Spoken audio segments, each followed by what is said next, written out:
The Future Lasts Forever. A Memoir. Louis Althusser. Edited by Olivier Courpet and Yanmoili Erbotang. Translated by Richard Vesey. Introduction, Louis Althusser 1918–1990. Louis Althusser was one of the most original and controversial of French intellectuals. With Antonio Gramsci he was the most influential of Western thinkers on Marxism. His career as a philosopher had been spent entirely at the prestigious institution of the École Normale Supérieure, and his fame was associated with the seminars that he held in that part of the University of Paris. But after Sunday, November 16, 1980, his name became known to a wider public in France. At 8 or 9 that morning he ran from his rooms into the courtyard of the École, wearing a dressing gown over his pajamas. He was shouting dementedly, "My wife is dead, my wife is dead," he cried again and again and again. The resident doctor at the École Normale, Dr. Etienne, was called and came immediately. He found that she was indeed dead. But by then Althusser was shouting, "I killed my wife, I strangled her, I've killed her." He was in a terrible state of confusion and excitement, and as he wandered about his screams attracted considerable attention, especially from students who stood around, bewildered, not knowing what they could, or should, do. Dr. Etienne had known Althusser for many years, and he, better than anyone, knew that he had a long history of mental instability. He went to the director of the École Normale and told him that the police would have to be called. It appears that the director not only did this, but that he also consulted various authorities as to what should be done. As a result of these consultations it was decided that Althusser should be taken immediately to the mental hospital of Saint-Anne, where he had been a patient on several occasions. Thus when the police from the local commissariat arrived, Althusser had already disappeared, the ambulance taking him to the hospital having left some 10 minutes earlier. At first the police could find no trace of strangulation on the dead woman's throat. Nor were there any signs of violence. It seemed possible that Althusser, overwhelmed by this death, had, in his despair, imagined that he was responsible. It was only the next day, after the post-mortem, that it was discovered that Helene Althusser had, in fact, been strangled and that her windpipe had been broken by force. An examining magistrate was appointed. He went promptly on the evening of November 17 to the hospital, Saint-Anne, in order to inform Althusser that he was accused of voluntary homicide. But there he was told that Althusser was in a state of total mental collapse and that he was incapable of understanding the legal procedure. He could not be served with any warrant.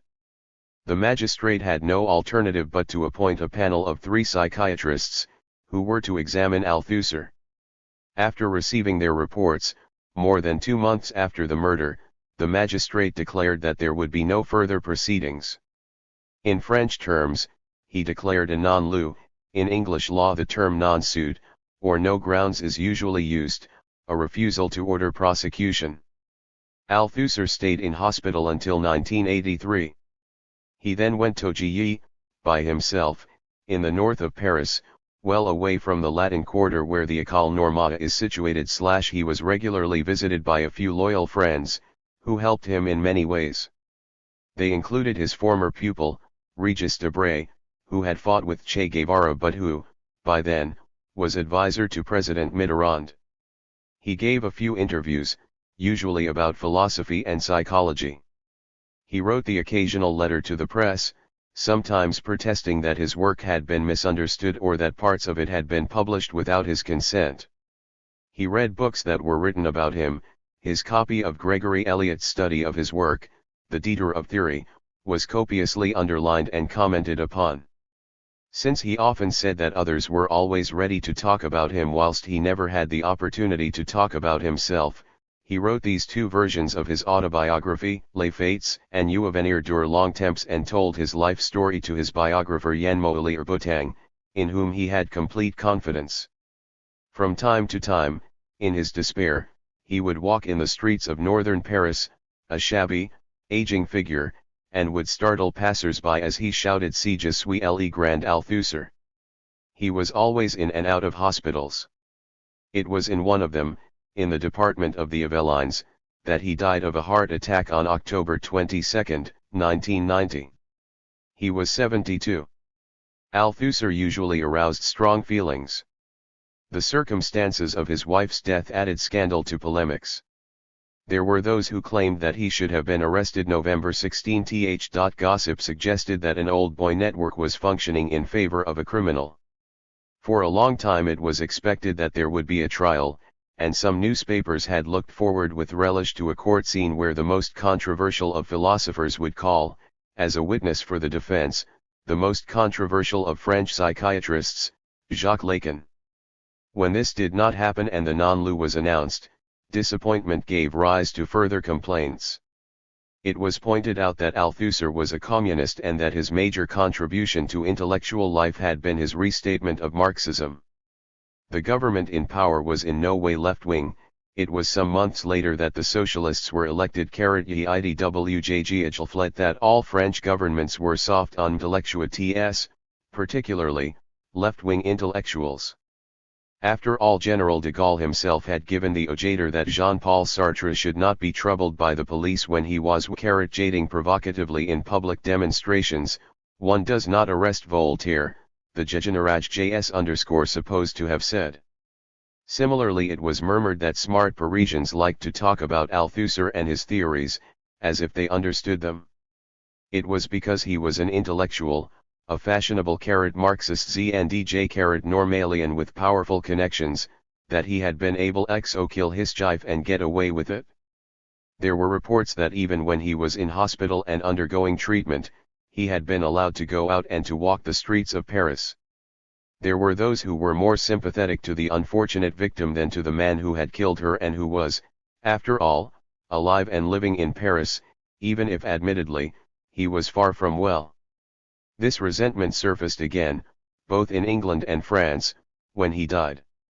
The École Normale Supérieure has produced some of the greatest figures of French intellectual, scientific and political life. Entrance is by competitive examination, and once the students are there they prepare for another, particularly arduous competitive examination, the accréation. The title of agrégé gives many privileges to those who hold it, especially to school and university teachers, and it can serve as a passport to many desirable positions. In July 1939 Althusser, then aged 20, succeeded in passing the entrance examination. He was placed sixth in the order of admission, having particularly distinguished himself in Latin. But he had to do his military service, and he got caught up in the war, and then in the defeat of France. As he describes in his autobiography, in June 1940 he was captured by the Germans in Brittany and transferred to a prisoner of war camp in Schleswig-Holstein. He was there for more than 4.5 years.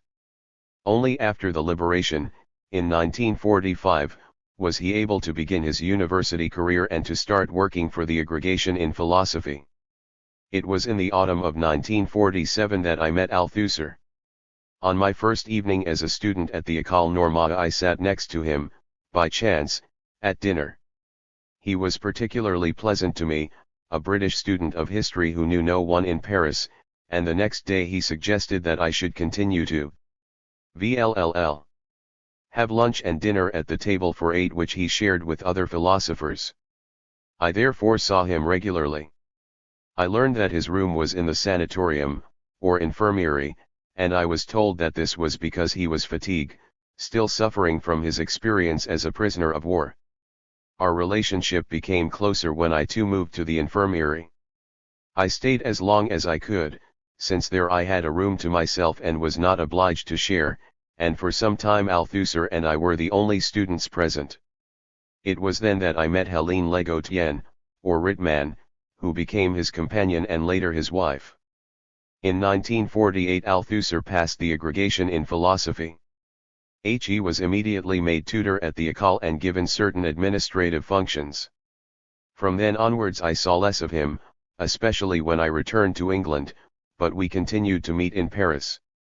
From him directly, particularly when I gave a course of lectures at the École, and from friends, I learned about 3 important elements in his life.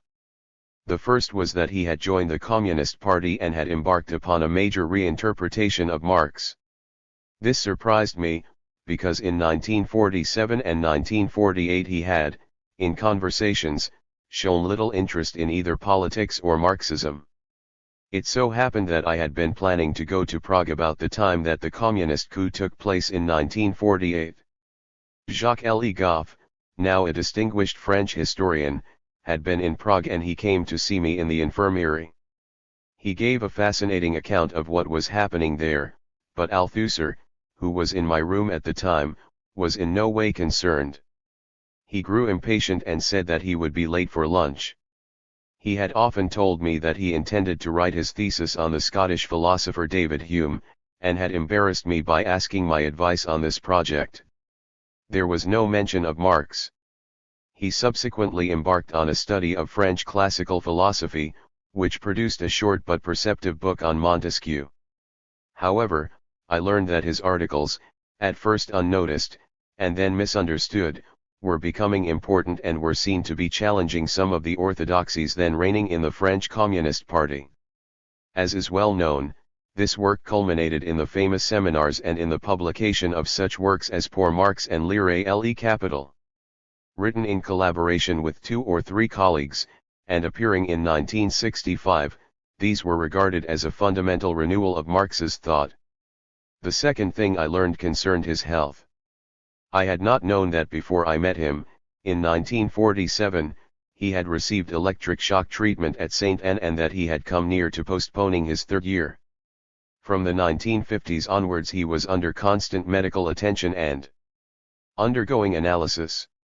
It is true that his illness sometimes involved the element of the practical. He stopped students in the corridor and asked them who he was and told them that he had forgotten his name.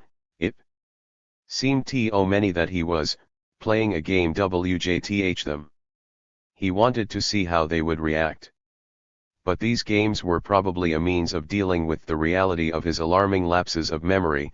After having edited and translated a number of Teuerbeke's writings, published in I-960, he claimed that he had totally forgotten doing this. His dependence on psychiatry was enhanced by his interest in Freud, and as he embarked on his textual examination of Marx he was struck by its similarity to the work that Jacques Lacan was carrying out on Freud. The renowned seminars that the 2 men held emphasized this parallelism. The third fact that I learned about Althusser over this period was the overwhelming importance to him of Helene Legotienne, whose real name was Helene Rittmann. She was his companion from 1946, although he only married her 30 years later. Helene, who was 8 years older and who was of Lithuanian origin although she was born in France, was the dominating influence. Apart from his mother and sister, she was the most important woman in his life. He was totally dependent on her, whether in terms of his health, his teaching, his publications, his friends. I once asked one of the philosophers who had shared our table at meals whether we should call on Althusser.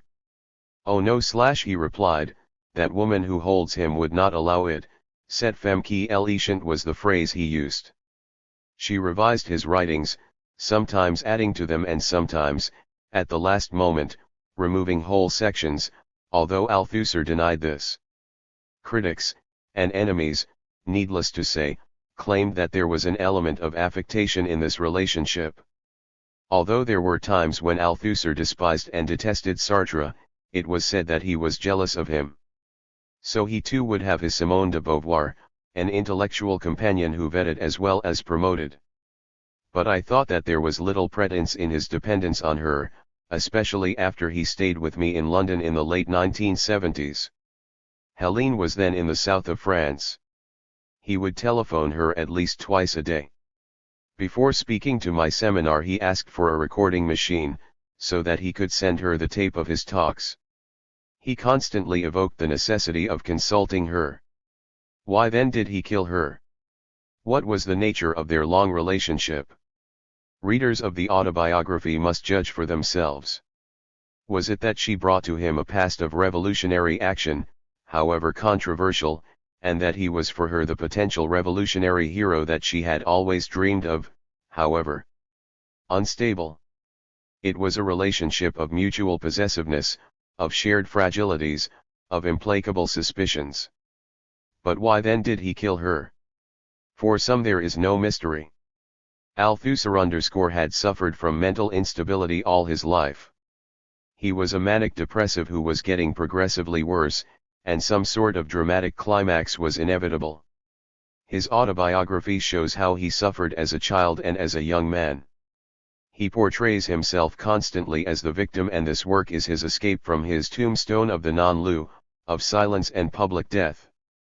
Sometimes he himself was responsible for the silence.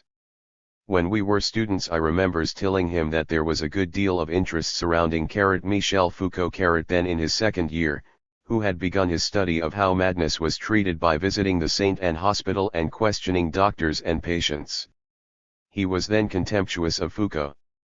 They should keep him there he said. Therajij Najana Jityan opound his. Having been there Rumzulf Nlyj Fay Mutla Rler, Hwajn MK had been seriously ill. Electric shock treatment, different methods of analysis, constant medication, none of these could prevent the depressions from progressing and getting worse. There were times when he would turn up to a meeting and dominate it. On a celebrated occasion in 1961 he orchestrated a debate with Sartre, and to the delight of his students, he devastated him. But the $J hyperactivity were inevitably followed by periods of depression, inactivity, and isolation.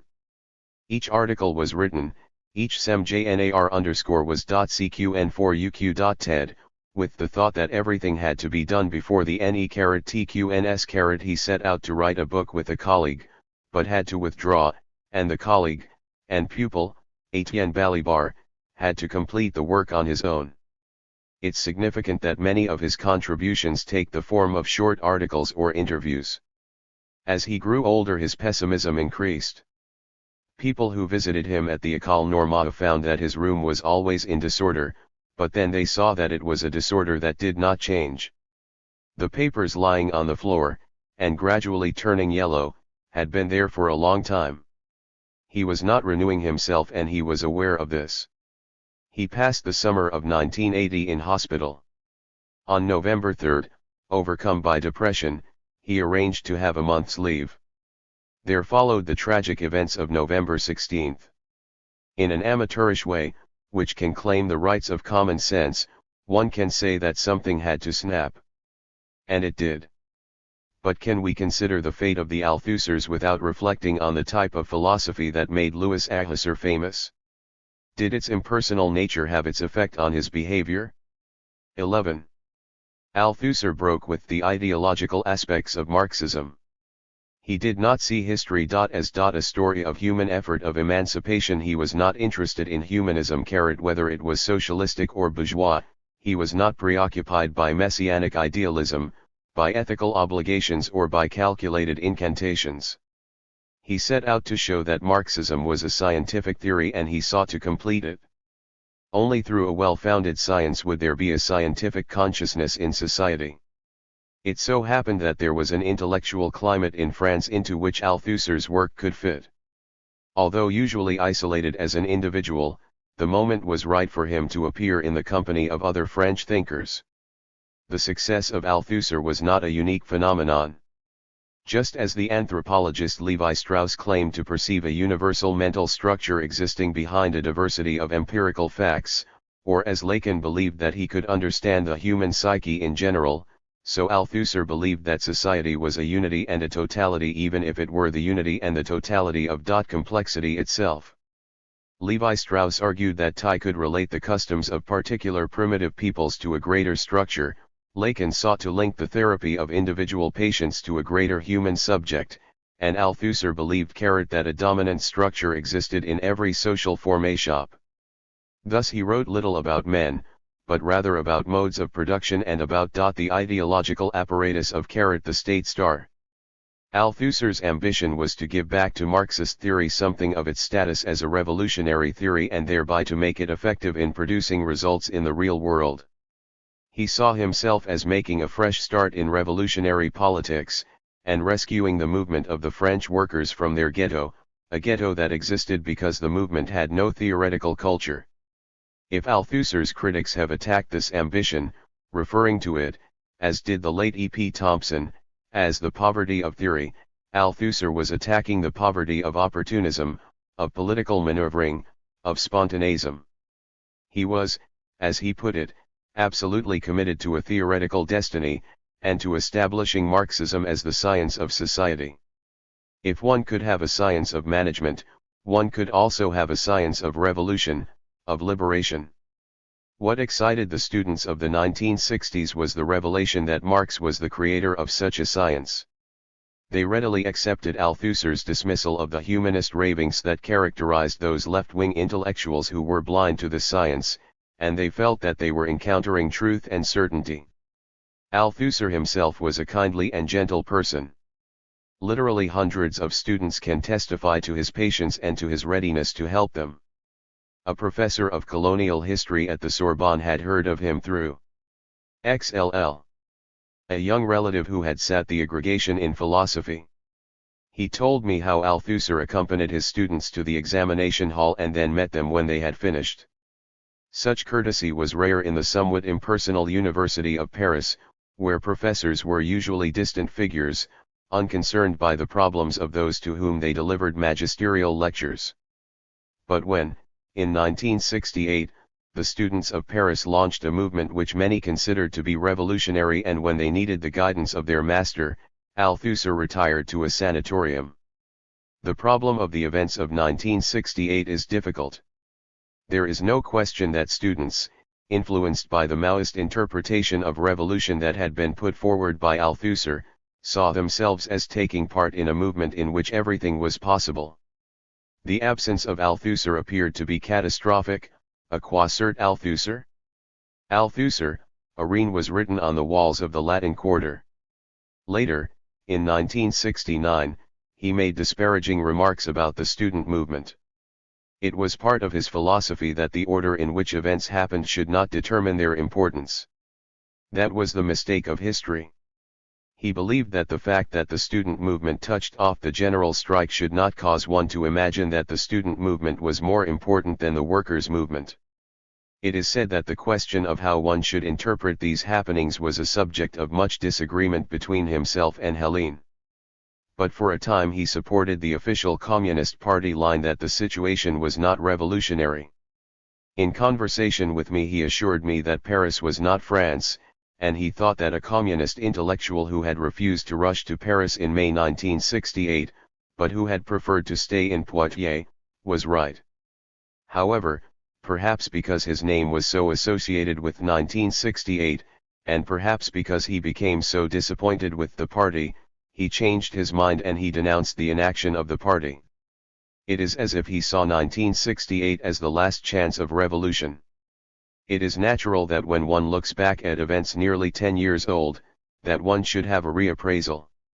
But, remembering how he reproved me for my admiration for Pierre Mendès France in 1954, I am surprised to find him regretting that the Gaullist Party and the Communist trade unions did not make contact with Mendès in 1968.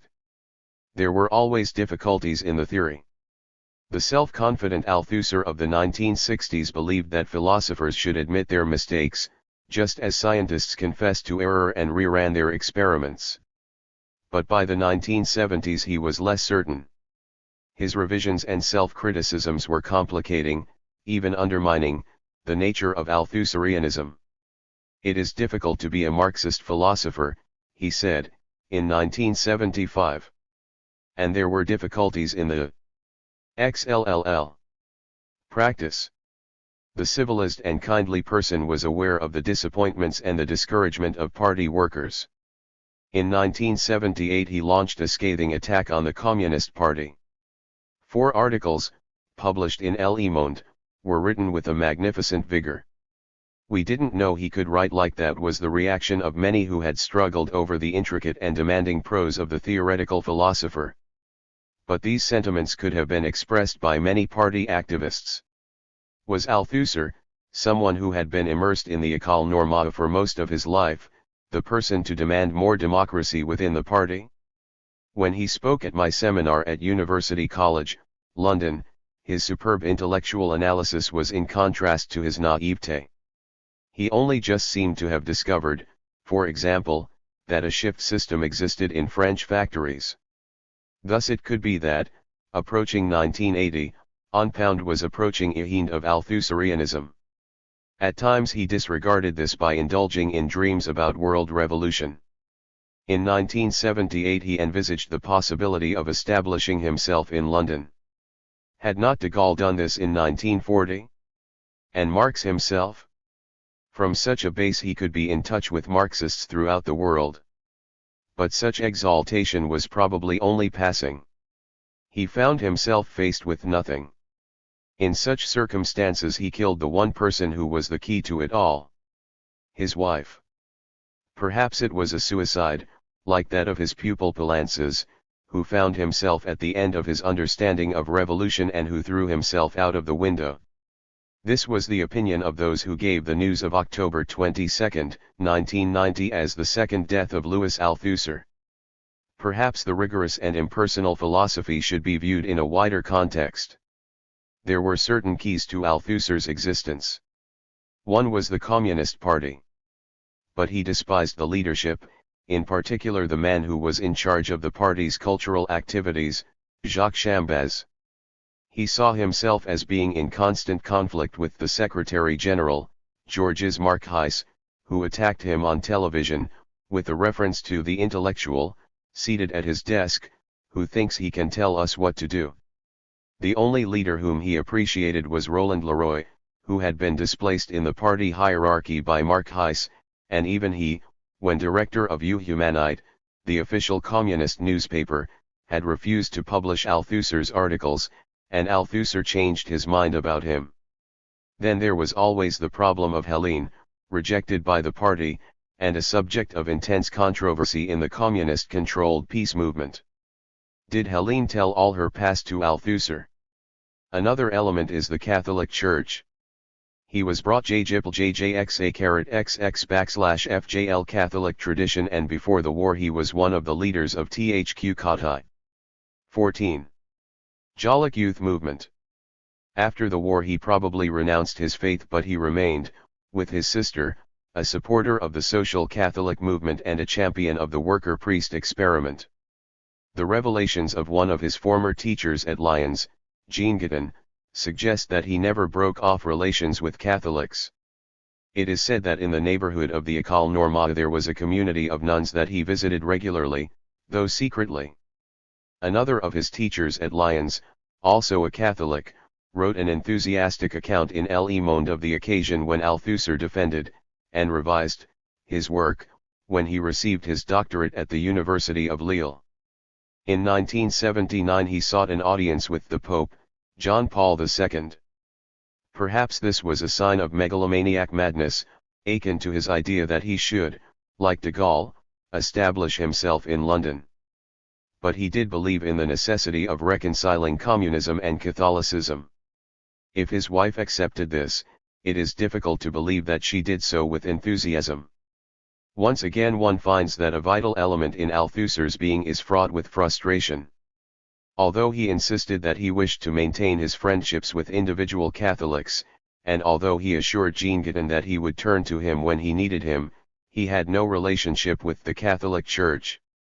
His quarrel with Emmanuel Mounier, the director of the socially conscious Catholic review Esprit, and his contempt for the Catholic interpreter of Marx, Jean-Yves Cavé, probably did not help matters.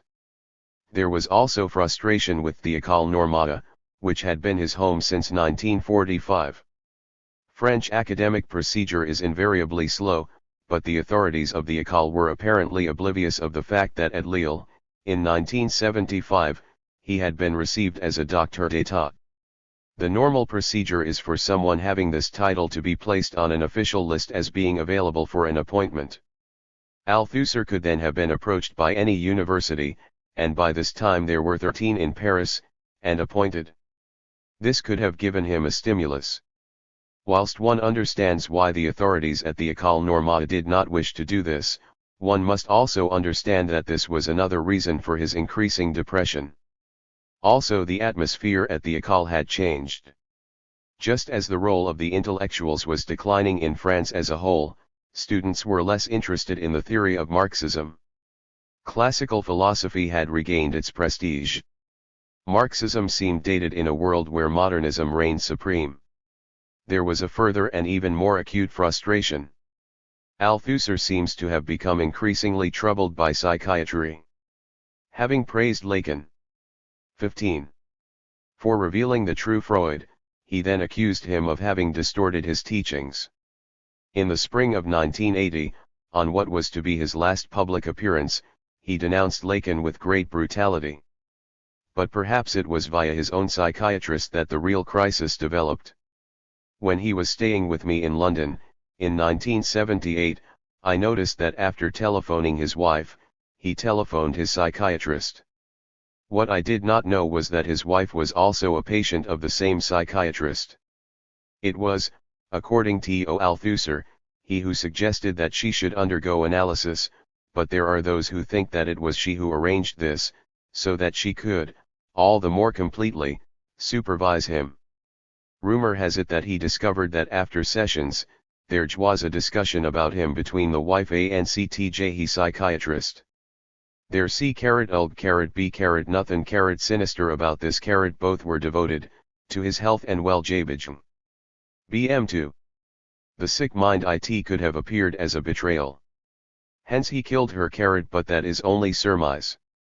We shall never know for certain. A simpler explanation occurs to me. When Althusser was staying in my house I discovered, for the first time, that he was a sleepwalker. He would wander around, come into the room where my wife and I were sleeping, play gramophone records, and the next morning he did not appear to have any recollection of any of these things. There are stories of men who dream that they are strangling their worst enemy and who wake to find that they have killed their wife. There has been at least one case recently, in England, of a man committing murder whilst sleepwalking. This would also be compatible with Althusser's having played a record during the night and then, the next morning, having no remembrance of doing so. Other suggestions have been made. One is that Helene had decided to leave him. Therefore it has been argued that the act of destroying her was a more traditional manifestation of anger, mixed with jealousy and fear. Another story suggests that, unexpectedly, the drugs he was taking were having the wrong effect. When this was discovered it was decided to hospitalize Althusser, but arrangements were made too late. Important messages were not delivered. Friends of Helene have found it strange that, if she had felt in danger, or if she had indeed decided to leave her husband, she did not get in touch with them. All these possibilities emerge in the autobiography. When reading it one should not forget that Althusser was a Normalian. Part of the culture of the Normalian is the practical joke, or canular. In the earlier, shorter version of the autobiography, the story of Althusser being approached by General de Gaulle in the street and being asked for a light, is a typical canular. Equally one should not take his suggestion. 16. That, as a philosopher, he was a fraud, too seriously. The Normalian despises the man who works all the time. In Normalian slang he is called a chiadour, and it is common to claim to have passed one's examinations brilliantly without doing any work. To state that one became a renowned expert on Marx without having read the whole oeuvre is in this tradition. There are other examples. Why should we read this work by Althusser? In the summer of 1993 a 35-year-old man coldly shot and killed a young girl whom he did not know, in Brittany. 5 days later he committed suicide in a Brest hotel, not far from the scene of his crime. He left a note saying that his life had been a failure, and that life was foul. He admitted that he had killed the girl, but he could not explain why he had done it. This is the autobiography of a murderer, and nothing else. Althusser has not written the autobiography of a murderer, and to refer to him as the Paris Strangled, as a London Literary Review has, is wrong. The future lasts a long time is riddled with details which one can read, irrespective of the destiny of the Althussers. We may not believe the stories of his adventures with women.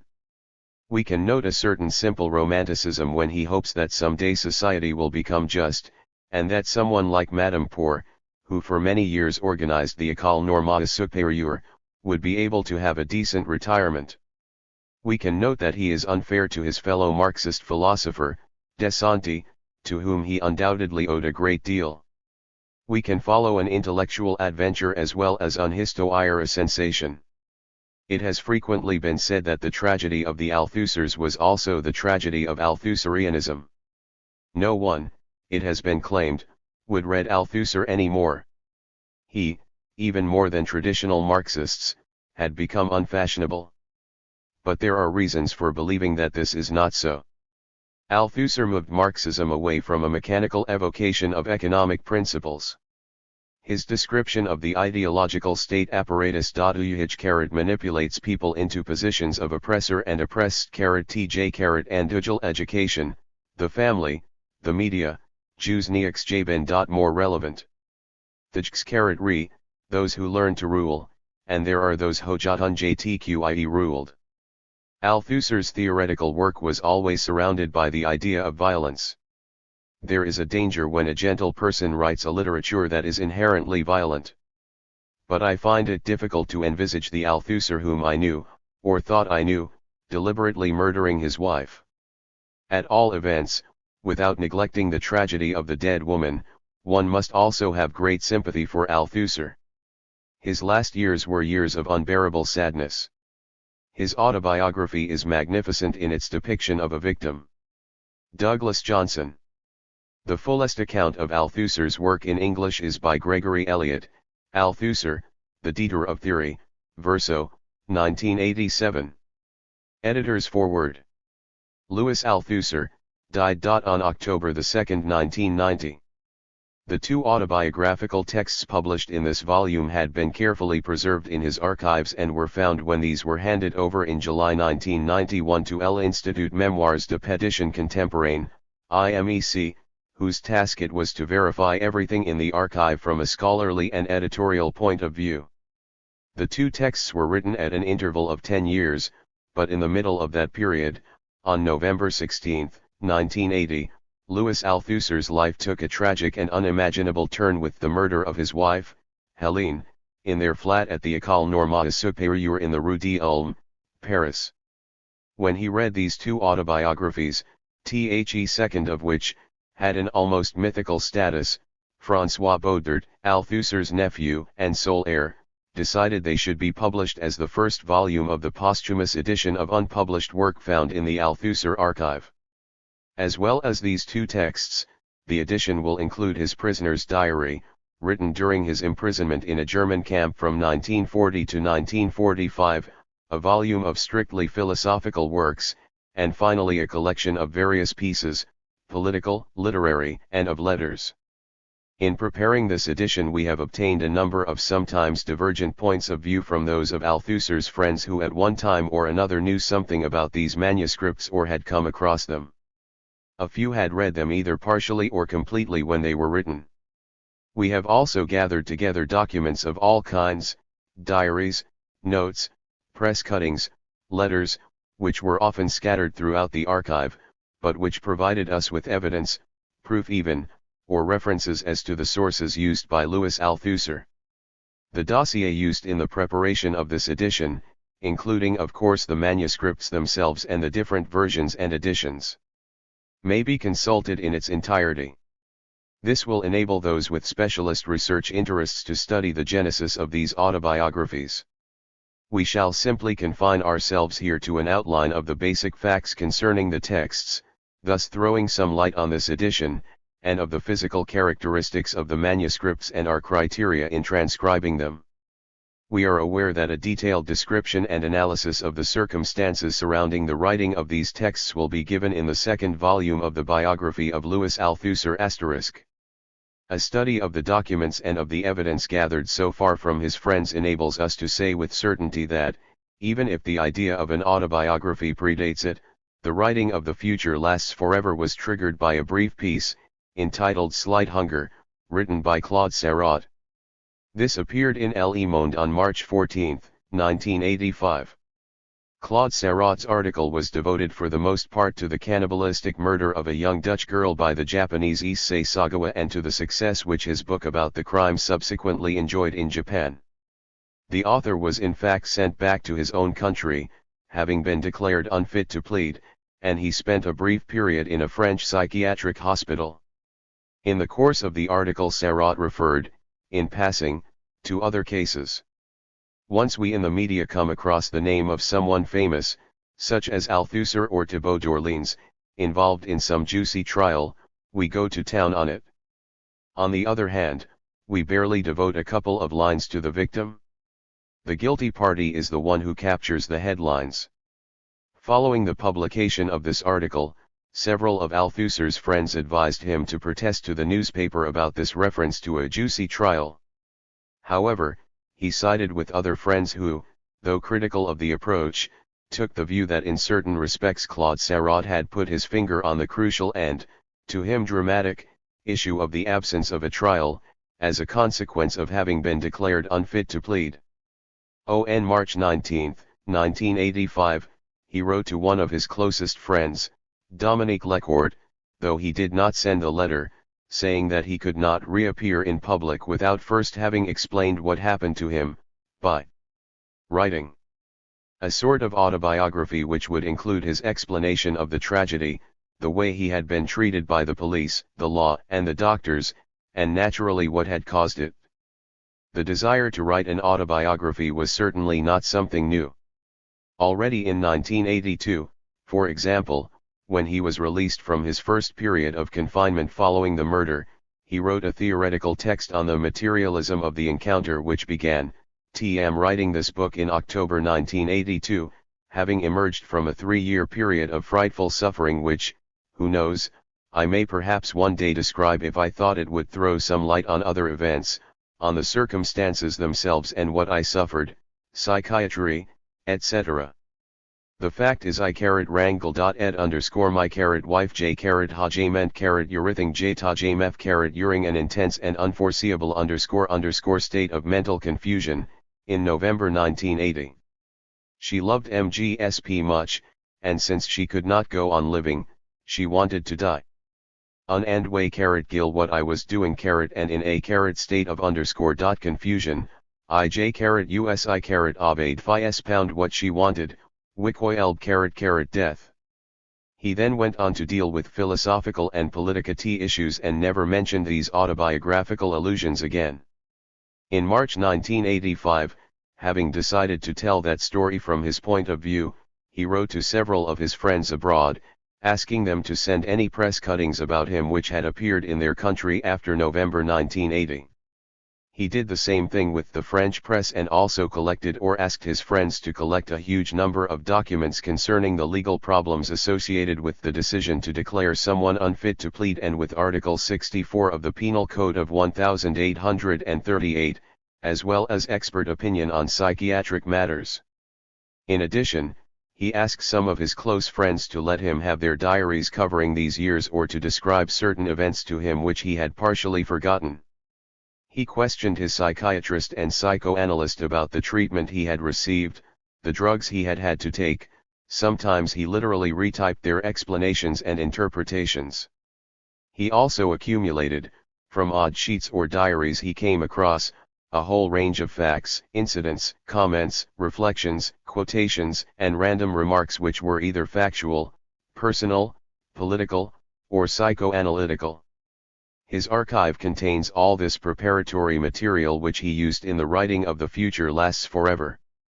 The writing and typing up of the text probably only took a few weeks, from the end of March to the end of April or the beginning of May, 1985.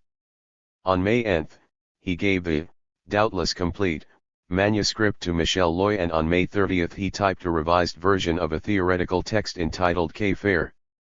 On the second page he alludes to the recently completed autobiography as follows: I shall abide by one of Machiavelli's fundamental principles which I have commented on at length in my little book The Future Lasts Forever. Little is a figure of speech, since the book contains nearly 300 pages and, to our knowledge, represents the longest work produced by Althusser, whose published output to date comprises short pieces and collections of articles. On June 15 he was readmitted to hospital at Swazi, as he was on the verge of another acute episode of hypomania. These appear to have been the dates of composition of The Future Lasts Forever, which correspond exactly with the dates of one or two incidents reported in the body of the text. For example, 2 years ago, a commission was set up by the Moroe government, p8, and only 6 months ago, in October 84, p137, and again, I am 67, p319. Subsequent alterations seem to have been relatively minor ones.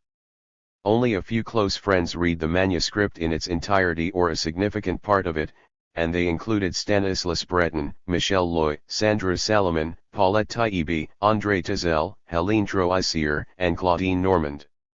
It is known, however, that he referred to its existence on a number of occasions in front of several publishers and expressed the desire to see it published, though he did not show them the manuscript or at least the whole thing. Everything suggests that Althusser had taken extreme care to ensure that his manuscript was not widely circulated, which was the opposite of what he usually did with things he had written. There was, for example, no photocopy of it in his archive. One of his friends, André Tezel, said that he was only allowed to read it, in May 1986, at Althusser's home, in his presence, and was not permitted to take notes. Finally, it is obvious that in writing The Future Lasts Forever Althusser drew heavily, particularly for the early chapters on his first autobiography, The Facts, of which he had kept 2 almost identical versions, which forms the second part of the present volume. Was written in 1976, the year is referred to on the first page, and almost certainly during the second half of that year. Althusser offered it for publication to Regis Debray, who was to have included it in the second number of a new review, Qaira, the first number of which was published in January 1976, but it never appeared. This autobiography, which was known about by several of Althusser's close friends, has remained unpublished until now. The original manuscript of The Future Lasts Forever comprises 323 A4 sheets, either green or white, a dozen of which bear the École Normale Supérieure letterhead. Most of them have been clipped together in a series of numbered folders, corresponding in the main to the different chapters. With the exception of a few entirely handwritten pages, all the rest were typed by Louis Althusser himself, which was his usual practice. The foreword, however, both in its original form, which appears in the manuscript, and final version, were typed by Paulette Taibbi on another machine. And the handwritten title page Althusser had written The Future Lasts Forever, followed by a subtitle which had been crossed out, Brief History of a Murderer, and another title, From Darkness to Dawn, which had also been crossed out. This alludes to a first version of the introduction, of which 9 typed pages remain, which ends in mid-sentence. Many of the typewritten pages of The Future Lasts Forever carry numerous corrections and additions between lines or in the margins, and sometimes on the back of a page. When these changes rendered the manuscript almost illegible, Althusser retyped it and made further corrections. He kept the original corrected version of the first 71 pages in a separate folder apart, that is, from the foreword and the 2 introductory pages describing the murder, chap. ter I. With this exception, which enables us to study the variance, minimal, as it happens, from one typed version to the next, Althusser's archive contained just one original copy of the text. It should also be noted that Althusser sometimes slipped small, white sheets of paper with the École Normale letterhead and a reference to the page in question between the pages of his manuscript, containing a question or a more or less succinct remark, indicating his desire ultimately to come back to the particular phrase or point he wished to develop. In several other places a mark in the margin, usually in felt tip pen, suggested he was not entirely happy with the text and that he was considering making certain corrections. We also learn from the manuscript that its author had envisaged several different arrangements of the text, including 4 alternative page numberings. This related mainly to the second part, though we were unable to determine completely the different versions to which these various page numberings would have given rise. The manuscript in the form in which we found it, and in which it is published here, was arranged by the author in successive chapters, each bearing a Roman numeral. There was one unimportant omission at the beginning, which led us to number 22 instead of 21 chapters. This corresponded to the pagination of the final version of the manuscript from I to 276, which did not include one or two inversions and several additions for which the author provided often precise instructions. This is the version we have used for the present edition. Finally, we should point out that this edition of The Future Lasts Forever does not include two chapters entitled Machiavelli and Spinoza, which Althusser in the end omitted and replaced with the summary to be found on pages 215 to 20. The same thing is true of the second part of the chapter devoted to political analyses, The Future of the Left in France and the Situation of the Communist Party, chapter 19 here. It appears that Althusser wished to include these pages in another work, La Véritable Tradition Materialiste.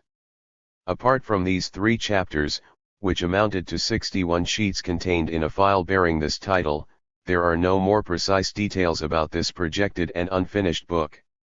These pages, in particular the two chapters on Machiavelli and Spinoza, may be published later on. We took the decision to publish The Future Lasts Forever with almost no references to variants, except for those few additions in the margin where the author failed to alter the text sufficiently and which we give as footnotes, referring researchers to the dossier of material Althusser collected and to the manuscript. All other specific editorial details, underlinings, switching of paragraphs, additions to the text, etc., conform to what Althusser himself set down, and only minor, standard corrections of such things as the agreement of tenses, punctuation, and the first names of people referred to have been made. Errors of fact and wrong dates have been left. However, in one or two places the addition of a word or phrase has been thought necessary, and indicated in brackets, to make the text read better. The manuscript of the facts, on the other hand, is a typescript with very few corrections or additions. The limited number of variants relate essentially to the order of the opening paragraphs. Louis Althusser kept just two photocopies of the manuscript, which correspond to the two very similar versions of the text. We are publishing the second version here, though it is clear that various drafts must have existed since, in a letter to Sandra Salomon written during the summer of 1976, Althusser tells her, "T shall be able to rewrite my autobiography, which will be considerably expanded so as to include real memories and other imagined ones, my meetings with Pope John XXIII and de Gaulle, and above all an analysis of things I recount. I shall put all the documents together in an annexe. Are you in agreement? It will offer a view of politics from the inside as well as from the outside, which will enable me to say some controversial things." Our editorial decision not to submerge these two autobiographies under a welter of supposedly illuminating footnotes, other than on the one or two rare occasions where the meaning was compromised, has to do essentially with the nature of the two texts. They should not be read, any more than Rousseau's Confessions or the Memoirs of the Cardinal de Retz, as biography. In an initial draft of the preface to The Future Lasts Forever, entitled Two Words, Althusser made it clear he had no intention of describing his childhood or the members of his family as they actually were, but wanted to recreate the picture he had gradually built up. I shall G's crib ago J Q I saw them, what I felt, knowing full well that, as with all psychological perceptions, what they may have been like has always already been invested with meaning in the fantasy projections WRNCN. When M. Thus what he has told us is the story of his affects and fantasies. We are plunged into fantasy, in the full sense of that word as it existed at the time of Montaigne, that of delusion, and even hallucination. I intend to stick closely to the facts throughout this succession of memories by association, but hallucinations are also facts. He wrote in The Future Lasts Forever. This leads us to the most powerfully unusual feature of these texts. they are deliberately projected in two different registers. Belongs to the comic and the future lasts forever to the tragic mode, situating them outside the scope of binary criteria such as truth and falsehood, which biography is obliged to delineate. Are we therefore in the realm of fiction, and thus within the enclosed, imaginary symbolic system of the text, which refers only to itself? In a sense yes, and the highly wrought nature of these manuscripts ought really to lead us at a later stage to evaluate the texts as entities in themselves, as one might any literary work. And yet they cannot be read like a Celine novel or a Borges story, to cite two authors Althusser liked to refer to.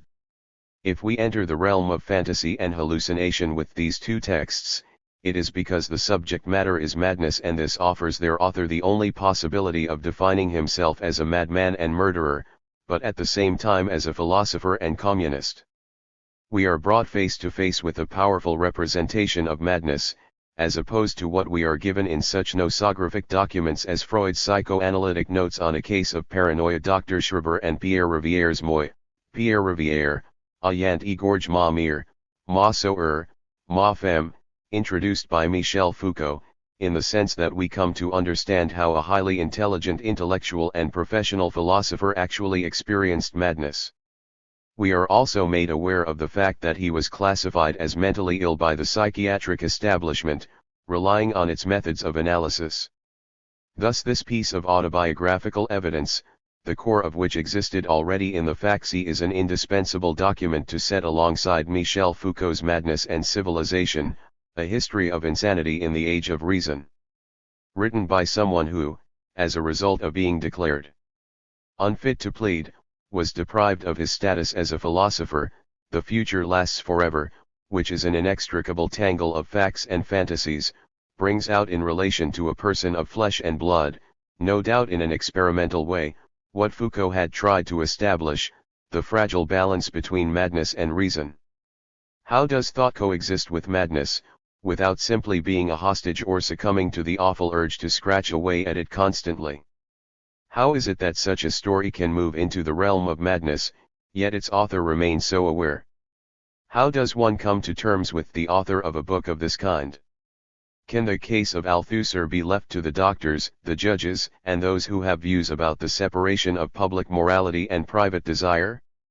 Through these two texts presenting the story of his life, he has doubtless escaped them and achieved his own posthumous destiny. In that sense, these two autobiographical works naturally and unquestionably occupy a most important place in Althusser's work as a whole. Only as a result of being read by countless readers who will interpret them quite differently will we discover just what impact they will have on his other writings and the way they are viewed. At this stage, it is impossible to anticipate the nature and scope of that impact. Olivier Courpet. Yanmoili Erbotang. We should like to thank all those who have helped us in the preparation of this volume, and especially François Baudard, Louis Althusser's heir, who took the decision to publish these texts and who has constantly shown his confidence in us. We should also like to thank Regis Debray, Sandra Salomon, Paulette Taibbi, Michel Loy, Dominique Lecourt, André Tezel, Stanislas Breton, Helene Troisier, Fernanda Navarro, Gabriel Albiach, and Jean-Pierre Sigas for the documents and valuable information they have given us, and for thus ensuring that the TWO texts were prepared under the most favorable conditions. They can, however, in no way be held responsible for the outcome. That responsibility is entirely ours. Our thanks also go to those who helped us at IMEC, and in particular to Sandrine Sampson, who has been responsible for classifying the major part of the Althusser archive. The Future Lasts Forever. 1985. People will probably be shocked that I have chosen not to remain silent, given what I did, and that it was thought I benefited from being declared unfit to plead. Had I not benefited from this decision, I would have had to appear in court and answer charges. This book represents the response I would otherwise have been obliged to give. All I ask is that I be allowed to give it now, as I would have been compelled to in those circumstances. I realize, of course, that what I am attempting to express here conforms neither to the nature nor the rules of a court appearance.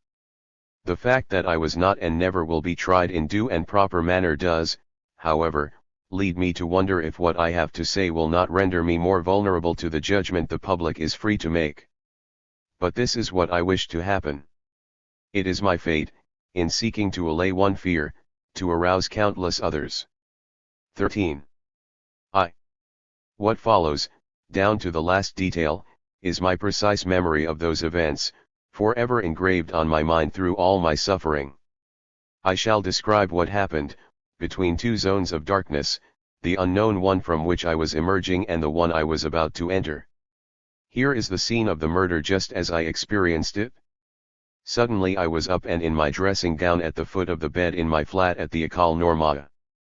The grey light of a November morning, it was almost 9 o'clock on Sunday the 16th, filtered through the tall window to the left, onto the end of the bed. The window was framed by a pair of very old Empire red curtains which had hung there a long time, tattered with age and burnt by the sun. Helene, also in a dressing gown, lay before me on her back. Her pelvis was resting on the edge of the bed, her legs dangled on the carpet. Kneeling beside her, leaning across her body, I was massaging her neck. I would often silently massage the nape of her neck and her back. I had learned the technique as a prisoner of war from Little Clerk, a professional footballer who was an expert at all sorts of things. But on this occasion I was massaging the front of her neck. I pressed my thumbs into the hollow at the top of her breastbone and then, still pressing, slowly moved them both, one to the left, the other to the right, up towards her ears where the flesh was hard. I continued massaging her in a V shape. The muscles in my forearms began to feel very tired. I was aware that they always did when I was massaging. Helene's face was calm and motionless, her eyes were open and staring at the ceiling. Suddenly, I was terror-struck. Her eyes stared interminably, and 15. I noticed the tip of her tongue was showing between her teeth and lips, strange and still. I had seen dead bodies before, of course, but never in my life looked into the face of someone who had been strangled. Yet I knew she had been strangled. But how? I stood up and screamed, "I've strangled Helene." In a state of total panic, I rushed out of the flat and ran full pelt down the narrow staircase with its iron handrail into the front courtyard enclosed by tall iron gates. I kept running towards the sick bay where I knew I would find Dr. Etienne, who lived on the first floor. As it was a Sunday and the école was half empty and people were still asleep, I met no one. I climbed the stairs 4 at a time, still screaming, "T've strangled Helene." I knocked violently on the doctor's door. He opened it at last, also wearing a dressing gown. He looked bewildered. I kept on screaming that I had strangled Helene and pulled him by the collar of his dressing gown, insisting he come and see her, otherwise I would burn the école down. Etienne did not believe me, saying, "It's impossible." We hurried back down and then, all at once, the two of us were standing over Helene. Her eyes were staring as before and the tip of her tongue was still visible between her lips and teeth. Etienne felt her heart and pulse and said, "There's nothing to be done. It's too late." I said, "Can't she be revived?" No. At that point Etienne asked me to excuse him for a moment or two and left me alone. Later I realized he must have telephoned the director, the hospital, the police station, and so on. I waited, shaking incessantly. The long, worn-out curtains hung in tatters on each side of the window, the one on the right brushing against the bottom of the bed. I recalled seeing our friend Jacques Martin in his tiny bedroom in the 16th district. He was found dead one day in August 1964 and had been stretched out on his bed for several days. On his chest lay the long stem of a scarlet rose. It was a silent message from beyond the grave to the two of us who had been his friends for 20 years, a reminder of Baloyanis. At that moment I took a ribbon of curtain and without tearing it placed it diagonally across Helene's chest, from her right shoulder to her left breast. 16. Etienne returned, and from that point on everything was confused.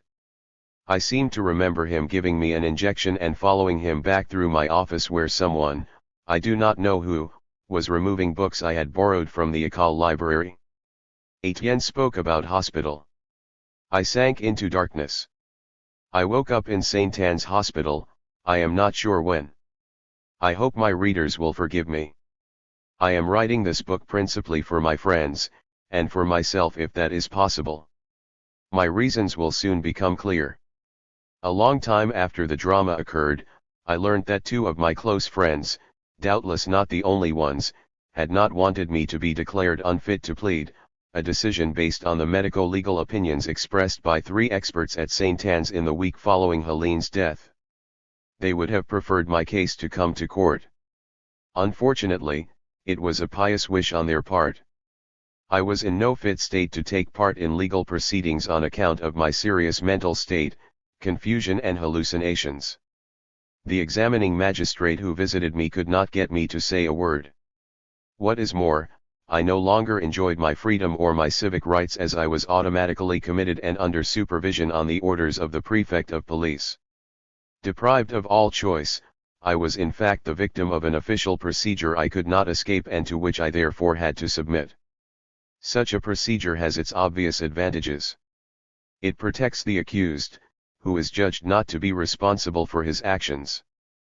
But it conceals powerful disadvantages which are less obvious. Certainly, after such a long and trying experience, I am surprised by my own understanding attitude towards my friends. When I speak of that trying experience, I refer not just to the period of confinement but to my life since then and what I clearly see I shall be condemned to for the rest of my days, if I do not intervene personally and publicly to offer my own testimony. So many people, with the best or worst of motives, have risked speaking out or remaining silent on my behalf. Asterisk, translator's note. Althusser was granted a non-lieu, literally no grounds, on the basis of the psychiatrist's reports. In other words, he was declared unfit to plead. End note. Any individual who is declared unfit to plead is destined to be placed beneath a tombstone of silence.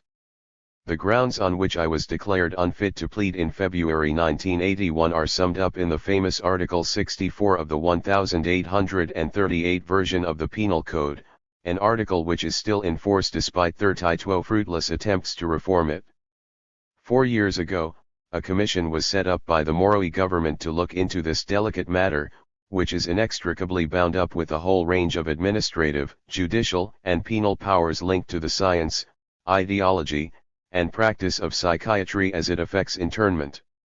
The commission no longer meets. It appears it came up with nothing better. The Penal Code, at least since 1838, makes a distinction between someone held not to be responsible a criminal who has committed an act while suffering from dementia or under duress, and an individual who is quite simply held to be responsible, because he is recognized as being normal. In the case of someone held responsible, a straightforward procedure is set in motion. The person is brought before the court and there is a debate in public. The public prosecutor, representing the interests of society, together with witnesses, lawyers for the defense and for the prosecution, who speak in open court, as well as the defendant himself, who gives his own personal account of what happened, all confront each other. The entire proceedings, which take place in public, conclude with the secret deliberations of the jury, which gives its verdict publicly either for an acquittal or for a sentence of imprisonment. In the latter case, the convicted criminal is given a finite term of imprisonment and in this way is supposed to pay his debt to society and thereby purge his crime. On the other hand, if someone is held not to be responsible in juridico-legal terms, he is denied the whole procedure of a public, confrontational court appearance. Above all else, such a decision directly condemns the murderer to a period of confinement in a psychiatric hospital. In this case, too, society is protected from the criminal, but for an indefinite length of time, and he is supposed to receive the psychiatric help necessitated by the fact that he is mentally ill. If the murderer is acquitted after a public trial, he can return home with his head held high, in principle at least, since the public 19. May be indignant at his acquittal and make its feelings known. In this sort of scandal there are always those knowing individuals who are ready to voice general disquiet. If he is sent to prison or confined in a psychiatric hospital, the criminal or murderer disappears from society, for a specific period, which can be reduced, if he has been sentenced by a court, for an indefinite period in the case of someone held on psychiatric grounds. His position is, however, made worse to the extent that he is considered lacking in sound judgment and therefore deprived of his freedom to make decisions. So the murderer who is committed to hospital may lose the judicial right to speak in his own name. This is entrusted by the prefect to a guardian, a legal figure, who signs and acts on his behalf, whereas a person convicted in the ordinary way only loses that right in relation to his crime. Because the murderer or criminal is considered dangerous, both to himself, he may commit suicide, and to society, he may reoffend, the danger is removed by his being imprisoned or committed.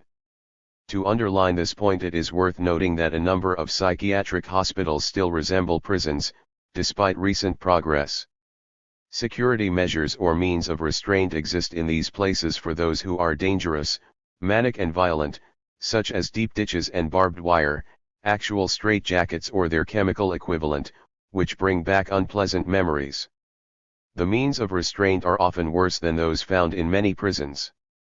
It is not surprising the general public should view the two sorts of institution as indistinguishable, given the similar conditions which prevail for those who are imprisoned and those who are committed.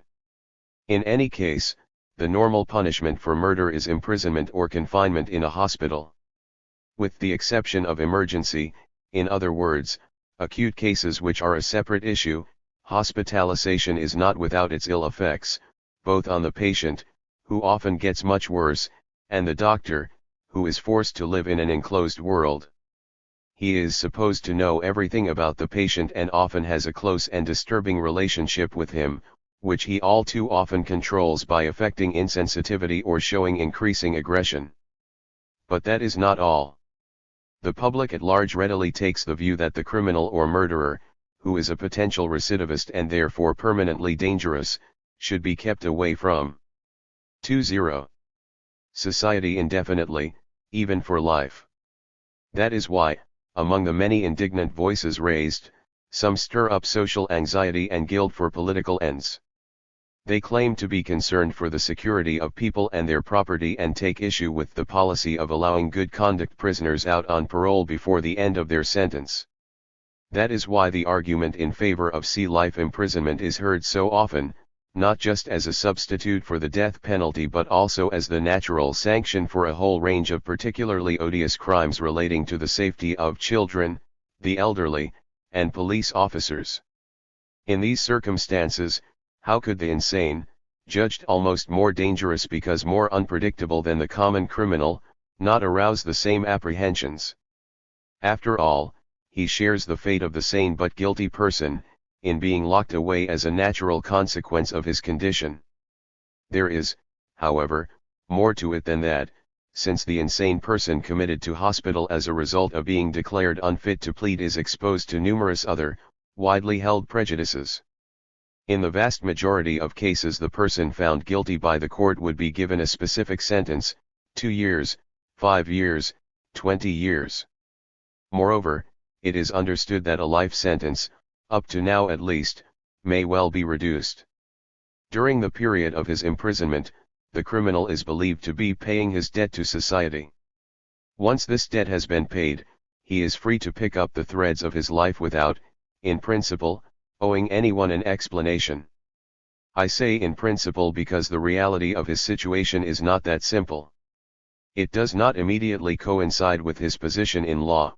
Witness, for example, the widespread confusion between the accused, presumed innocent until proved guilty, and the guilty, the lingering scandal in the local and national press, the rumors surrounding the accusation which the media go on spreading for a long time without considering the consequences on the grounds they are providing information.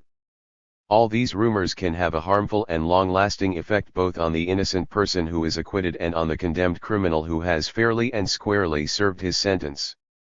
In the end, though, one also has to say that the ideology of the debt and of the debt paid to society is loaded in favor of the convicted person who has served his sentence and, to a certain extent, even protects the 2-1 Criminal who has been set free.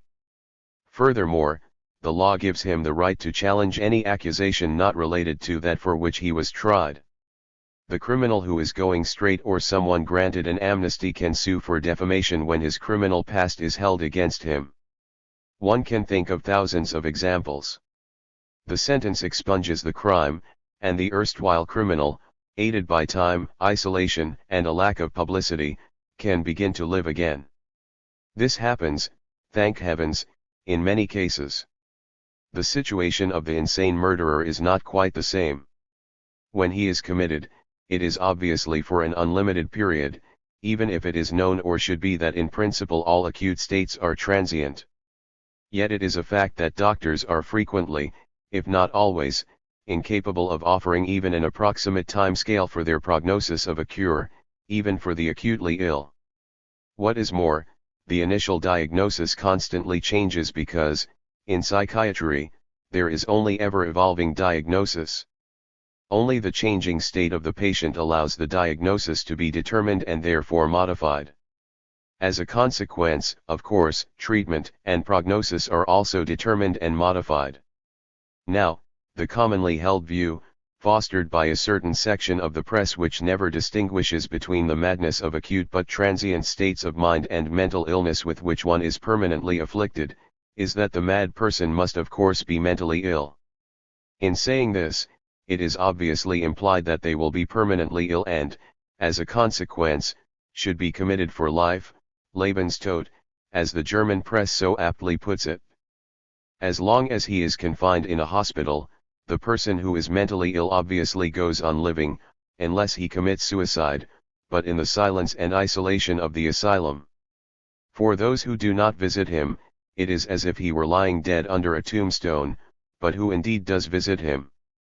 Since he is not really dead, however, and since, if he is well known, his death has not been announced, the death of someone unknown counts for nothing, he slowly becomes one of the living dead or, rather, neither dead nor alive, unable to give any sign of life, except to a few close friends and those concerned about him, which is a rare occurrence, since very few inmates ever receive visitors, as I have observed with my own eyes at St. Anne's and elsewhere.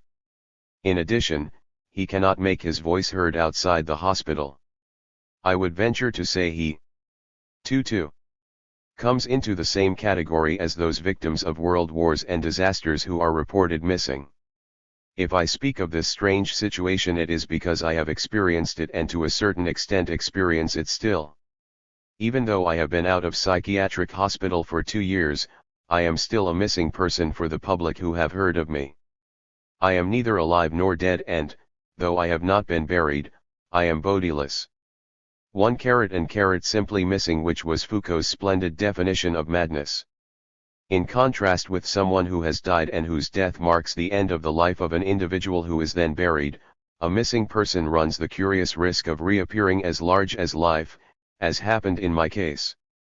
Foucault referred to such a person as reappearing in the bright sunshine of Polish liberty, when he felt he was cured. It is important to recognize, and can be observed every day, that the peculiar status of a missing person who may reappear gives rise to a sense of unease and disquiet in relation to him. This is because the public has a secret dread. The mere absence of a criminal or murderer who has been committed does not put an end to his social existence. It also involves a sense of anguish about death and the threat of it, which is an inescapable fear.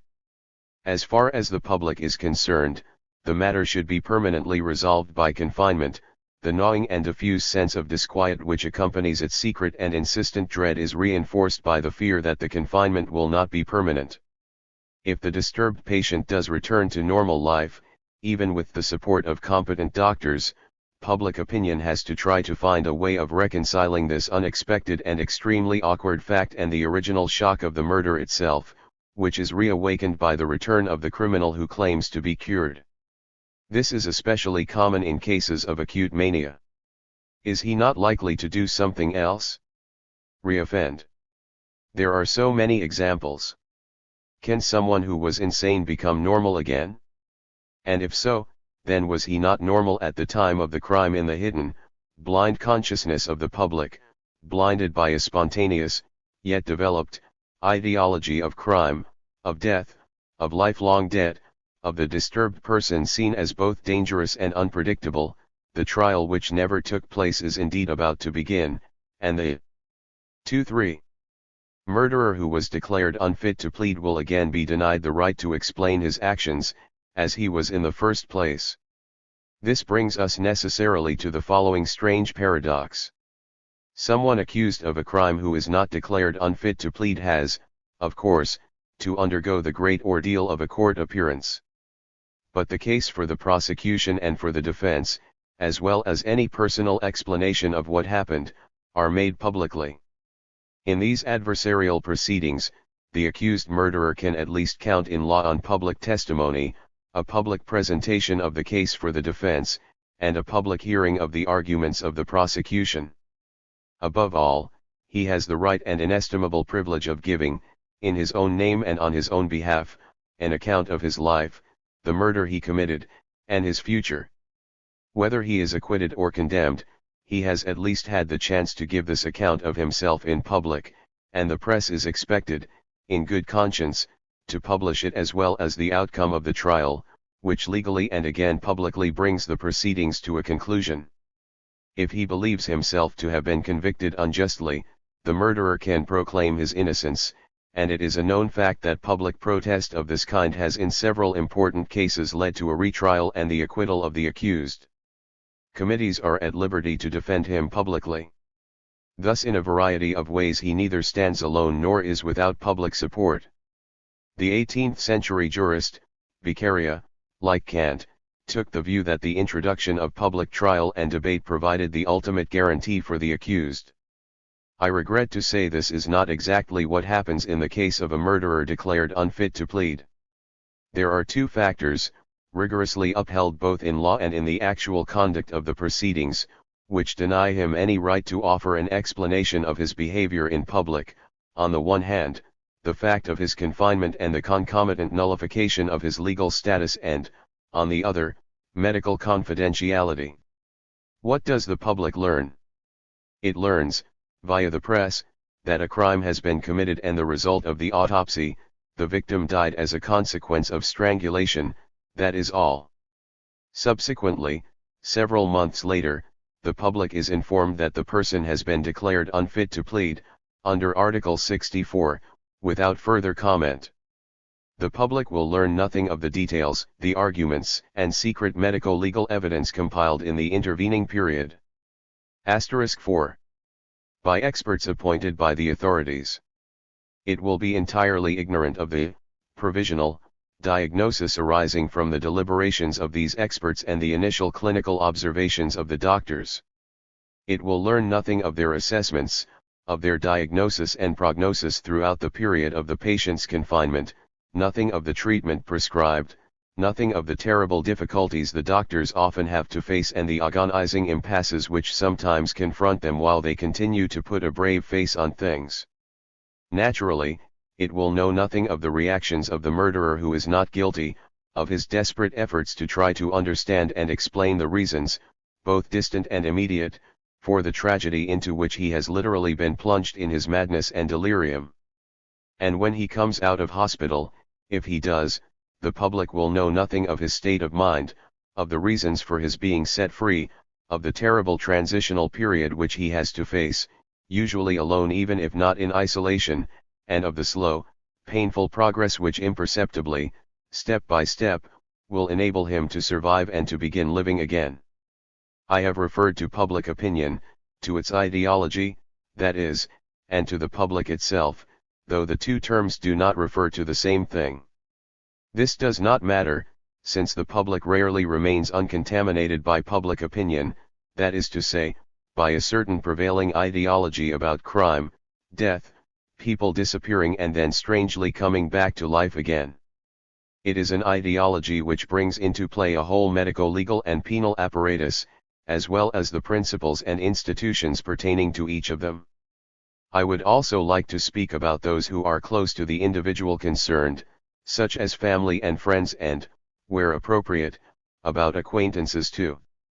Those close friends, who have themselves lived through the tragedy in their own way and have been carried and unable to explain it if it has overwhelmed them, will be torn between the simple fact of the appalling tragedy and its exploitation as scandal by a certain section of the press, and their own affection for the murderer whom they know well and often, if not always, love. Torn as they are unable to equate the image they have of their relation or friend with that of the murderer he has become. They too in their bewilderment seek an explanation which no one provides, and when a doctor is bold enough to put forward a hypothesis, it strikes them as lamentable. Asterisk 5. Words, nothing but words. And who could they turn to in their quest for an initial explanation of the inexplicable, if not to the doctors caring for the patient?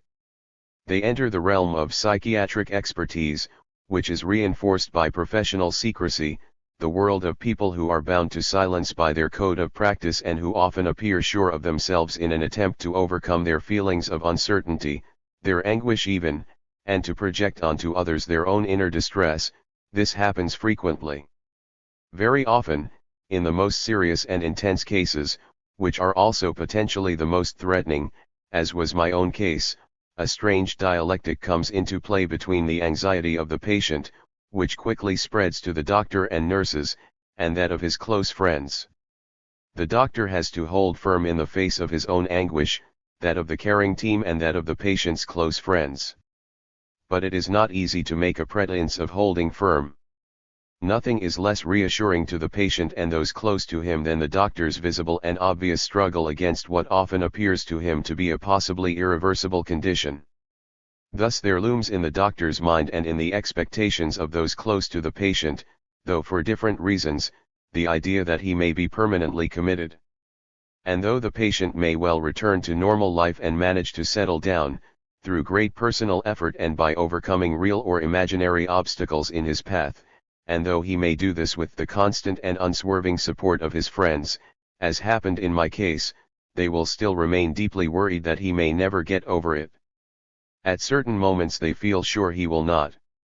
Even at the hospital it might cross their mind that he could do it again. He might kill someone else, despite all the protective measures taken, and certainly fall ill again. They will worry that he may have to be taken back into hospital in an acutely disturbed state from which he might not recover. Even if he did manage to get well again, what would be the cost? Would he not be deeply scarred by the tragedy and its consequences? Might he not be a broken man, there are so many, or plunge helplessly into some deeply dangerous mania which neither he nor anyone else could control? An even more serious issue is how to reconcile my own explanation with that sketched by each and every individual in an 26. Attempt to comprehend in some measure the murder of a woman they may not have known well but of whom they have formed an opinion based on a few surface details of her nature and temperament. People cannot easily come to terms with the woman friend of a friend. There will be as many opinions about the murder as there are individuals, since everyone will have his or her own interpretation after the event, as a way of bearing the unbearable and comprehending it. How indeed do they reconcile their private thoughts about the tragedy with the personal explanations and confidences offered by their friend, which are for the most part only his troubled attempts to grope, from within the dark night of his madness, towards the light of an unattainable clarity? His friends are in a very difficult situation. They have their own observations and remember details about the period before the tragedy and his extremely long stay in hospital. The patient himself has forgotten them, suffering as he does from a profound yet protective state of amnesia. Thus they know more than he does about various episodes, except for the tragic event itself. They are reluctant to tell their friend what they know for fear of arousing the terrible anguish he experienced at the time of the event and immediately following it. Above all, they may wish to keep from him the malign comments of certain sections of the press, especially if he is someone well known, as well as the reactions of other people and perhaps in particular the silence of certain close friends. Each of them has done his utmost to forget everything, an impossible attempt. In addition, each knows that were he to disclose his own secret thoughts, he would, by provoking a reaction in his friend, put at risk not just their friendship but the bonds binding them all. It is not merely the fate of their friend which is at stake but their friendship of the whole group. That is why I have decided to explain my own actions publicly, since other people have spoken for me up to now and the judicial process denied me a public hearing.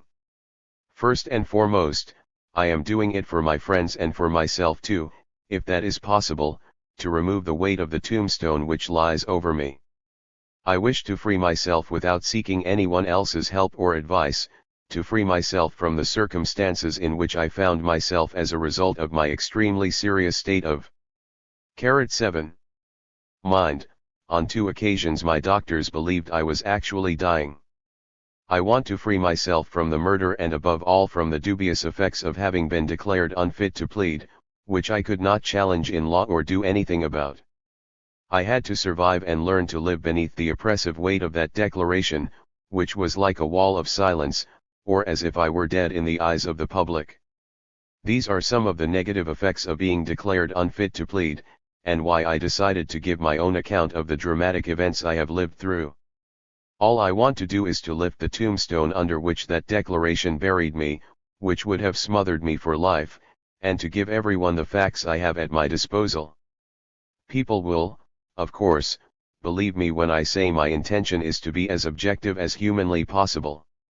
I have no desire to reveal only subjective thoughts and feelings.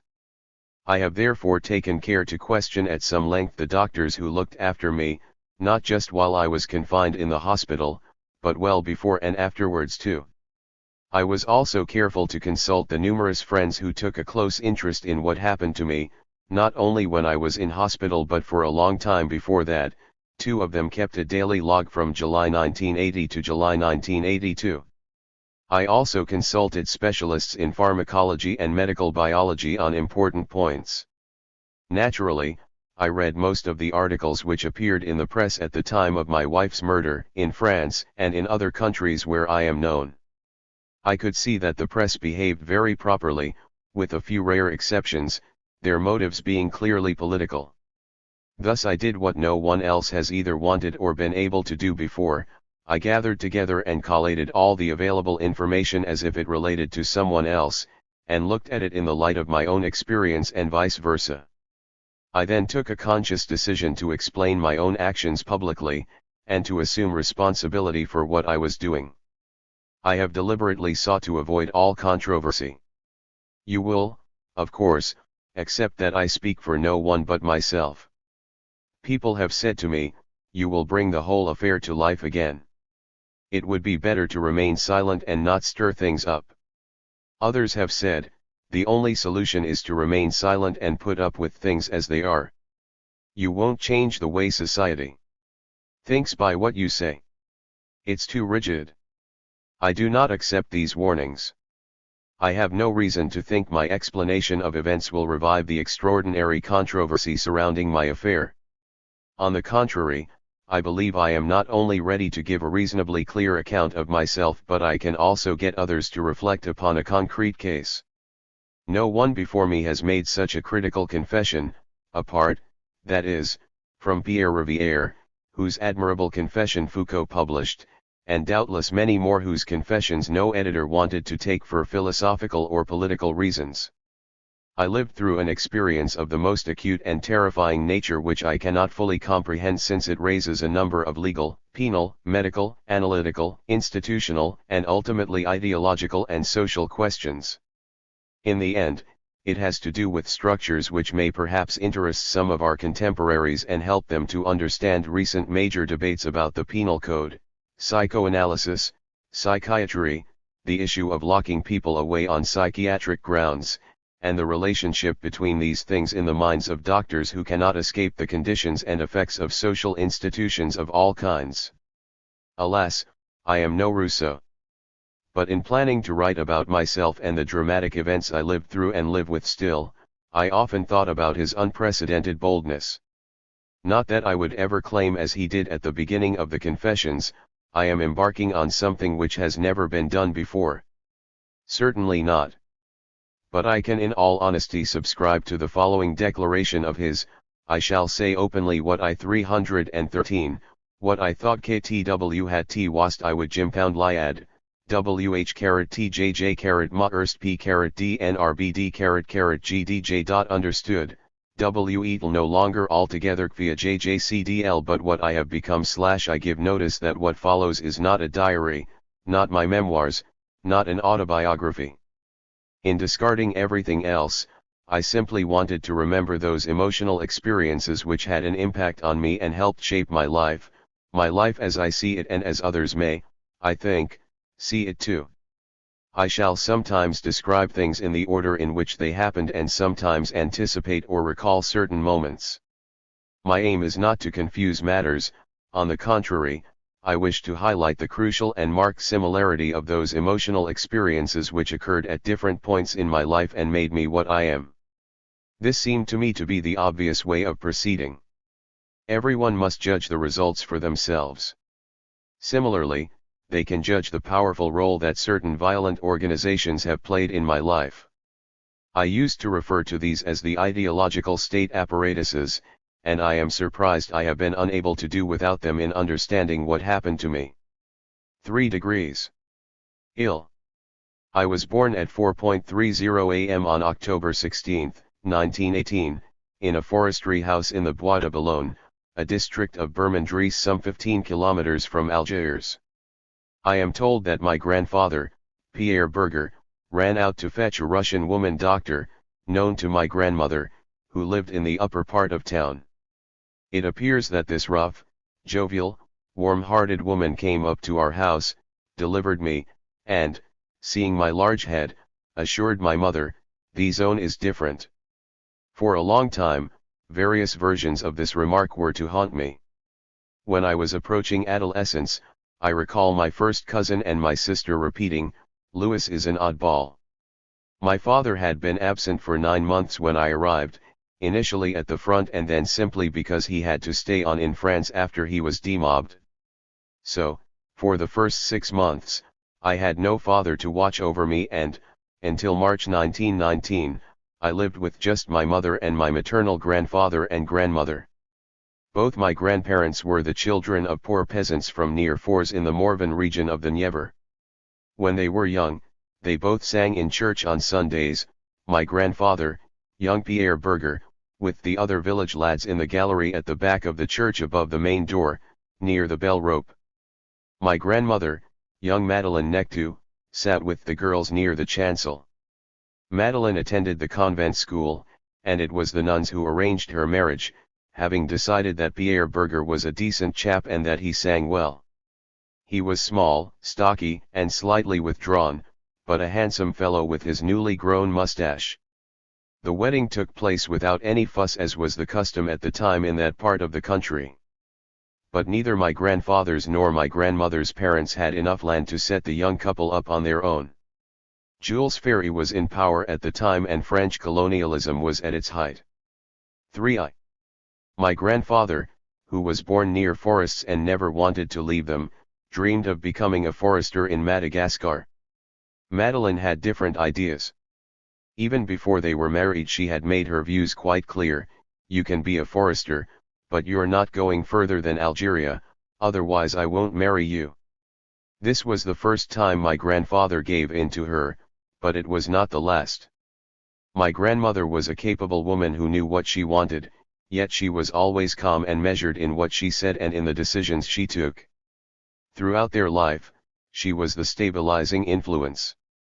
That was how the Bergers came to leave France and how my grandfather became a forester in the wildest and most remote mountain region of Algeria. The names came back to me again during the 60s, when they became key hiding places and battlegrounds for the Algerian resistance. My grandfather's health was ruined by the endless treks he made on horseback, by day and night. He was liked by both the Arabs and Berbers. His job was to protect the forests from goats which stood on their hind legs and ate the young shoots, but, especially, to fight the fires that would have destroyed the trees. Another of his jobs was to map out roads over difficult terrain and to supervise their construction. One night, when the Kria Plateau was under snow, he set off into the mountains alone and on foot to help a team of Swedes who had gone out and got lost. My grandfather managed to find them, no one ever knew how, and brought them back exhausted after 3 days and nights to his own house. He was decorated for this act of devotion to duty, and I still have the medal. Whenever he went off on treks or was at work, my grandmother stayed on her own, day and night, in their isolated house in the forest. I mention this in particular since it is important. My grandparents went straight from the countryside of the Morvan, with its traditional peasant sociability, to those wild and remote forests of Algeria. For nearly 40 years they lived almost entirely on their own, even after their 2 daughters were born. The only people they could mix with were the Arabs and Berbers they met in the different places where they lived, and the bosses of the Algerian Woods and Forests Agency who made irregular inspections, once a year. One of these individuals, a certain Emda 3*. Peyramov, kept a fine thoroughbred horse for his own personal use, which my grandfather fed, groomed, and took care of. Apart from these contacts they made the occasional rare excursion to a nearby village or a distant town. That was all. My grandfather was always on the go, either out on his rounds or preparing to set off. He never let up for a moment, and was a great worrier, constantly grousing. When he was away, often for several days and nights, my grandmother was left alone. On numerous occasions she told me about the Marguerite uprising, when she was alone with her 2 daughters in their house in the forest. There was a chance that the fiery Arab troops would pass very close to where they were and, though the local people liked my grandfather, there was every reason to be fearful since these troops were from another region some way away. The night of the greatest danger my grandmother did not sleep a wink, although her 2 young daughters, one of whom was to become my mother, slept peacefully by her side. She sat with a loaded rifle across her knees the whole time. She told me, there were 2 bullets in it for my daughters and a third nearby for me. She stayed there until morning. The uprising took place some distance from the house. I am recounting this screen memory, told me by my grandmother a long time after the event, because it has remained one of my childhood terrors. Another memory that makes me shudder was also told me by my grandmother. It occurred in a different forestry house in the Zakir Mountains, a long way from the nearest town of Blida. My future mother and her sister, who were about 6 and 4 at the time, were playing in a wide, fast-flowing stream of fresh water which ran along a concrete channel above ground. A little further on the water plunged into a sump and disappeared completely from sight. My mother fell into the water, was swept away by the current, and at the very moment she was about to disappear down the sump, my grandmother ran to save her, catching her by the hair. As a child my head was filled with the fear of people being killed. Moreover, in describing these dramatic incidents to me, my grandmother was talking about my own mother and the fact that she might have died. For a long time, naturally, though there 33 was some ambivalence, the thought of it made me tremble, as if unconsciously I had wanted it to happen. I do not know how my mother and her younger sister were able to pursue their studies, isolated as they were. I imagine my grandmother took care of these things. Then the war came and my grandfather was mobilized. He remained where he was, however, as Emda Peyramov simply had him moved for his final posting to the fine forestry house in the Bois de Boulogne overlooking the city of Algiers. The house was much less isolated and the work was not as hard. But they were still 15 kilometers from the city and had to walk 4 kilometers to reach the tramway, at a place called Colonnade-Voirol, which took them right into Government Square in the heart of the city and quite close to Bab el Oued, its noisy streets teeming with poor white settlers, French, Spanish, Maltese, Lebanese, and other Mediterranean people who spoke Sabir. My grandfather and grandmother only went down into the town on very rare occasions, and it was on one of these visits that they met a minor civil servant called althusser in the local offices of the Woods and Forests Agency. He was married with 2 sons, Charles, the elder, and Louis. They too were a family of expatriates who had recently arrived. I never knew my grandfather althusser, but my grandmother, whom I did know, was an extraordinary woman. She stood as stiff as a ramrod, spoke brusquely, and had a most unyielding nature. I saw very little of her because my father did not like her much. Their feelings about each other were mutual, she did not care much for us either. Another bitter memory is the fact that, in 1871 after the war between Napoleon III and Bismarck, the Althussers chose France and, like many Alsatians who wished to remain French, they were literally deported to Algeria by the government of the day.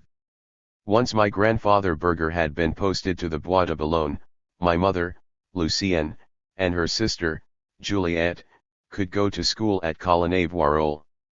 My mother was a model pupil, well-behaved and virtuous in a way children no longer are, and as respectful of her teachers as she was of her own mother. My aunt, on the other hand, was the capricious member of the family, the only one, though heaven knows why. The Bergers and the Althussers saw each other from time to 34. Time. On a Sunday the Althussers would sometimes go up to the forestry house and, as their respective children were growing up and relatively well matched in age, that is to say, the girls were much younger than the boys, the importance of which will become apparent later on, the parents agreed they should marry. I do not know why, but Louis, the younger boy, was paired with Lucienne, and Charles, the elder, with Juliette. In fact, I know quite well, it was because their natural affinity was obvious from the start. Louis too was a very good scholar, very well behaved and of unblemished character, and he also enjoyed poetry and literature. He was preparing to take the entrance exam to the École Normale Supérieure of St. Cloud. My father, the elder of the two, had just passed his school certificate and my paternal grandmother decided he should start work as a messenger boy in a bank. My grandfather had no say in the decision. The truth is, they did not have enough money to educate both sons and my paternal grandmother detested her elder son Charles. He was just 13 when she sent him out to work. I have two memories of this impossible grandmother of mine, one of which is rather amusing yet highly significant. It came from my father, who often talked to me about the incident at Fashoda. When the threat of war between France and England was announced over some insignificant stronghold in Africa, my paternal grandmother wasted no time in ordering my father to go out to buy 60 pounds of beans. This was a sensible precaution against starvation, as dried beans keep well, except for the Charanjan variety, and are as nourishing as meat. She asked him to get 40 pounds of sugar as well.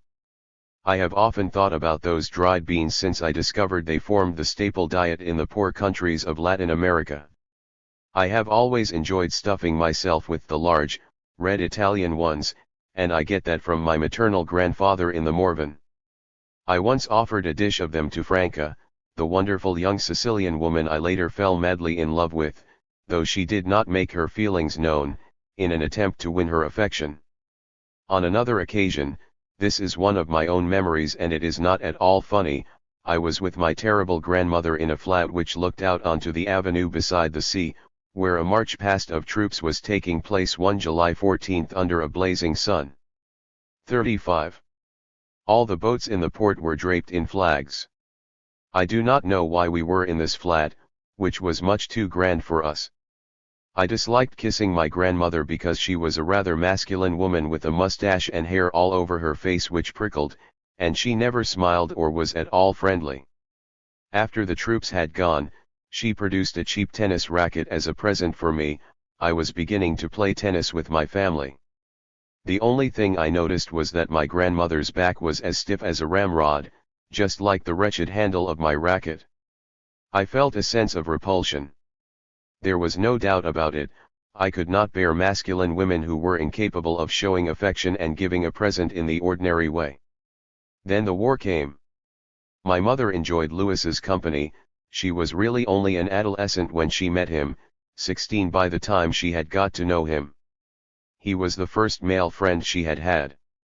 Like him, she loved studying, since above all it involved the mind rather than the body, and she also enjoyed being taught and supervised by teachers who were full of goodness and conviction. Thus they had a deep understanding of each other. Each was as sensible and as pure in heart, especially as pure, as the other. Both lived in the same realm of speculation and lofty ideas, far removed from any concern with that dangerous thing, the body. They soon began to share their pure passion and disembodied dreams. Later in life I made the following terrible remark to a friend who then quoted it back to me: "The trouble is, there are bodies and, worse still, sexual organs in the family." Louis and Lucienne were thought of as engaged, and soon they were. When Charles and Louis went off to war, Charles into the artillery and Louis into what was to become the Air Corps, my mother kept up an innocent and continuous correspondence with Louis. She always kept a bundle of sealed letters which intrigued me. From time to time the brothers would come home on leave either together or alone. My father showed everyone photos of the huge long-range guns, and he was always standing in front of them. One day in 1917, my father turned up alone at the forestry house in the Bois de Boulogne and told the Berger family that his brother Louis had been killed while serving as an observer in a plane over Verdun. Then Charles took my mother aside in the 36 large garden and ended up by proposing that he should take Louis's place and marry her. I heard this from Aunt Juliette on numerous occasions. After all, my mother was young, beautiful, and desirable, and my father truly loved his brother Louis. I am sure he expressed himself as tactfully as possible. My mother was, of course, shattered by the news of Louis's death, whom she loved deeply in her own way, and she was also taken aback by the unexpected nature of Charles's proposal. It meant, however, that the two families would still come together and the parents were bound to agree. She was the same person I later came to know, a well-behaved, virtuous, submissive, and respectful woman, whose only thoughts were those she had shared with Louis. She accepted Charles. The church wedding was fixed for February 1918, during one of Charles's periods of leave. In the intervening year, my mother became a teacher in a primary school close to Galland Park in Algiers. There, she met men she could listen to and with whom she could still have chaste conversations, as she had done with Louis. They belonged to that great generation of teachers, men of conscience with a sense of mission and professional responsibility, who were a good deal older than she, some of them could have been her father, and who showed her every respect as a young girl. For the first time in her life she had formed her own circle of acquaintances, whom she was pleased to know and meet, but never outside school hours. Then, one day, my father came back from the front and they were married. My mother always kept the details of this frightful marriage from me. Obviously I have no personal memories of it, but my aunt, my mother's younger sister, talked to me a great deal about it on numerous occasions. There is surely a reason why these belated accounts struck me so forcibly. I must have colored them with my own personal sense of horror and linked them with that whole succession of violent emotional shocks that were to affect me in a similar way. I shall come to these in due course. Once the wedding had taken place, my father spent a few days with my mother before returning to the front. My mother, it seems, was left with three appalling memories of that period. One was of being sexually violated by her brutal husband, another was of seeing all her savings frittered away by him in a single even 37. Of eating and drinking. My father's behavior was surely understandable given that he was returning to the front and perhaps going to his death. He was indeed a very sensual man, having already had a number of affairs as a bachelor. How dreadful! And even a mistress called Louise, that Christian name, whom he had simply dropped when he got married without saying a word to her.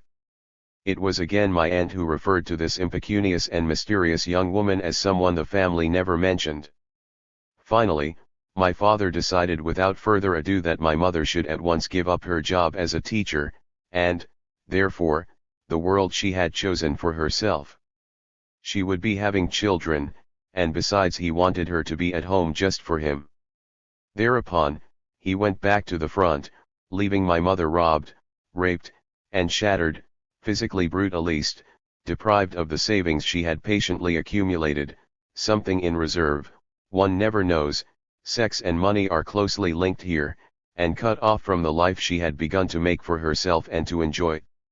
My reason for giving these details is because they have almost certainly helped to shape after the event, and so to confirm and reinforce in me unconsciously, the image I have of #martyred mother, bleeding like a wound.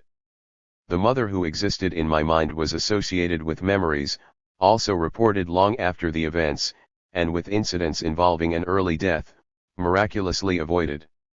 She was to become a suffering figure, condemned to a life of pain which she paraded in a reproachful way, and a martyr to her husband in her own home, her wounds clearly visible. She revealed herself to be a masochist but also dreadfully sadistic, both with regard to my father who had taken Lewis's place, and was thus associated with his death, and to me, since she could not help wanting me dead, as the Lewis she loved was dead. Fronted with her terrible pain, I constantly experienced a huge and profound sense. Anguish and an urge to devote myself to her service, body and soul, as an act of oblation in order to save myself from an imaginary sense of guilt and her from martyrdom and from her husband. I had the unshakable conviction that this was the supreme mission and meaning of my life. Furthermore, because of her husband's decision, my mother found herself alone again and unable to do anything about it. Together we shared that solitude. When I was born, I was christened Louis. I know it only too well. For a long time, Louis was a name I literally detested. It was too short, had only one vowel and ended in the sharp ee sound which offended me. Bear this in mind when I later come on to my fantasy of the steak. Doubtless it also said yes a little too readily on my behalf, and I rebelled against this yes / which corresponded to my mother's desire rather than to mine. Above all, it contained the sound of the third-person pronoun, 7f, which deprived me of any personality of my own, summoning as it did an anonymous other. It referred to my uncle, the man who stood behind me. Lux was Louis. It was him my mother loved, not me. This name was chosen by my father, in memory of his brother Louis who had died in the skies over Verdun, but above all by my mother, to remind her of the Louis she had loved and never stopped loving throughout her whole life. 39. 4. I have two kinds of memories of the time we spent in Algiers, until 1930, which are unbearably yet fortunately dissimilar. There are those involving my parents, our family life, and the school I attended, and those involving my maternal grandparents during the period they were living in the forestry house in the Bois de Boulogne. My earliest memory of my father, which is so precocious it must surely be a screen memory created after the event, relates to the very moment of his return from France, 6 months after the war ended. This is what I saw or believed I saw. My mother, whose half-exposed breasts disgusted me and made me feel ashamed, was looking radiant as she held me on her knee. The downstairs door, which gave onto the large garden and revealed the vastness of the sea and sky, suddenly opened, and there in the doorway appeared a very tall, slender figure, the spring air wafting around him. In the clouds high above his head could be seen the long black cigar shape of Dixmude, the German Zeppelin which had been handed over to France by way of reparations and which was about to burst into flames and plunge into the sea.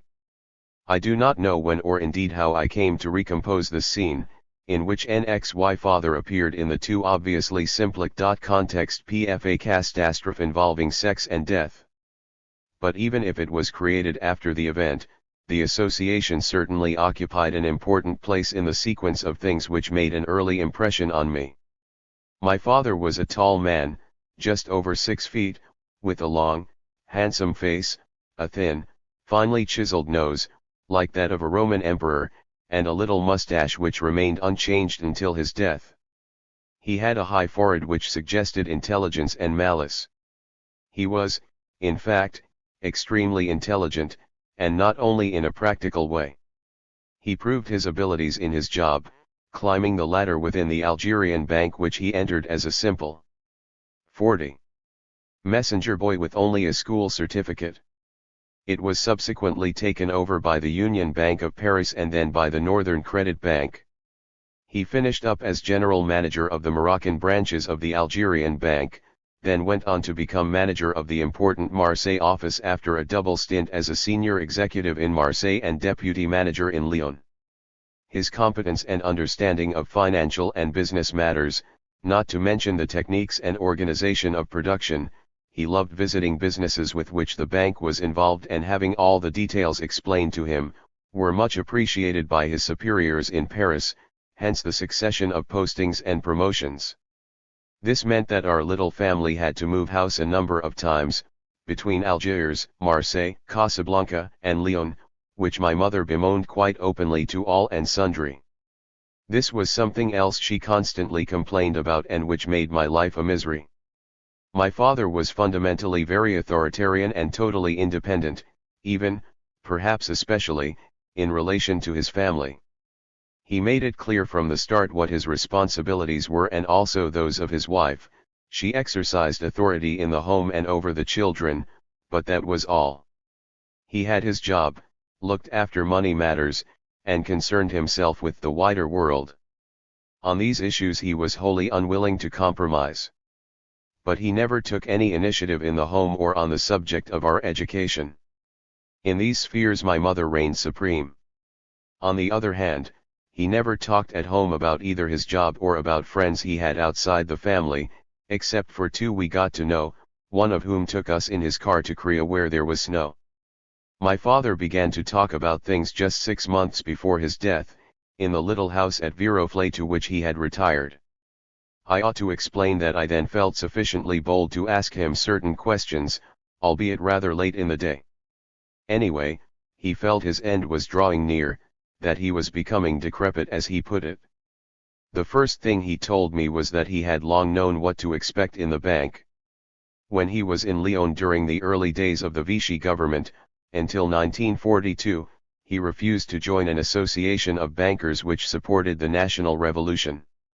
Similarly, in Morocco, when General Jouan swore he would get Mohammed V to eat straw, my father, the most senior person in the bank in Morocco, rather conspicuously just kept quiet, which did not go unnoticed, even though bank managers as a group paid court to the resident general. When he retired, he was sufficiently competent, experienced, and qualified for the general management in Paris to have invited him to join their staff, something they usually did and which would have been in their own interest. I knew they wouldn't do it in my case. I didn't belong as I hadn't been to the École Polytechnique, nor was I a Protestant or married to one of their daughters. They simply thanked him and nothing more. Yet he was so competent and had such breadth of vision. When I questioned him that day about the economic and financial situation, he gave me a remarkable overview not only of economic and financial matters but also of political affairs as well, though he was a very old man and in physical decline. He still had a clear mind and astounded me with his intelligence and insight and his understanding of social problems and conflicts. I had lived with this man quite unaware upon the _w_jitties he possessed. But throughout his life he never talked about himself, and I had never dared question him or get him to tell me anything. In any case, I am not sure he would have responded. I have to confess that for a long time I hated my father for causing my mother's suffering. Wt tic I was a martyr, I took upon myjhl both. Yet on one occasion in Marseille after the war, when I went to collect him at his office, some colleagues came in with documents for him to look at. He had the reputation of always being decisive. After slowly looking through the documents without saying a word, he looked up and made a few comments to the two men who stood waiting. He then muttered something that was hard to make out and totally incomprehensible to me. His colleagues left the room without asking a single question. But they didn't understand a thing. Don't worry, they will. Thus, quite by chance, I discovered how my father ran his bank. The impression I had gained was confirmed much later by one of his former colleagues whom I met in Paris. We hardly ever understood what your father was saying. Frequently, we walked out without daring to ask him to repeat what he had said, so what happened then? It was up to us to do as we thought. That was how my father ran things, without ever making anything clear, which was perhaps a way of allowing his colleagues to make decisions which they knew had been approved without being clearly defined. Doubtless they knew their job, doubtless he had long since got them used to his ways, Doubtless they knew my father well enough to understand his drift. Even his chauffeur did not always understand him when it was a question of taking a new route. Thus my father had created a good-natured if authoritarian persona for himself. And because his mutterings were so difficult to understand, his employees had learned to anticipate his almost unintelligible decisions, even if it meant being firmly ticked off. It was a hard school of man management, which not even Machiavelli would have dreamt up. Yet it was astonishingly successful. Former colleagues of my father whom I met after his death confirmed what I knew of his strange behavior and its consequences. They had not forgotten him and spoke admiringly, almost devotedly, of him. There was no one like him. He was an oddball. I never knew to what extent conscious deliberation or inner uncertainty and indeed distress even entered into my father's relationship with other people, if not with himself. Though he had abilities and was intelligent, he had to come to terms with his deep discomfort at expressing himself in front of others and with the fact that he was reserved by nature rather than on principle, which reflected his profoundly taciturn character. An authoritarian figure, given to occasional violent outbursts, he was at the same time paralyzed by an inability to reveal himself to others when called upon to speak. His fear made him reserved and prevented him from expressing clearly the decisions he had taken. He also had a strong and tacit belief in the value of reticence, which came from his humble background. It was seemingly this quiet reserve which meant he was the only person both in Lyon and Casablanca not to go along either with his social superiors or with the authorities of the day, which just goes to show how deeply embedded class conflicts and differences can be. My reason for dwelling on this subject at such length is because my Fatibur behaved in exactly the same way towards us. Admittedly, he had decided that my mother should have sole charge of the house, the children's education, and daily needs, and related things such as clothes, holidays, the theater, music, etc. His mumbled interventions were extremely rare and only ever expressions of irritation. We knew at least that he was angry, but we never knew why. He truly worshipped my mother in the role to which he had confined her. Occasionally, he liked to refer to her as the dynamic Madame Althusser, especially in front of other people, choosing the word which had been used to describe him by his boss in Algiers, M. Rongier, whom he revered. In contrast to my father, my mother never stopped talking. She did so unrestrainedly, with reckless and childlike spontaneity, and, to my great surprise and shame, my father let her have her own way in public. He never said anything to my sister and me. Instead of giving us a sense of freedom to do as we wished, he terrified us with _HJSJJUI poundé and least he terrifique TME. For a start, he was big and strong, and I was impressed by his forcefulness. I knew he kept his service revolver in a cupboard and was afraid he might use it one day, like the night in Algiers when he started raging, shouting, and banging saucepans, and then got out his gun because the people in the flat next door were making a row. I was trembling in case it ended in a physical confrontation and shots were fired. Whether by luck or because they took fright, silence was restored almost immediately. Frequently during the night he would let out the most terrible howls in his sleep, like a wolf that was out hunting or had been cornered. They went on and on with unbearable intensity, and we hid at the bottom of our beds. My mother could never waken him from his nightmares. For us, or for me at least, nighttime was terrifying, and I constantly dreaded those unbearable shrieks of his which I have never forgotten. Later on, when I vehemently defended my martyred mother against him and provoked him more than he could bear, he would jump up from the table before the end of the meal uttering the one word /foder, and disappear out into the night, slamming the door behind him. We were immediately overcome with a terrible sense of anguish, or I was at least. He had abandoned my mother, abandoned us. My mother appeared indifferent. Had he gone for good? Would he come back, or had he disappeared forever? I never discovered what he did on these occasions. He probably walked the streets in the dark. But each time, after what seemed to me an endless wait, he would return and go to bed alone without saying a word. I kept wondering what he said to my mother, the martyr, or whether he spoke to her at all. I thought him incapable of saying anything. 44. Both before and after each outburst he would silently and conspicuously sulk, incapable of behaving in any other way towards us. Then it would pass. But that was only one aspect of his character. When he was among friends, the few we actually knew, and no longer preoccupied with work, he revealed a biting and irresistible sense of irony. He played with people and made fun of them, producing endless witty, provocative, and teasing remarks which almost always carried sexual overtones. He was incredibly inventive in this respect, forcing those listening to him to join in the laughter which at the same time reflected his uneasiness. He was too powerful for anyone else ever to have the last word. No one, especially my mother, was allowed to take part in the game or could withstand his attack. It was doubtless another form of defense, to avoid having to say what he thought or wanted, perhaps because he did not really know what he wanted, seeking merely to disguise his deep-seated unease and indecisiveness behind a transparent mask of unrestrained irony.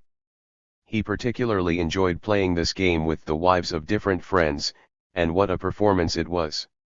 I suffered for my mother, watching him flirt with them so scandalously. He was especially roused by the wife of one of his colleagues at the office, one of the few friends we knew. Her name was Susie, a radiant and extremely beautiful woman, who knew how good-looking she was and loved him making advances.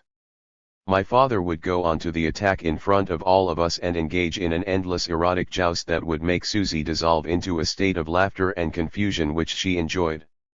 I suffered in silence on my mother's behalf and because he did not live up to my expectations of him. This powerful and profoundly sensual man loved wine and red meat as much as he loved women. Then one day, when we lived in Marseille, my mother became besotted with the ideas of a certain Dr. Omo, another pure spirit who appealed to her in her naivete. He owned a fine country house in the northern district of the town where the gardens were full of flowers. There he grew the vegetables he needed for his diet and preached strict vegetarianism, selling little jars under his own name at rather inflated prices. So my mother decided off her own bat to put my sister and me, as well as herself, on a purely vegetarian diet. 45. Which lasted 6 whole years. My father made no objection, but insisted on having his rare steak every day. We ate cabbage, chestnuts, and a mixture of almonds and honey which was conspicuously prepared in front of him, as he calmly cut up his steak, to register our collective disapproval. I used to cheek him and attack him quite vehemently. He never made any response, except sometimes to utter his customary riposte, faute v. There were, of course, times when my father wanted me to side with him. He occasionally took me to the sports stadium, where he liked to get in without paying under the knowing gaze of a bank employee who supplemented his income by looking after the entrance money. I was fascinated by his skill at working these fiddles. I would never even have dared think of doing it myself, having had the fundamental principles of honesty and virtue instilled into me by my mother and my teachers. One dreadful memory I recall of his bad example concerns a visit we made to some tennis courts. As usual, my father entered without paying, but I was behind him and could not get in. So he just left me. Subsequently, however, I must have made an effort to acquire his skill of entering without paying. He would go in, I would follow behind, and we would then watch the match together. There was always a rowdy atmosphere, and on 2 occasions at St. Eugene I remember shots being fired in the crowd. Always shots? How symbolic! I shook with fear, thinking they were meant for me. I have one horrible memory of this period. We were learning about the Crusades in school, about towns being plundered and burnt and their inhabitants put to the sword. The streets were running with blood and many of the native people were also impaled. I constantly visualized one of them, his body supported only by the stake which had gone in through his anus and was slowly going up through his stomach until it reached his heart. It was only then that he died, in terrible agony, with blood running down the stake and on down his legs to the ground. It was terrifying, because it was me who was being pierced by the stake, perhaps by the dead Louis who was always behind me. I have another memory from this period which I must have got from a book. A victim was trapped inside an iron maiden, which was covered from top to bottom with hard, sharp points. Slowly they 4-6 pierced his eyes, his skull, and his heart. Again, I was the one inside the Iron Maiden. What a slow and frightful death! For a long time it made me shudder and I would dream about it at night. You may or may not believe me, but neither here nor elsewhere have I any intention of engaging in self-analysis. I shall leave that to those clever people who like to indulge in analytical theory worthy of their private obsessions and fantasies. I am simply recording the various emotional experiences which marked me for life, both the earliest ones and those which occurred subsequently and were linked to them. On one unique occasion, my father, who had returned from the war with countless photos of his artillery division in which he was always to be seen standing in front of their huge long-range guns, took me to the army firing range at Cuba. He made me pick up and aim a heavy rifle. I felt an enormous kick on my shoulder and fell over backwards with the noise of the explosion, which I found unbearable. In the distance people were waving flags to indicate that I had missed the target. I was perhaps 9 years old at the time. My father was proud of me. As always, I was terrified. But when, at a later date, I passed the scholarship exam for the lycée in 1929, coming well down the list although I was a good student, my father asked me what I would like as a present. Without hesitation, I replied, "See a 9mm rifle from the Arms and Cycle Company in Saint-Étienne, whose catalogue I used to pore over, with so many things that I had never had or even seen, to fill me with raging." I got my rifle without any fuss, as well as some cartridges and bullets. My mother disapproved, but my father did not question my choice for a second. One day I was to use it for a very strange purpose. From a very early age I was extremely good at aiming at things, throwing stones at empty tins and also hitting objects with a catapult. I tried to shoot birds but always missed, except on one occasion when I stalked the hens that were pecking up seeds in my grandfather's field at Boisdevel. I took aim at a handsome red cockerel which was near the hedge, though I was some distance from it, 20 meters or so. I fired my catapult and was really scared when I hit it right in the eye and saw it jump with pain. 47. Jab its beak up and down violently, and then run away squawking. My heart went on pounding for several hours. This is what happened when I got my rifle. At first I used it just to fire at cardboard targets, which I was good at. One day, however, we were at a remote place way up in the hills called Les Raves, a property my father had decided it was a good idea to buy. I was roaming in the woods, my rifle in my hands, looking for some bird or other to shoot at. Suddenly I spotted a turtle dove and fired. It fell to the ground and I looked everywhere for it in the dry bracken. In the end I became convinced I had missed it, that it had pretended to fall and thus escaped. I went on my way and suddenly, without consciously thinking about it and certainly without knowing why, the idea came to me that I could try to kill myself. I pressed the barrel of the rifle against my stomach and was about to pull the trigger when I was restrained by an uneasy feeling, though I will never know why. I opened the breech, and there was a bullet. How had it got there? I had not loaded it. I never knew how it happened. Instantly, I came out in a cold sweat, shook all over, and had to lie on the ground for a considerable time before returning to the farm in a very reflective frame of mind.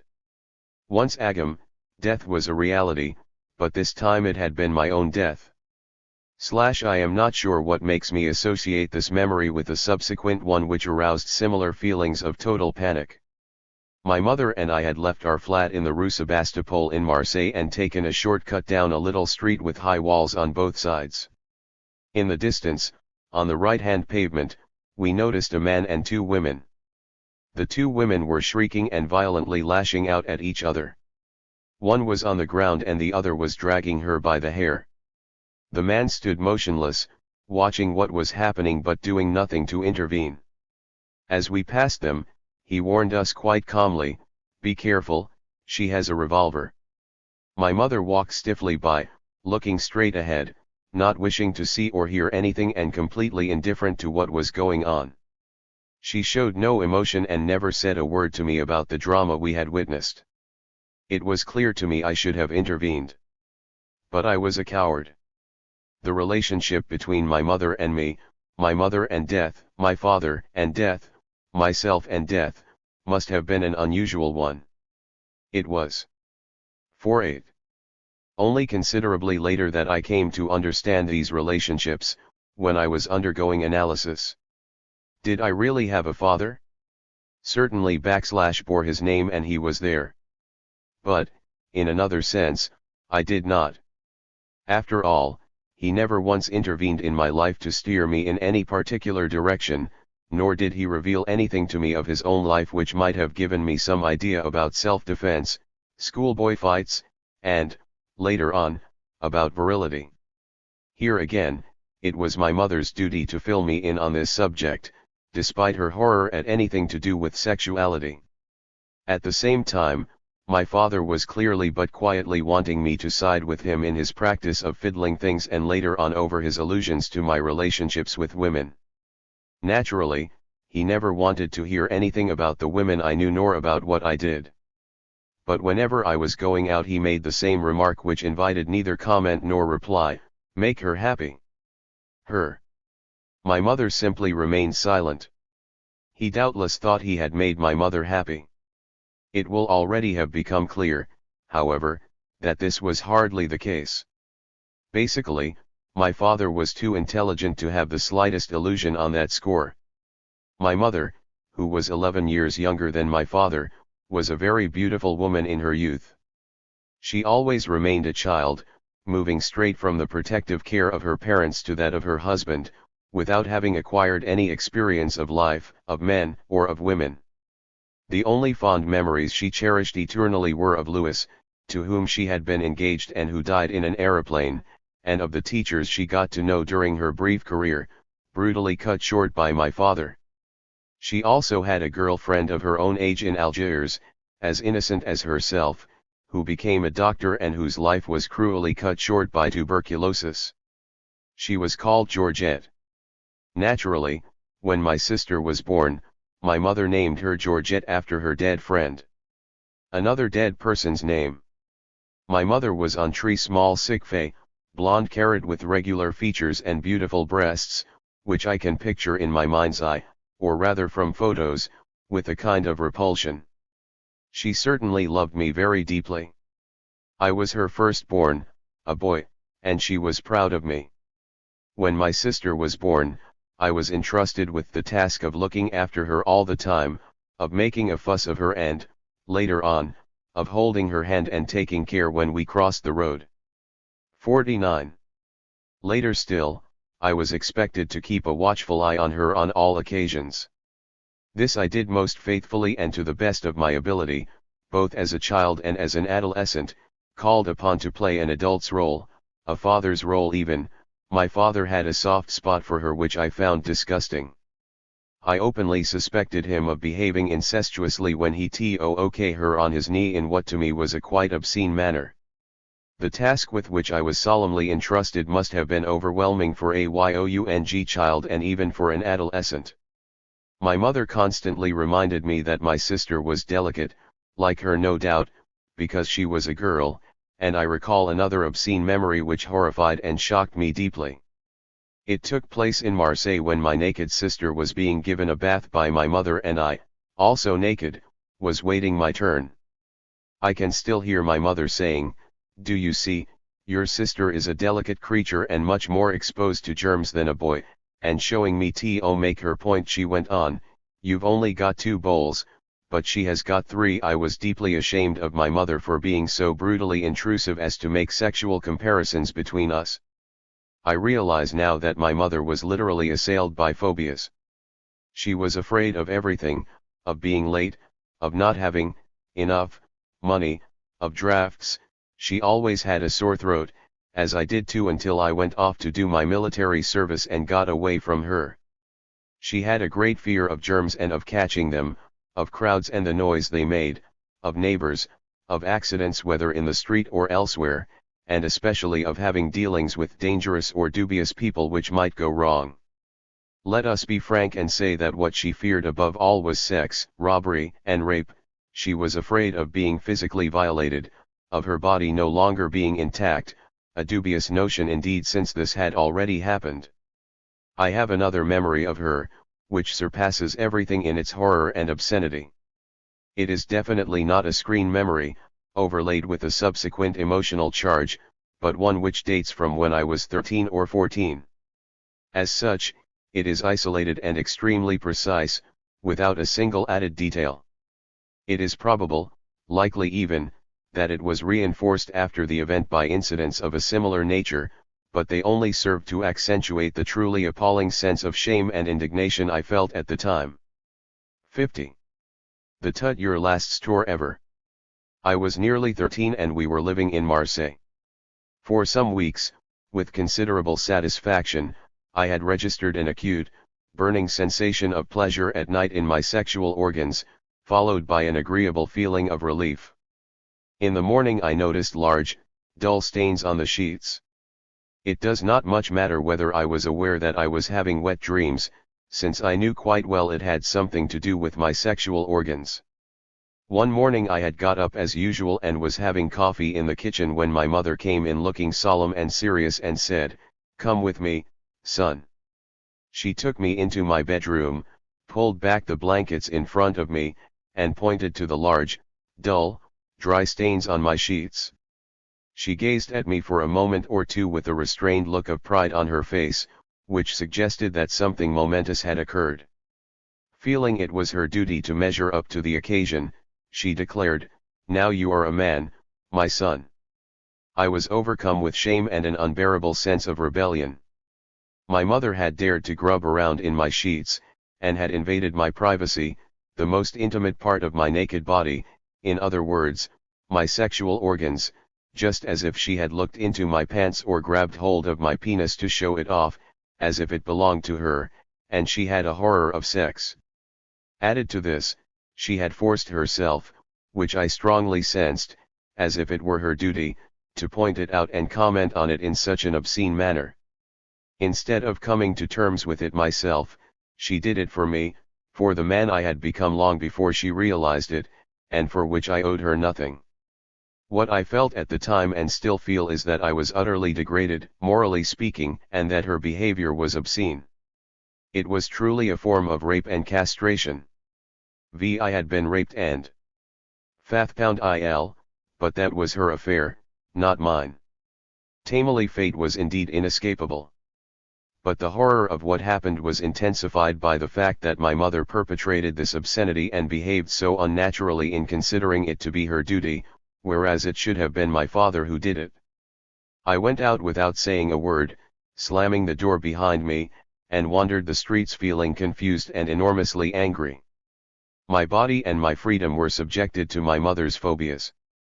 I longed to play football with the poor kids I could see from our fourth-floor flat in the Rue Sebastopol as they romped around. 5. On a large piece of waste ground. I was forbidden to play football. You shouldn't mix with that sort of people, and you might break your leg. I longed for the company of children of my own age, to make friends with them so that I would no longer be alone but would be accepted and recognized as one of them. We would have talked, swapped marbles, even had fights, and I would have learned from them all the things I did not know. That was my dream. But I had no friends. It was forbidden. When we were in Algiers, I had to cross only one quiet road to get to the local school, 300 yards or so from where we lived, in the Rue Station Sanitaire. But my mother hired an Algerian maid to take me there. We always arrived at school too early, so that I would not be late, another of my mother's phobias. The French and Algerian boys would be playing marbles against the wall or running around together quite freely, making a lot of noise. I arrived looking rather prim, since that was how I had been taught to behave, accompanied by our Moorish maid who never said a word. Deep down I was ashamed and felt I would be despised for being privileged and rich. In fact, we were poor at the time. Instead of waiting outside until the school opened, former colleagues of my mother had arranged for me to wait in the playground until the teachers arrived. One of these teachers, a lean, mild-mannered man, would invariably stop and ask me, though I never knew why, "Louis, what is the fruit of the beech tree called?" I gave him the answer he had taught me and he would pat me on the cheek and go on his way. 10 minutes later, the other kids came running and shouting into the playground just as lessons were about to start. I was no longer on my own, but there was now no chance of joining in with them. I found this, daily, ritual unbearable and was ashamed of being a teacher's pet, just so that my mother would not worry about all the risks I ran when I was in the streets, meeting the wrong sort of people, catching germs, etc. Another vivid memory concerns a game of marbles that took place during playtime with a boy who was much younger than me. Since I was very good at the game, I always won, and on this occasion I got all the little boy's marbles. He was terribly keen to keep just one, but that was cheating. All of a sudden, I slapped his face, though I could not explain the reason for my violent outburst. He ran off and I went after him, wanting to take back what I had done, the pain I had caused him. Clearly, I could not bear fighting. Since I am in the process of recalling vivid memories of this period, here is another one. I was in class with the very good teacher who really liked me. He was at the blackboard with his back to us. At that moment the boy sitting just behind me let out a fart. The teacher turned round with a reproachful and disappointed look on his face and said, "You, Louis." I was so convinced it was me who had farted, I did not reply. I was totally ashamed, as if I were truly guilty. In desperation I told my mother about it, as she had been trained by this teacher, knew him well, and liked him a lot. "Are you sure it wasn't you who," she could not bring herself to say the word, "did this dreadful thing? He's such a nice man, he couldn't have made a mistake." No comment. My mother loved me deeply, but it was only much later, in the light of my analysis, that I came to understand how, joth in her presence, md A and is a j h and c, xj jslza, asterisk he oya wellman j feeling th t I did not felt there had been a mistake, and that it was not really me she loved or was even looking at. I am in no way blaming her in saying this. The poor woman came to terms as best she could with what had happened to her. She had had a child and could not help calling him Louis after the man she had loved and loved still in her heart, and who had died. When she looked at me, it was not me she saw, but another person, the other Louis, who was not me but whose name I had been given and who had died in the skies over Verdun, those pure skies which belonged to the past but which were ever present. He stood behind me, in some infinite and imaginary sky which was forever marked by his death. It was as if she looked through me. I disappeared under her gaze, which reached out beyond me, beyond death to recapture the face of another Louis who was not and never would be me. I am reconstructing what I experienced and the way I understood it. One can philosophize about death and explore it in literary terms as much as one likes. Death, which is an integral part of social reality in which it is inverted, just like money, does not always assume the same form in reality as it does in fantasy. In my case, death represented a man my mother loved more than anyone else, more than me. In 53.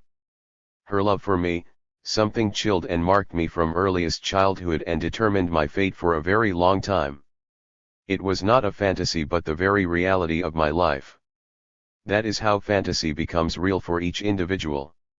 Later, when I was an adolescent living in La Roche-Mille with my maternal grandparents, I wanted to be called Jacques, like my godson who was the son of sensual Suzy Pascal. I am perhaps reading a little too much into the phonemes of the signifier, but the CJ of Jacques is a spurt, or sperm, the dark A, Jacques, the same as in my father's name Charles, the K's obviously a tail, and Jacques is like the Jacquerie, a secret peasant revolt my grandfather told me about at the time. It is perhaps possible now to piece together and understand the contradictions, or rather the ambivalence, of the life to which I was condemned from my earliest years. On the one hand, like all breastfed babies, I had physiological, and erotic contact with my mother's body. She suckled me and bestowed on me the warmth of her body, her skin, her hands, her face, her voice. I was intimately and erotically attached to my mother and loved her as every healthy, lively child loves its mother. But I knew early on, children are unbelievably perceptive about things which adults fail to see, though such perceptions are certainly not conscious, that my mother, whom I loved with all my heart, loved someone else. J_oof_ and J_xjndme his jilks, physical presence to remind her of a person who was absent, or rather seeing his presence through my absence. It was only later I discovered this person had been dead a long time. Who can say when this actually occurred? Obviously, my own views on the matter were determined after the event through the effects they had on me. These were repeated over and over in various highly intense emotional experiences, patterns which were inescapable and never changed. How therefore could I make my mother love me, since it wasn't actually me she loved? I was doomed to be merely a pale reflection, that of a dead man, perhaps even a dead person myself.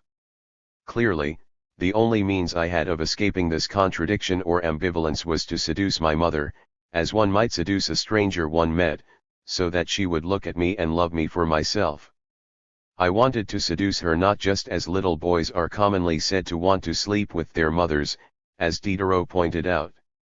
In my case it was something much deeper, because I sought to win my mother's affection in order that I, 55, might become the person she loved, who was forever beyond me and sanctified by death. I would seduce her by fulfilling her desire.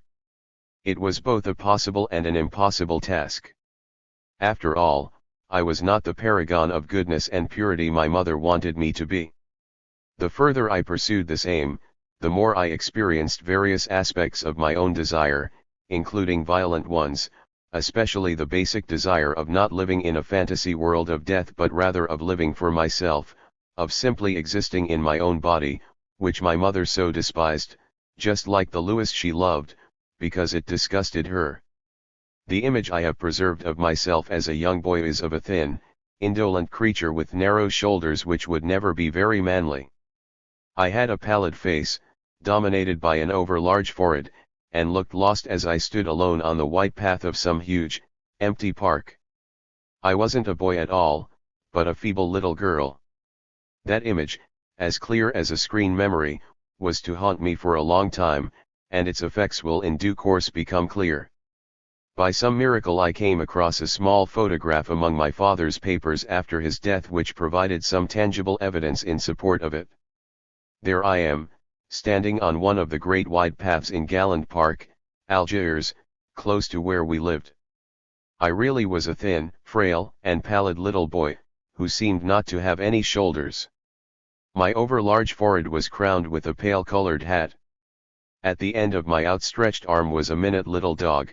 It belonged to Susie's husband, M. Pascal, which looked very lively and was tugging at its lead. I was alone with the little dog, there was no one else to be seen on the deserted paths. One might say that the fact of my being alone was of no significance and that M. Pascal had simply waited until everyone else had gone. Though he may have chosen to take a photo of me on my own, that image of me alone joined together in my memory the reality and fantasy of my loneliness and vulnerability.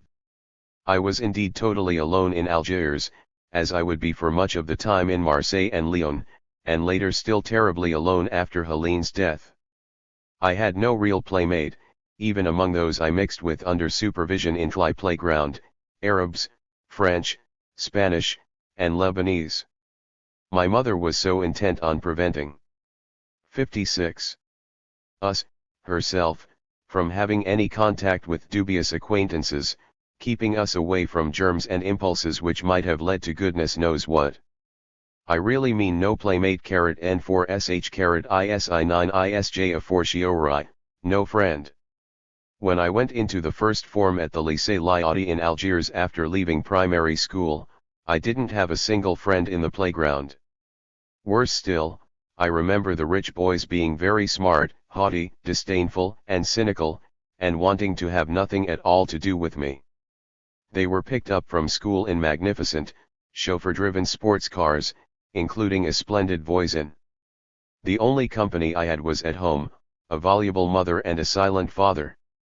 Apart from that, I ate, slept, and did my lessons and homework, dutifully and willingly.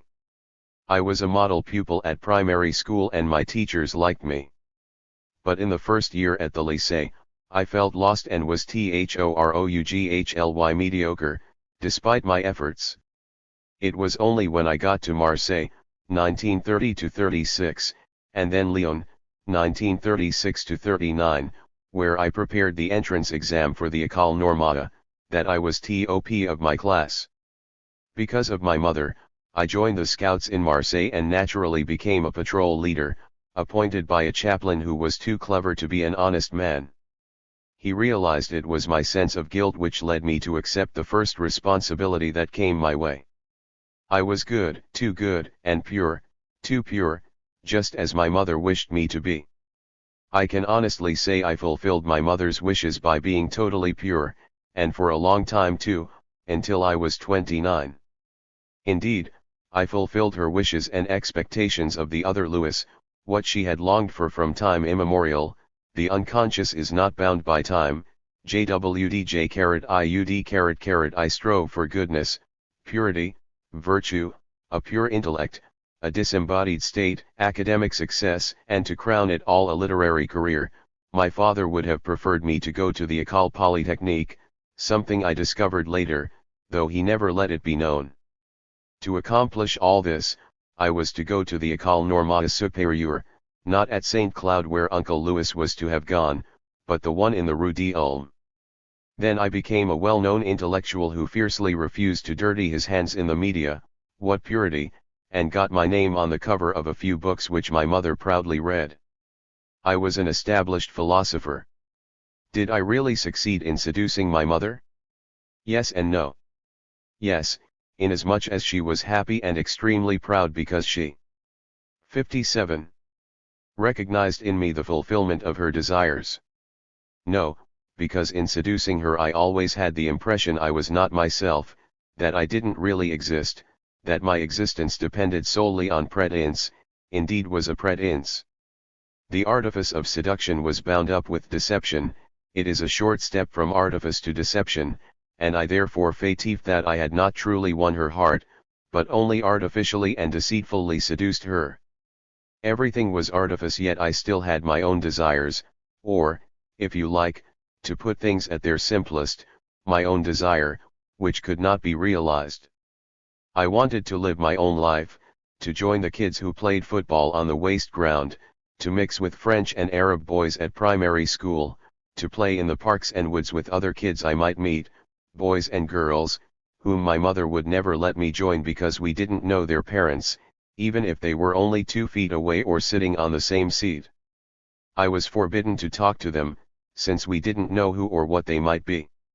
Even though I grumbled inwardly at what she said, I always went along with it. I existed only through mother's desires, never mj_wn hijiac remam. Another significant memory I have is of being in the Bois de Boulogne forest with my mother and sister, near an aloe tree which had a huge spike on it, yet another sort of stake. A woman came by with 2 children, a boy and a girl. I don't know why my mother gave in, but we started to play together. Not for long, however. I never knew what came over me, but I suddenly slapped the little girl and said, "You're a nincompoop." I had read this word in a book and it seemed full of meaning, though I wasn't sure what. You can imagine my mother's reaction. She immediately dragged us off without saying a word. It was yet another sudden violent act on my part, like the one in the school playground. But this time the victim was a little girl. I don't recall feeling any sense of shame or desire to say I was sorry. That at least was something. I was torn, but helpless in the face of my mother's desire and my own inner conflict. I did everything she wished. I held my sister's hand and helped her cross the road, because it was so dangerous. On the way home from school I bought 2 little panes of spokolat with the exact money my mother gave me, never having had any pocket money, until I was 18, because 58 might have been robbed, and also because one never knew what nasty or useless thing a child might buy. Her excessive thriftiness was combined with a fear of eating contaminated food and the danger of being robbed. At home I performed my duties like a good boy and was present at meal times. Subsequently, the only excursion I ever made in Algiers, taking my sister's hand, as always, was to the flat of a thin, languid pair who seemed disembodied and otherworldly. They were not husband and wife but brother and sister, like us, both unmarried and living together permanently. My mother had placed her total trust in them, on account of their manifest purity. My sister took piano lessons and I learned the violin, so that the TWO of us could also play together later as brother and sister. I could do nothing to escape these constraints. How would I have done so, given the way I was? As a result I developed a strong dislike of music, which was later reinforced by having to go with my mother to weekly classical concerts in Marseille. My father never came. But don't worry, I truly enjoy playing the piano now, on which, as you will discover, I improvise, never having taken lessons. What indeed could I have done to avoid these musical and other impositions? There was no one outside I could turn to, and certainly not my father at home. The only friends I knew were the very occasional ones my father introduced us to. Actually, there was only one, M. Pascal, who was a colleague at work and a subordinate of his. He was going thin on top, was as soft as butter, and always gave in to his wife, the vivacious Susie. The year my sister caught chicken pox, as a child she was always ill, my mother asked the Pascals if I could stay with them so that I would not catch it, yet again that fear of contagion. Thus I got to know the funny ways of this childless couple in their own cozy little nest. Susie was a splendid and voluptuous woman whose breasts were always on display and she had a warm air of authority about her. M. Pascal, I discovered, led a humdrum life, following his wife around just like the little dog he took to the park on a lead. When I was in bed I always had the same nightmare. A long creature slowly appeared from the top of the cupboard, a long, headless snake, castrated, a sort of giant earthworm, and came down towards me. I woke up screaming. Susie came running and clasped me to her ample bosom. I calmed down. 59. One morning I awoke late. I realized M. Pascal had left for work. I got up and went quietly towards the door of the kitchen, where I could hear Susie doing some chores, making coffee or washing up. I am not sure how, but knew she was standing naked in her kitchen. Impelled by an irresistible desire and quite sure nothing would happen, you will discover why, I opened the door and gazed at her for a long time. I had never seen a woman's naked body, her breasts, belly, pubic hair, and fascinating buttocks. Was it the attraction of forbidden fruit? I must have been about 10, or the sensual delight of her ample figure.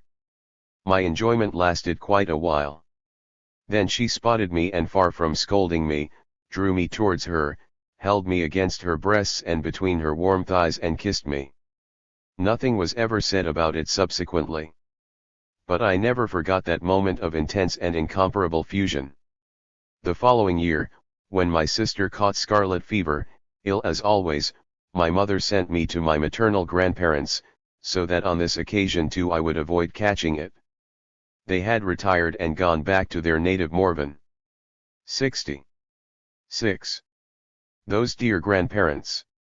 My grandmother was slim and upright, had honest, pale blue eyes, and was always on the go, though she did things at her own pace. She behaved generously towards everyone, especially me. She was also extremely fond of me without making a show of it and provided a haven of peace and calm to all and sundry. Without her my grandfather would never have survived his exhausting labors in the forests of Algeria. She brought up her daughters according to her own principles of health and virtue so that they became fine young women who were both upright and pure. My grandfather, a tense and anxious person, was always muttering and moaning under his mustache and peaked cap, yet he was as kind as could be. They were my real family, my only friends in the world. You must realize that the vast open spaces where I lived with them, or went to join them, were exhilarating to a child who until then had been cooped up alone in a tiny flat in urban surroundings. More likely it was being with them and the fact that they loved me as I loved them which transformed the houses, woods, and fields where they lived into a childhood paradise. To begin with, before my grandfather retired and went back to his native Morvan, their home was the forestry house in the Bois de Boulogne, looking out over the whole of Algiers, then the little house at La Roche-Mille, Nievre, with its garden and the fields of Bois de Vel. I have a vivid memory of the forestry house in the Bois de Boulogne, hidden away in its vast garden. The rooms were low-ceilinged and cool.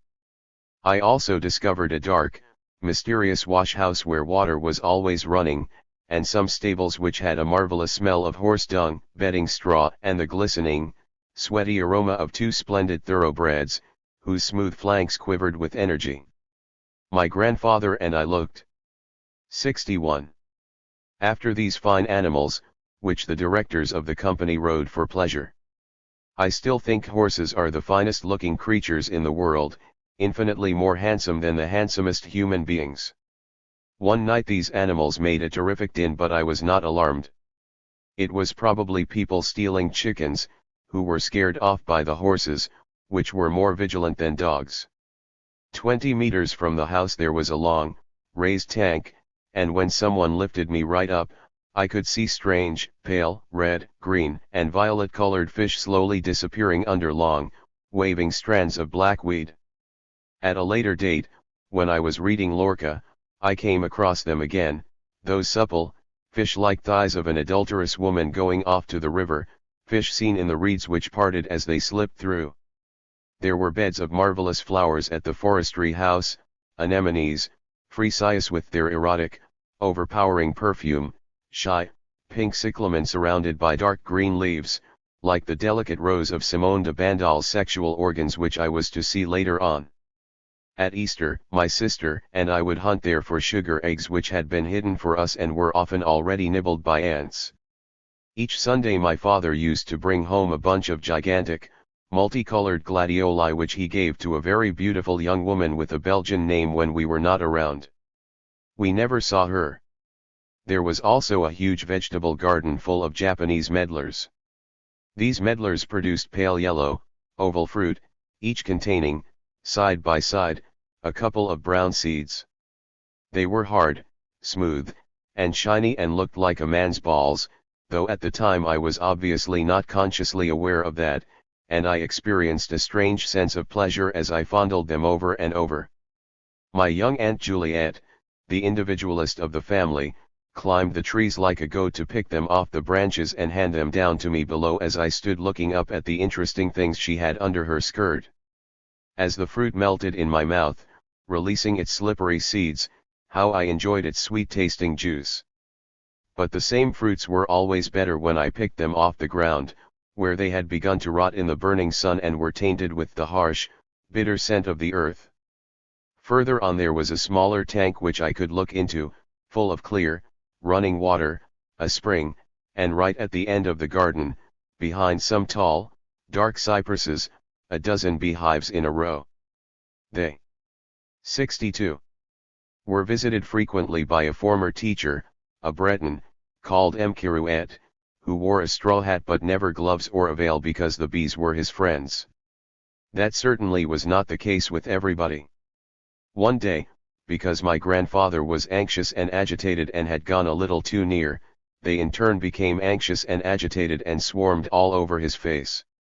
What saved him was that he made a mad dash to the large tank and plunged straight in. Curiously, I was not the least bit afraid on that occasion. Most important of all was the huge, round carob tree which stood at the bottom of the garden on the left. Its long, smooth, dark pods fascinated me, and I would have loved to have tasted them, but my mother had forbidden it. For me, the tree was an unexpected and isolated observation post. From there I could see the enormous city sprawled out languidly beneath me in the sunshine, stretching as far as the eye could see. Everything looked minute, the streets, the squares, the buildings, and the port where huge ships with funnels lay motionless at anchor and hundreds of small craft were constantly on the move, slowly crisscrossing each other. Far away, on the pale, smooth sea I first saw a few wisps of smoke on the horizon, then gradually masts and a hull. These ships, which appeared motionless as they made their desperately slow progress, belonged to the Marseilles-Algiers service. If I were patient enough, I would finally see them come alongside at one of the few empty berths after an infinite succession of careful maneuvers. I knew one of them was called the Charles Roux. There had been so many General Chances and similar things. Charles, like my father, I firmly believed at the time that all children took the name Charles when they grew up and that there were nothing but Charles. I imagined that it ran along on wheels under its hull and was surprised that no one else seemed aware of this. I also went out with my grandfather into the woods. What a sense of freedom I had! With him, there were never any dangers and nothing was forbidden. How happy I was! Though he was such a grumbler, considered by everyone to be so impossible, like Helene later on, he talked to me quietly like an equal. He pointed out the different trees and plants and told me all about them. I was especially fascinated by the countless eucalyptuses. I liked feeling the scaliness of their bark, long tubes of which would 63. Suddenly come crashing down from the tops of their trunks and hang like limp arms or pieces of rag, the rags I later used to enjoy wearing, or the long, red, tattered curtains which hung in my bedroom at the École Normale. I also liked their long, smooth leaves, which were curved and pointed and changed with the seasons from dark green to blood red. Their flower fruit had delicate pollen and the overwhelming scent of a druggist's remedy. Finding the wild pink cyclamen hidden among its dark leaves was to discover it anew, as one had to pull back the protective outer layer to reveal its intimate fleshy pink. There was wild asparagus, as stiff as a man's penis, that I liked munching raw straight from the ground. Then there were terrible aloes, covered with prickly thorns, which occasionally, once every 10 years, thrust a huge spike up into the air at the end of which a flower slowly opened that no one could reach. I felt free and fulfilled and was intensely happy in the company of my grandfather and grandmother, even when my parents were there too. Their forest home, its garden, and huge woods were a paradise to me. There was quite often a bit of a drama on our way there. At the top of the wood, right next to the dirt road along which we walked, for 4 kilometers, stood a tall white house which was lived in by a serving captain, M. Lemaitre, that name, his wife, his grown-up son of 20, and their little daughter. It was always Sunday, my father's day off and the day on which M. Lemaitre too was off duty. When we went up to the forestry house, he was always at home with his family, but frequently terrible scenes erupted between father and son. The son was expected to study in his bedroom and when he refused his father locked him in. That is what happened on this particular Sunday. The captain, who was in an awful rage, explained why his son was not around. Suddenly, we heard the terrible noise of splintering wood. The son was smashing down his bedroom door. He came out yelling and disappeared into the woods. His father hurriedly went indoors, took out his revolver, and chased after him. Another scene involving a violent father, shouting and brandishing a revolver. On this occasion, however, a violent son was challenging his father's violence. His mother remained silent. In the background, their young daughter, Madeleine, was sitting on the 6th bottom step of the second staircase, her face bathed in tears. I was deeply moved and went and sat beside her, took her in my arms and started to comfort her. I had the impression it was an enormous act of pity and self-denial on my part, as if I had discovered once more, after the experience with my mother, a new and definitive purpose in life, that I had a mission to which I could devote myself, that of saving this young martyr. No one except me took any notice of her, which increased my sense of elation. The son returned, his father behind him holding the revolver in his hand. He locked him in another bedroom, and we left this violent and distressing family scene for the calm of the forestry house nearby. I was again very frightened, but, how can I put it, I also experienced a sort of joyful pleasure in having taken little Madeline in my bosoms. That was my grandmother's name too. Ah! These nom t. Lac rf was right to stress the role of, since Freud had written of people having hallucinations about names. I was very struck by the fact that my grandfather, who never stopped moaning and groaning about everything with everyone else albeit quietly and through his mustache, behaved quite differently towards me. In fact, I never for a moment feared he would abandon me. If he happened to fall silent when I was with him, I never had a sense of anguish, which was not the case with my mother or father. For he only fell silent in order to talk to me. Each time it was to point out and explain the wonders of the forest which I was not yet aware of. Rather than ask anything of me, he continued to shower me with gifts and surprises. That is how I first came to realize what it is like when someone loves you. The impression I had on each occasion was of receiving something without being expected to give anything in return.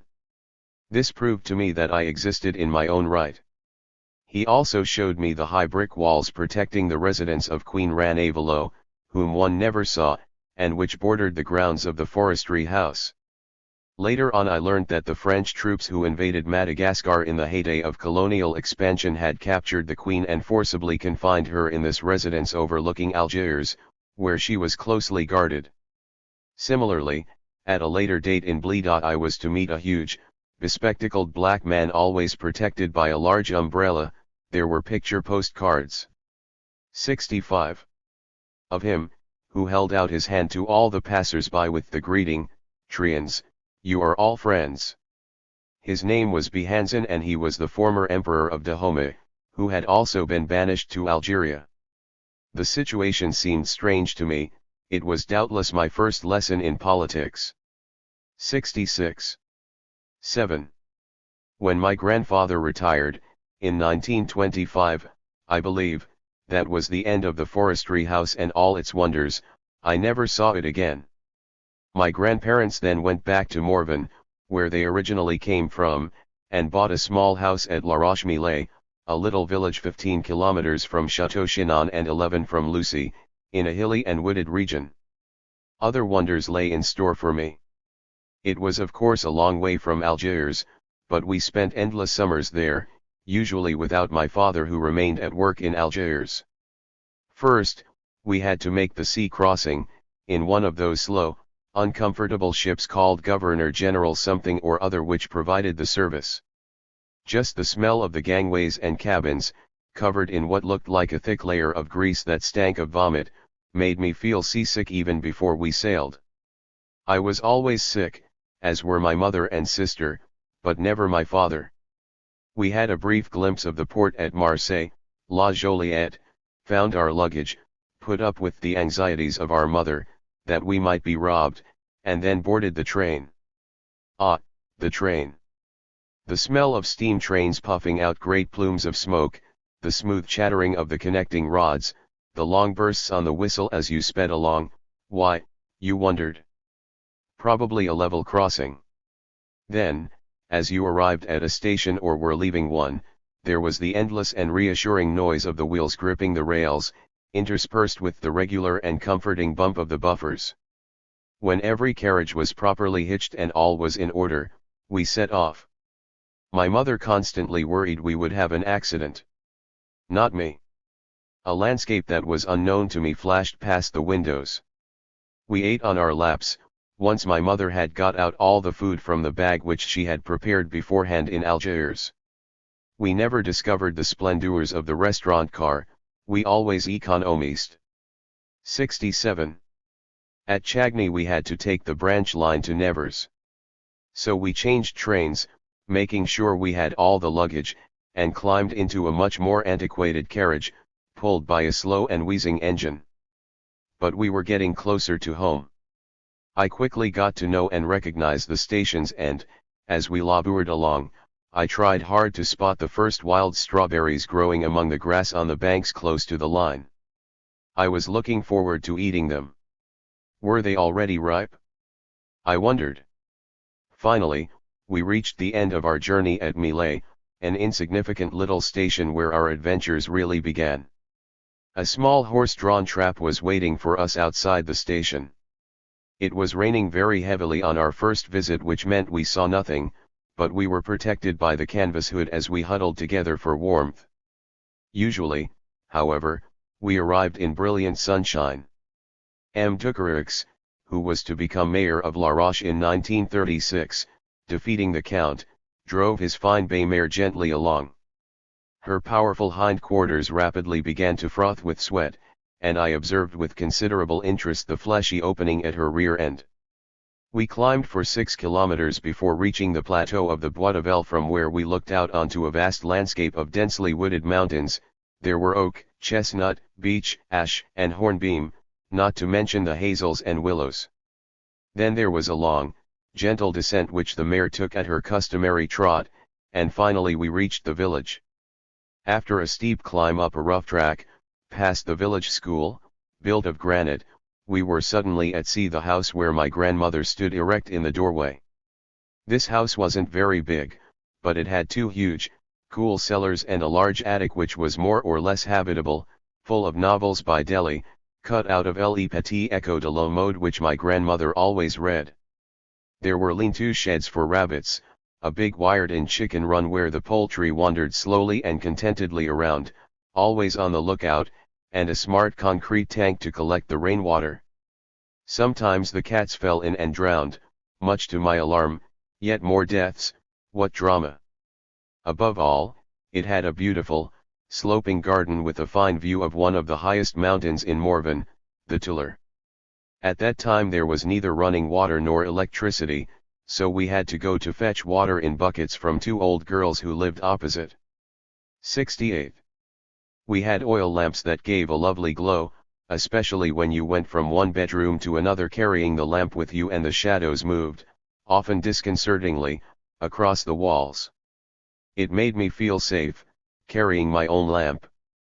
My grandfather subsequently had a proper well dug after consulting a water diviner who, twig in hand, determined there was water close to the large pear tree and estimated the depth of it. Believe it or not, the well was dug by hand right through a layer of pink granite. The work demanded strength and precision. Holes were made for charges which were set off, and then the blocks of stone had to be removed. After that, new charge holes were made with a crowbar. Water was discovered at the exact depth predicted by the diviner. From that time I had a great respect for those who possessed the trademark skill of finding water with a hazel twig. I was to feel the same respect at a much later date for *M. Rockard Sr., the director of the physics laboratory at the École Normale and the father of Michel Rockard, who was a stranger to me and apparently to his father as well. He did strange experiments in the field of magnetism, walking around the grounds of the École on Sundays when there was no one to see him. He carried his twig everywhere, on his bicycle, in cars, and even in aeroplanes. On his own initiative, this legendary figure equipped the physics laboratory at the École, opened in 1936 but without equipment, by going round German laboratories and large factories and loading all the stuff he needed into army lorries he had borrowed from his chief the day after French troops first crossed into Germany. This meant that the laboratory, which was one of the foremost in France, where the future Nobel Prize winner, Louis Castler, worked, had what it needed to function properly.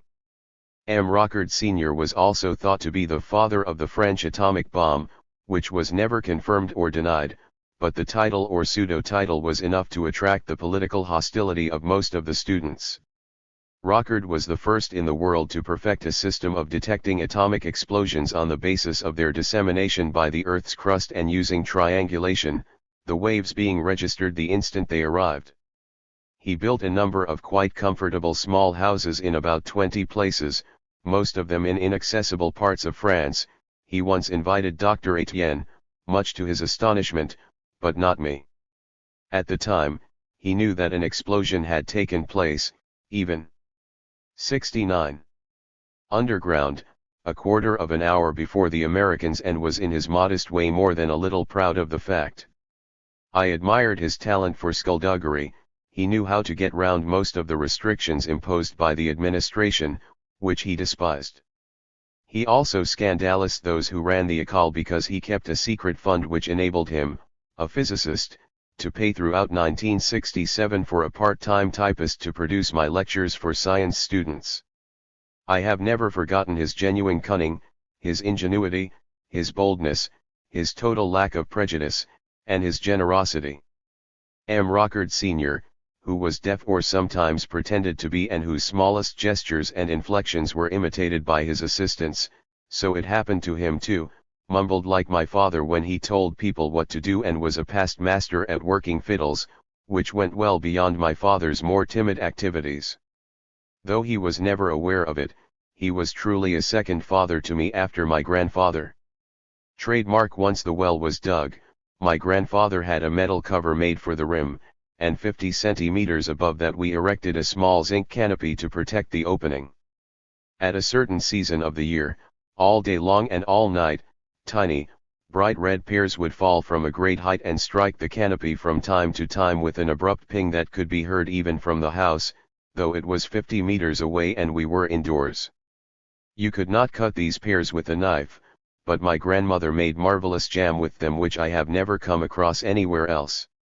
The pear tree was at least 30 meters tall. Beyond it, on the other side of the hedge and across a rough path, rose the high walls of the playground surrounding the village school. We heard the sharp clatter of the children's clogs when they arrived and went home, shouting loudly to one another, and the noisy games they played before lessons started. Then, suddenly, there was silence as they lined up, the sound of the teacher clapping his hands, followed by the noise of their clogs as they hurried up the little staircase. Then all would be quiet as lessons began. Nearby, on a high mound, stood the cemetery, where my grandparents lie buried beneath a gray, granite tombstone, 2 or 3 weedy fir trees, and beyond it, along a muddy track, the wretched hovel of the poor. There was a whole family, a woman who was deformed by endless pregnancies, a crippled old man, and 7 degrees. Numerous children, all living in one stinking room. Further on, there was a level bit of road before the woods which one entered alongside a wonderful spring beneath some mistletoe, known as the Fountain of Love, and a washhouse much frequented by women. Any day, when I was out with my mother, I discovered a whole patch of young boletus mushrooms near the entrance to the woods, but she did not like the look of them. The caps of these mushrooms, which were rare in that area, stuck straight up in the air like erect penises. The whole process had no rhyme or reason, yet to me it was fascinating, though my mother remained unaware and completely indifferent, at least in appearance. I realize only too well why this memory remains such a powerful one. At the time I didn't know what my own sexual organ was for, but I was aware I had one. I remember later on as an adolescent, during the few months I spent with my grandparents, which I shall come to, I happened to be walking alone at the bottom of the garden where no one could see me. My penis was quite stiff beneath the black school overall I was wearing, and I kept on fondling it without attempting to do anything else, the pleasure far outweighing any sense of shame that I was doing something wrong. At the time I knew nothing of the delights of masturbation, which I discovered by chance one flight when Junior was a prisoner of war at the age of 20, cn. I was so overcome with emotion that I fainted. The woods, which were mostly hilly and had a great variety of trees, were fed by clear springs and streams with crayfish and frogs in them. They also contained a lot of beautiful ferns and broom, and sometimes a farmhouse in a clearing. Though quite steep, they were great, peaceful woods where the sunlight flickered gently through the leaves. They were very different from the woods in Algeria. Nevertheless, my grandfather, a native of the Morvan region, initiated me as he had done before. He taught me how to cut the right sort of chestnut branches, which released their sap in a delicate but powerful stream, for the framework of a peasant basket, and then showed me how to make one in his cellar. He also showed me the thin willow stems you needed to weave between the curved framework. He taught me everything, about ponds, frogs, crayfish, but also about the whole region, and 7. The people we met. He would always stop and chat to them in the local dialect. In those days the Morvan was an extremely poor region. People lived almost entirely on what they made from rearing white Charolais cattle, lots of pigs. And children, they fostered numerous children in care. In addition, they grew a quantity of potatoes, a little wheat, some rye, some buckwheat, which did very well when planted between the chestnut trees, some chestnuts, game, including wild boar in the winter, a bit of fruit, and that was it. The church, lacking both charm and elegance, was of recent construction and stood on a knoll within the village. In front of it was the usual frightful war memorial commemorating those who had died in the 1914-18 war. It was covered with a host of names, to which list would later be added, as elsewhere, those who died between 1939 and 1945, the names of a few individuals who had been deported, and the victims of the wars in Vietnam and Algeria, a sad toll which brought home clearly the extent to which wars decimated the youth of the countryside. A veteran of the 1914-18 war was in charge of the church. He said Mass, at which I served as an car boy and taught the catechism class, which I later attended, in a tiny room heated in winter by a little wood-burning stove which became red hot. This priest, who had seen it all before, was exceedingly indulgent. He was easygoing, broad-minded about sin and especially sexual desire and even sexual activity. He was without morbid curiosity in the confessional, always put children at their ease, and was always chewing on the same pipe he had had in the trenches. He too was the good father figure. He handled things well, given that the Count still exercised absolute aristocratic authority in the district. The Count's tall chateau, dating from the XVIth century, was hidden behind huge, age-old trees. He owned an enormous amount of land, including 2/3 of the commune, of which he was the mayor by right, and he kept the peasant farmers under his thumb, most of whom paid him in kind. A free school for girls was maintained by him and controlled by his wife, the Countess, an aristocratic woman with a benign face whom I saw only once in the splendid surroundings of her home where the furniture glowed with age. At the time, a quarrel was raging between the supporters of the Count and those of the local schoolmaster, who was also a most generous 72 man, it has to be said. But this was only to be expected, an aspect of the social system. The priest, who was a decent chap and politically shrewd, behaved in such a way that he did not have an enemy in the place. My grandfather told me all about these things when we roamed the woods together or when I helped him in the garden which was full of low-growing strawberries and goodness knows how many different kinds of fruit tree, not to mention the sorrel which tasted so bitter on my tongue that I have never forgotten it. Later on, when I was at the École, I once wanted to offer the Châtelet's pike with sorrel, which they still talk about.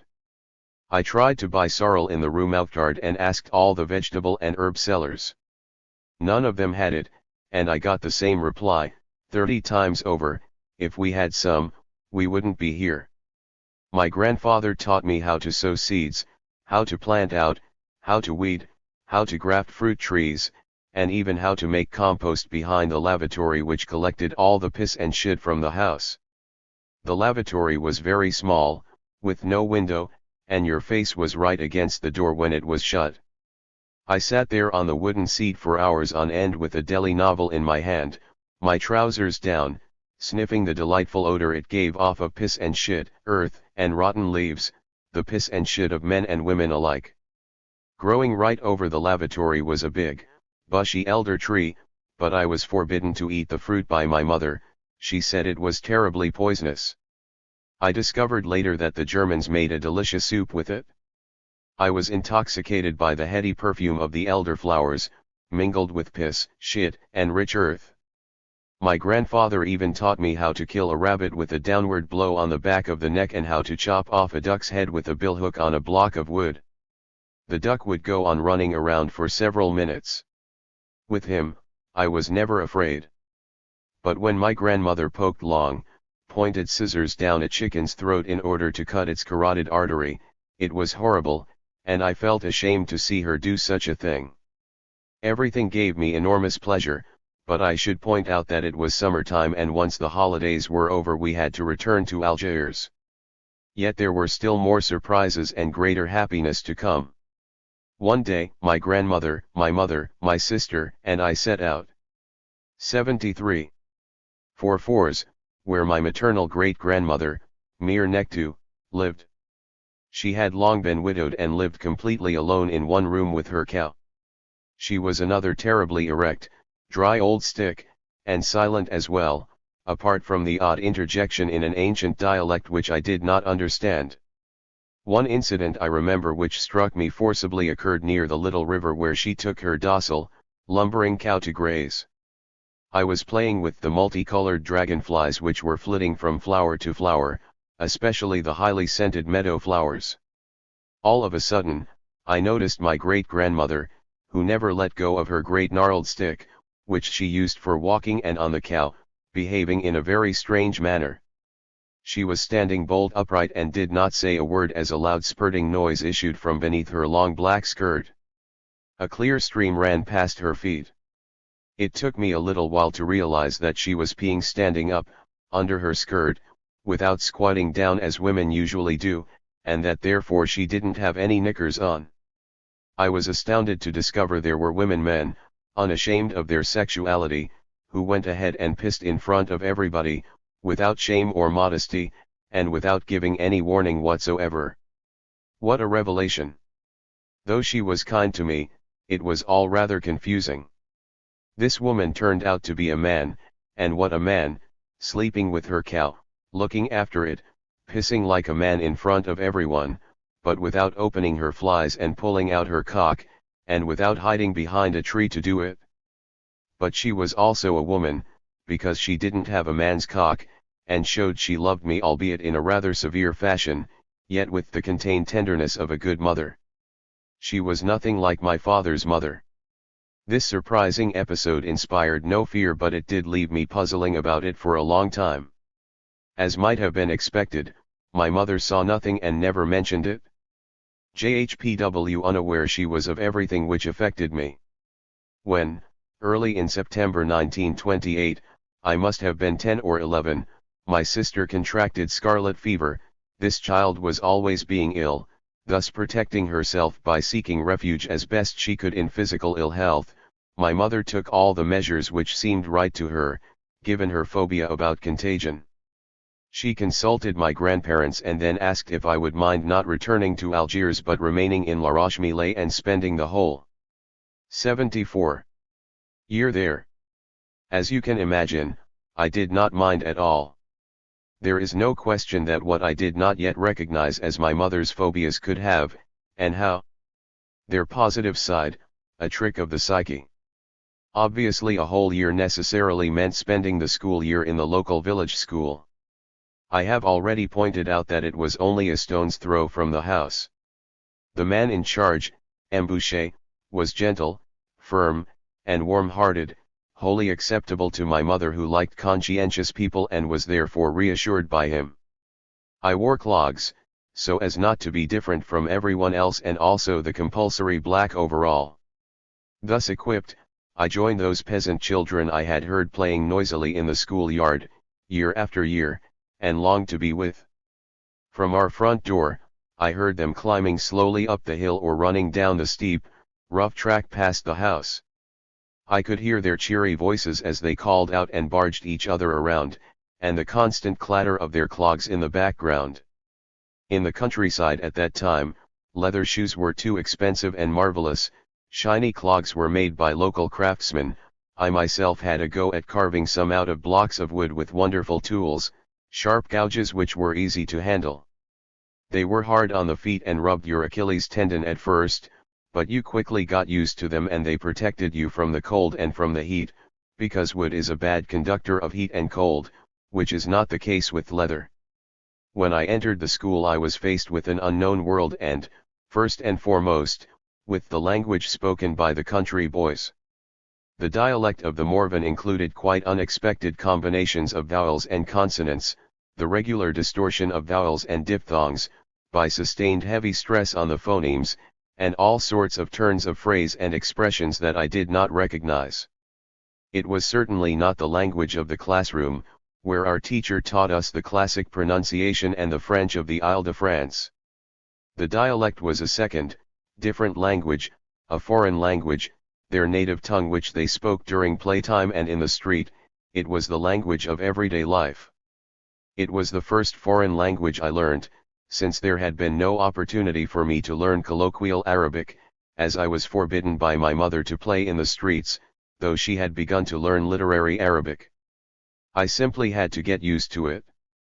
75. I set about learning this dialect with great enthusiasm and did so quickly and readily, which didn't surprise me in the least since the change of language was both fascinating and easy for me.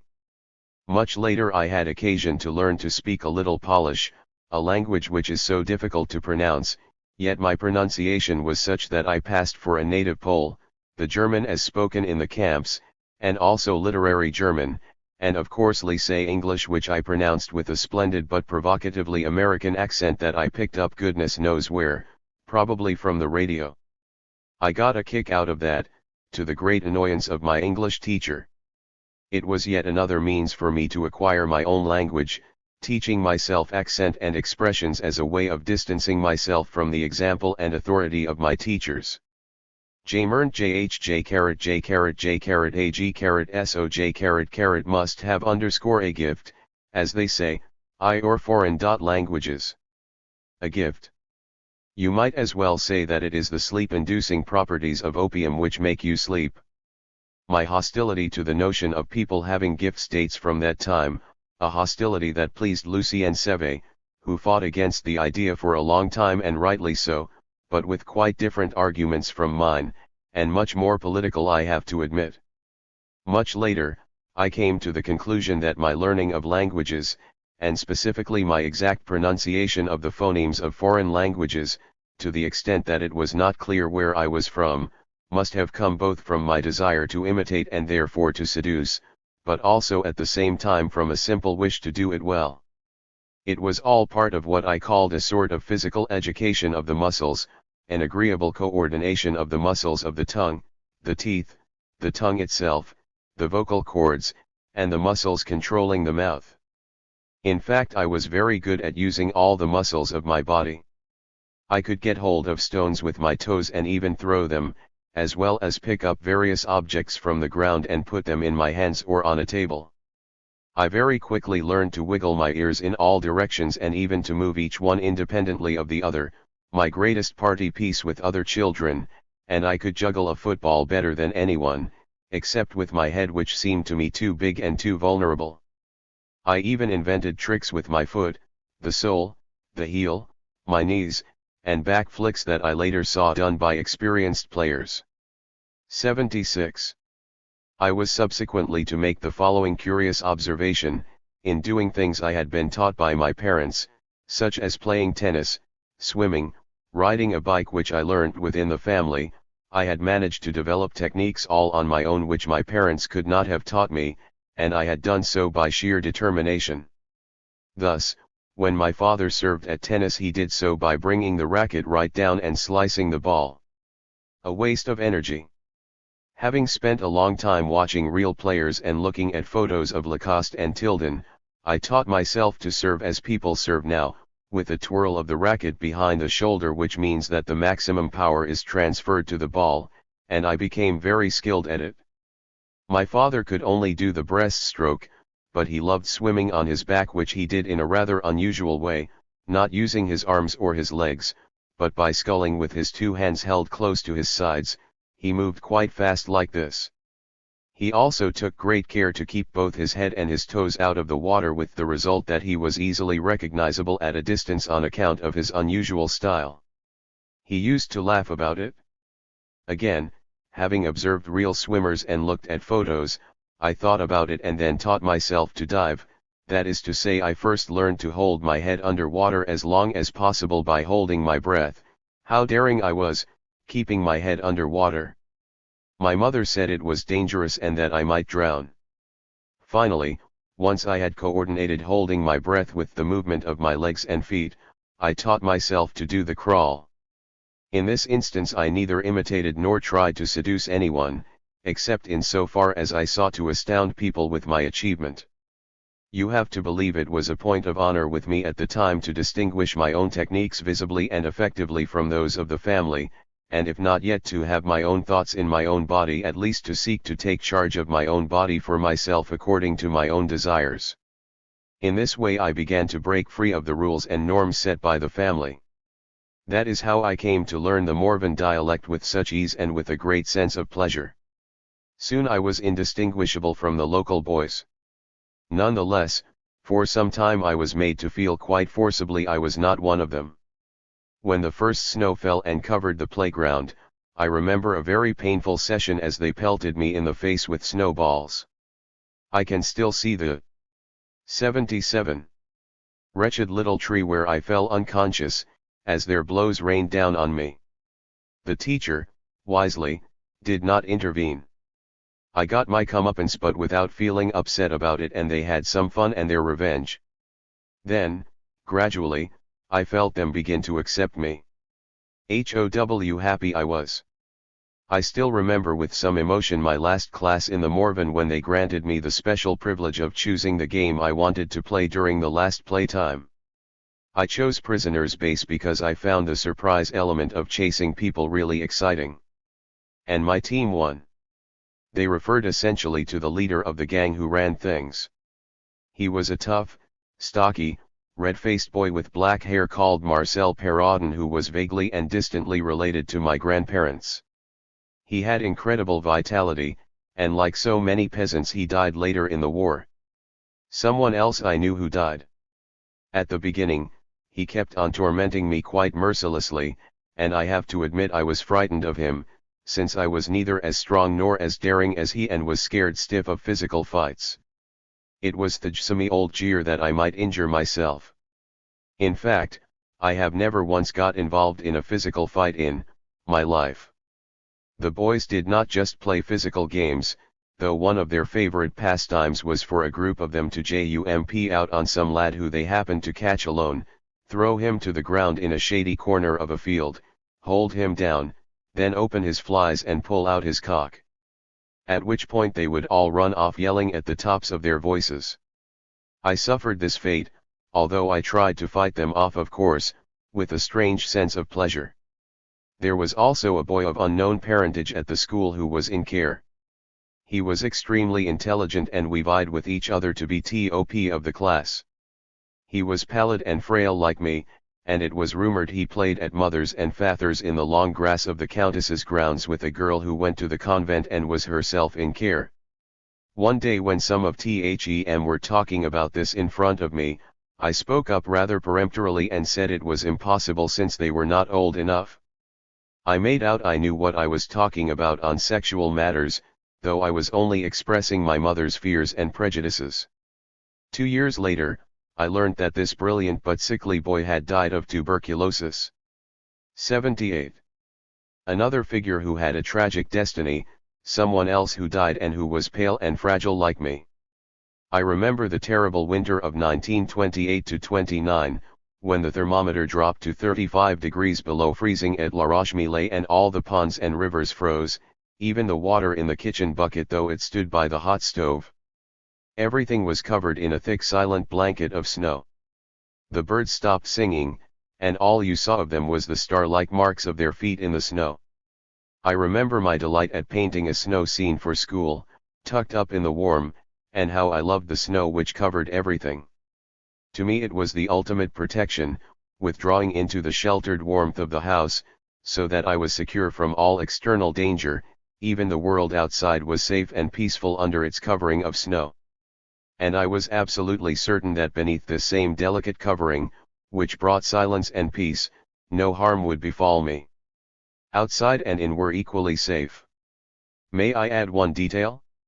I was not called Louis Althusser at school, as it was too complicated, but Pierre Berger, my grandfather's name.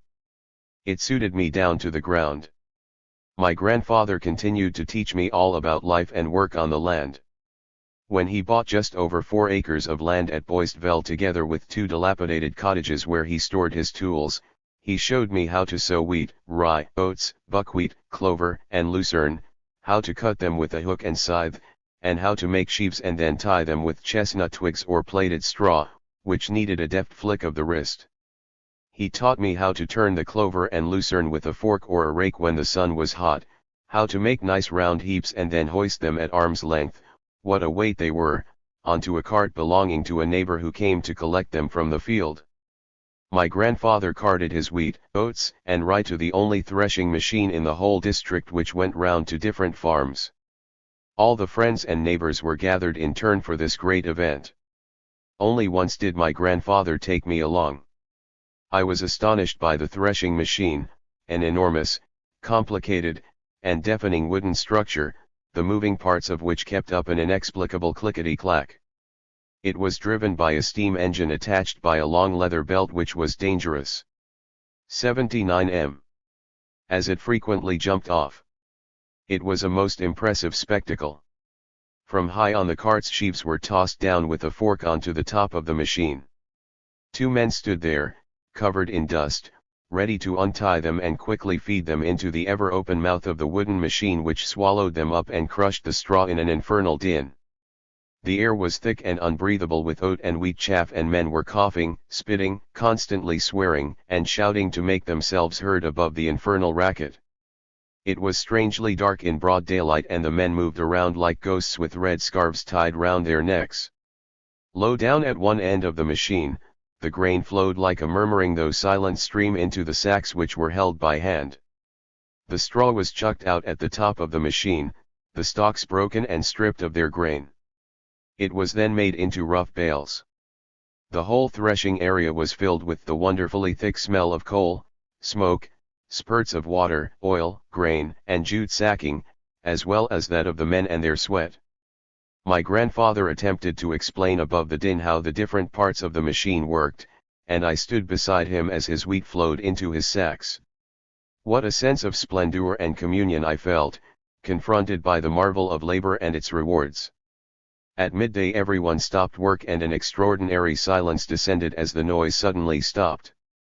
The smell of the men and their sweat then filled the large farm kitchen, where the cheery farmer's wife served a generous meal. At rest as at work, the men treated one another like brothers, slapping each other on the back, shouting things out across the length of the room, laughing, swearing, and making obscene remarks. I wandered freely among these men who were exhausted yet elated by their work and all the shouting. No one spoke to me or paid me any particular attention. It was as if I were one of them. I was convinced that one day I would become a man like them. Then, with the help of the wine which flowed freely into large glasses and down open throats, the first artless murmurings of a song were heard. It started haltingly, tentatively, seemed to go wrong and lose its way, only to break out finally in an exultant cacophony of sound. It was an old song of peasant struggle and revolt, a song of the Jacquerie, reminiscent of the name Jacques. 80. I wished had been mine, in which nobles and priests were harshly criticized. Suddenly there I was in the company of real men, breathing in the smell of sweat, meat, wine, and sexuality. Then they were vying with each other to offer me a glassful of wine to the accompaniment of ribald jokes. Was the lad goin' to drink it? Be a man or not? I had never touched a drop of wine in my life. My mother said it was dangerous, especially at my age. I was 12, but I drank a little and was applauded. Then the singing welled up again. At one end of the huge table my grandfather smiled at me. Faced with the truth, I now have to make a painful confession. I was not inside the great kitchen and therefore did not experience the wine drinking and the chaotic singing at first hand, though I certainly heard it from outside, just as I did the election as mayor of M. Tuckerux in place of the Count, which took place in 1936 in the crowded town hall. I dreamt it, that is to say, I simply had an intense desire for it to be real. It certainly could have happened, but for the sake of truth I have to accept and present it for what it was in my memory, jajort carat of hallucination of my intense desire. I intend to stick closely to the facts throughout this succession of memories by association, but hallucinations are also facts. 8. In 1930, when I was 12, my father was transferred by the bank to Marseille as a senior executive. We went to live at 38 Rue Sebastopol, in the Cotter-Chemins district, and naturally I was sent to the Lycée Saint Charles, which was quite close. Louis, Charles, Simone, some names certainly are destinies, as Spinoza said in his treatise on Hebrew grammar. Spin*A. At home, life went on as before. I was completely solitary. The lycée was a continuing adventure. I entered the second form and made a niche for myself, soon becoming one of the best in the class by being as good and as studious as ever. I spent my whole life between the lycée, a fine though ancient building which looked over the city on one side, and, on the other, the railway line leading to the central station, St. Charles. I have always loved a terminus where the trains stop at enormous buffers because they cannot go any further. The yard where we did gymnastics looked onto the railway line. The good thing about gym was that we only did a few exercises and then the teacher would give up and let us play football. We picked sides at random and I was put in the forwards. On this occasion we won because we had a goalkeeper called Paul who dived as if he had been doing it all his life. He and I talked to each other, got on well together, and a remarkable friendship quickly began to develop. Paul was not as clever at school as I was and never would be, but he had something I lacked. Though he was not tall, he was sturdy, with broad shoulders and strong hands, and above all he was very brave. My mother realized I had made friends with someone and found out who his parents were. His father was in business, his mother an amiable woman, and as they were a respectable Catholic family, I was given the green light. Our friendship strengthened when my mother made me join the Scouts. Paul joined too, which was a further guarantee. I was even allowed to visit Paul's home. The building where he lived with his parents also served as a base for his father's goods, raisins, almonds, pine nuts, etc., the smell of which I still recall. It was love at first sight. We became inseparable companions and were soon making plans together. Paul wrote poems in the style of Albert Samain and I followed suit, thinking we would create a poetry review that would take the world by storm. When we went our separate ways, and even while we were still in Marseille, we kept up an exhilarating correspondence, a true lover's correspondence. For quite some time in the second and third years, I was literally persecuted by a great big, tough, red-headed boy called Guichard. He was working class, his speech, habits, and attitudes were coarse, or seemed so to me. He enjoyed being crude, did not give a damn for the monitors, teachers, deputy head, and head, indeed for all figures of authority, and appeared to detest all bright pupils and me in particular. I felt he continually tried to provoke me, whereas I doubtless provoked him unwittingly by my good behavior, as I realized much later. He urged me, challenged me even, to fight him. The thought of fighting someone as big as a man did not appeal to me at all, and I was truly scared, fearing I would come out of it with long-term injuries to my body, if not half dead. Then he appeared to become less aggressive, though I could not understand why. I soon did, however. Despite his extreme modesty, a magic word for us, Paul confided to me one day that he had fought Guichard in the street with his bare hands. He had done so on my behalf, to defend my name and without telling me about it in advance. I was very relieved at having avoided the risk myself, and my love for Paul grew stronger than ever. We were both patrol leaders, he of the Tigers and me of the Lynx. The leader of our troop, a man called Pillerson, nicknamed Pello, was small and a glib talker, which meant he got on well with the chaplain, who had a large nose with hair growing out of it. Pello, the old devil, boasted openly that he was a womanizer, which seemed totally incongruous to me in a Catholic organization dedicated to pure living. In the summer, the whole troop went off for long camping expeditions in the Alps. On one particular occasion we were camping near Alios in a 83 beautiful meadow looking down on the valleys. Like everyone else, Paul and I had constructed tiny stone walls around our tents, marking our territory, in front of which was a tall archway built of slender birch poles. It seemed as if everything would go well. However, there was a young lad in my patrol, who was older than me but poor, puny, and utterly useless. He had not been well brought up like me, but spoke and behaved in a crude fashion and aggressively refused to obey me, though it was his duty to do so. Burdened with such a heavy responsibility, I constantly attempted to get him to see reason. Yet in the end he wanted to fight me. For once, I was far and away the stronger, but he answered me back with insults, threats, and obscene and provocative remarks. Things reached such a pitch between me and this boy that I ended up despairing of my authority and sank into a sort of depression, the first I experienced in my life, I suppose. As my friend Paul was also feeling unwell, for some reason, possibly with a stomach upset, Pello decided to remove us for the time being to the shelter of a lofty barn on an abandoned farm, 500 yards away. Our food was brought to us. We stayed there alone at last, tenderly entwined in our mutual anguish and crying over our fate. I remember very clearly having an erection as we hugged each other. That was all that happened, but the unexpected erection was a most pleasurable experience.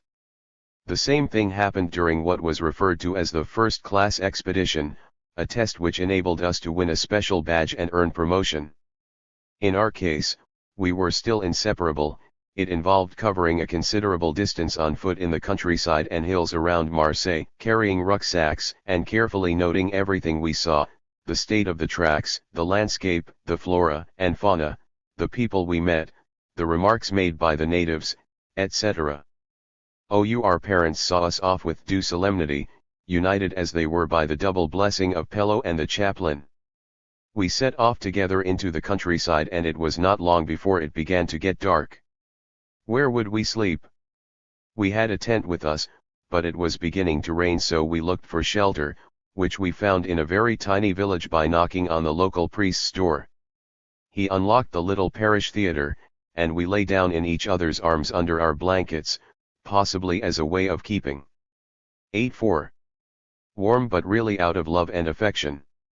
Again I felt myself having an erection. The same thing happened the next day at noon, when Paul started to have terrible stomach pains as we were going through a gorge. He was writhing about on the ground, and to comfort him I again took him in my arms. Once more I felt the same unfulfilled pleasure in the pit of my warm stomach. Innocent that I was, I did not know it could be satisfied, and was only to discover it by chance at the age of 27, when I was a prisoner of war. We could not complete our expedition and returned to Marseille in a car which came to collect us, ashamed and exhausted. One might have thought I was destined to become a homosexual without my suspecting it, but that was certainly not the case. Alongside the boys' troop there was a parallel troop of girls, led by guiders. One of them was a girl with dark hair who was too tall for my taste, but she had a striking, classic profile and fascinated me because she was so stunningly beautiful. Paul fell in love with her and naturally confided in me. They declared their love one night at a campfire which they kept feeding with branches. The flames of the fire and of their love rose together into the dark night sky. From that point on I devoted myself wholeheartedly to this love by proxy, as if I loved the girl myself. They were to marry much later, during the war, at Lyonnaise, the village Paul's father came from, where the two of us had spent exhilarating holidays alone together. I played the harmonium during the mass, improvising in my own fashion. The juxophile and J3 carat of this girl marked me for life, and I mean for life, as you will realize in due course. One summer, one of my father's colleagues, who owned a villa at Bandol, rented us the upper floor. My father remained at work in Marseille, but my mother, my sister, and I went there to stay. Shortly afterwards, the colleague's wife and her two daughters moved in on the ground floor. The elder daughter, Simone, struck me the moment I saw her. She had the same profile and the same beauty as the girl Paul loved, and was also dark but shorter, exactly what I wanted. I developed a violent passion for her. I thought up all sorts of ruses just to meet her, like holding one handle of a basket as she held the other in the presence of both our mothers. I even taught her the rudiments of the crawl, holding her with both hands under her breasts and her stomach. Finally, I accompanied her, chaperoned by her younger sister, which my mother insisted on, high into the Madrag, 10 kilometers from Bandal, up a steep hill with the fine sand slipping beneath our feet. I melted with desire for her. Though I lacked the courage to caress her, her little sister was always on the lookout, but even had she not been there I doubt if I would have dared to do anything of the sort, L discovered one day that I could at least sprinkle handfuls of sand slowly between her breasts. The sand ran down her stomach and fell in a curve around her pubis. Simone then stood up, opened her legs, and pulled the crotch of her swimming costume so that the sand dropped to the ground. For a split second I caught sight of the bare tops of her magnificent thighs, a profusion of black hair, and, most important of all, the pink slit of her vagina, cyclamen pink. My mother soon became aware of my innocent yet violent passion. She took me aside and had the audacity to say to me, "You are 18 and Simone 19 and, given the difference in your ages, it is quite unthinkable and immoral that anything should happen between you. It was not acceptable. In any case, you are much too young to be in love." Worse was to come one extremely hot afternoon. I knew that Simone went swimming on a beach towards the Madrag. I jumped on my racing bicycle and was about to set off to meet her when my mother suddenly emerged from the house. "Where are you going?" I knew she knew.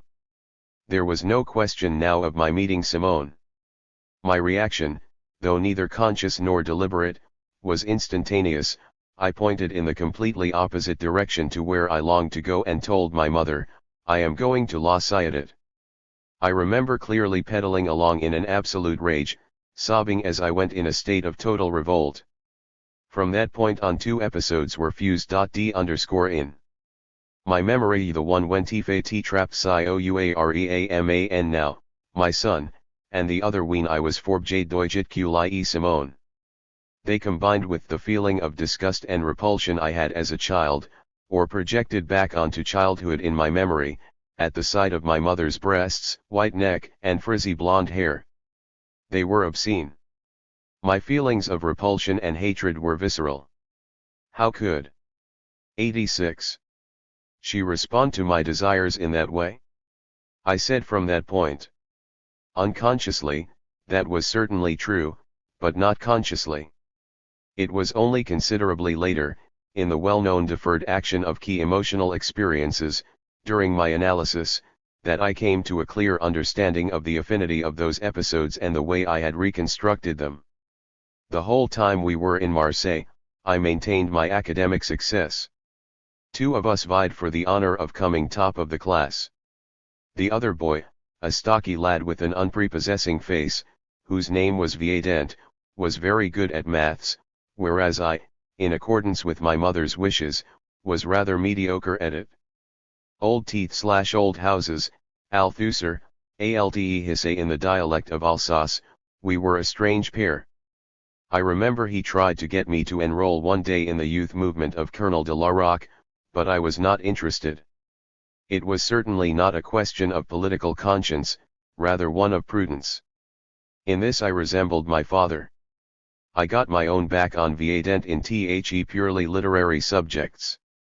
My memory of my final year remains very sharp and was later to form the basis of an important insight into the structure of my psyche. We had a remarkable literature teacher called M. Richard, a tall, thin man, who was delicate and always sickly. He had a long, pale face, also dwarfed by a great high forehead, and suffered constantly from a sore throat which was always muffled in woolen scarves, as my mother's and mine of course were at the time. A man of infinite gentleness and refinement, manifestly pure-minded too and free of all temptations of the body and the physical world, he resembled the combined image of my mother and myself. The thought has just occurred to me as I write these words. He introduced us to the great writers and poets of history and with such warmth, sympathy, and success. I identified with him completely. I was almost bound to, immediately began to imitate his handwriting, adopt his turns of phrase, his tastes, his judgments. I even imitated his voice and his gentle way of speaking.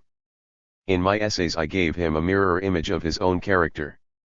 He recognized my qualities at once. Which ones exactly?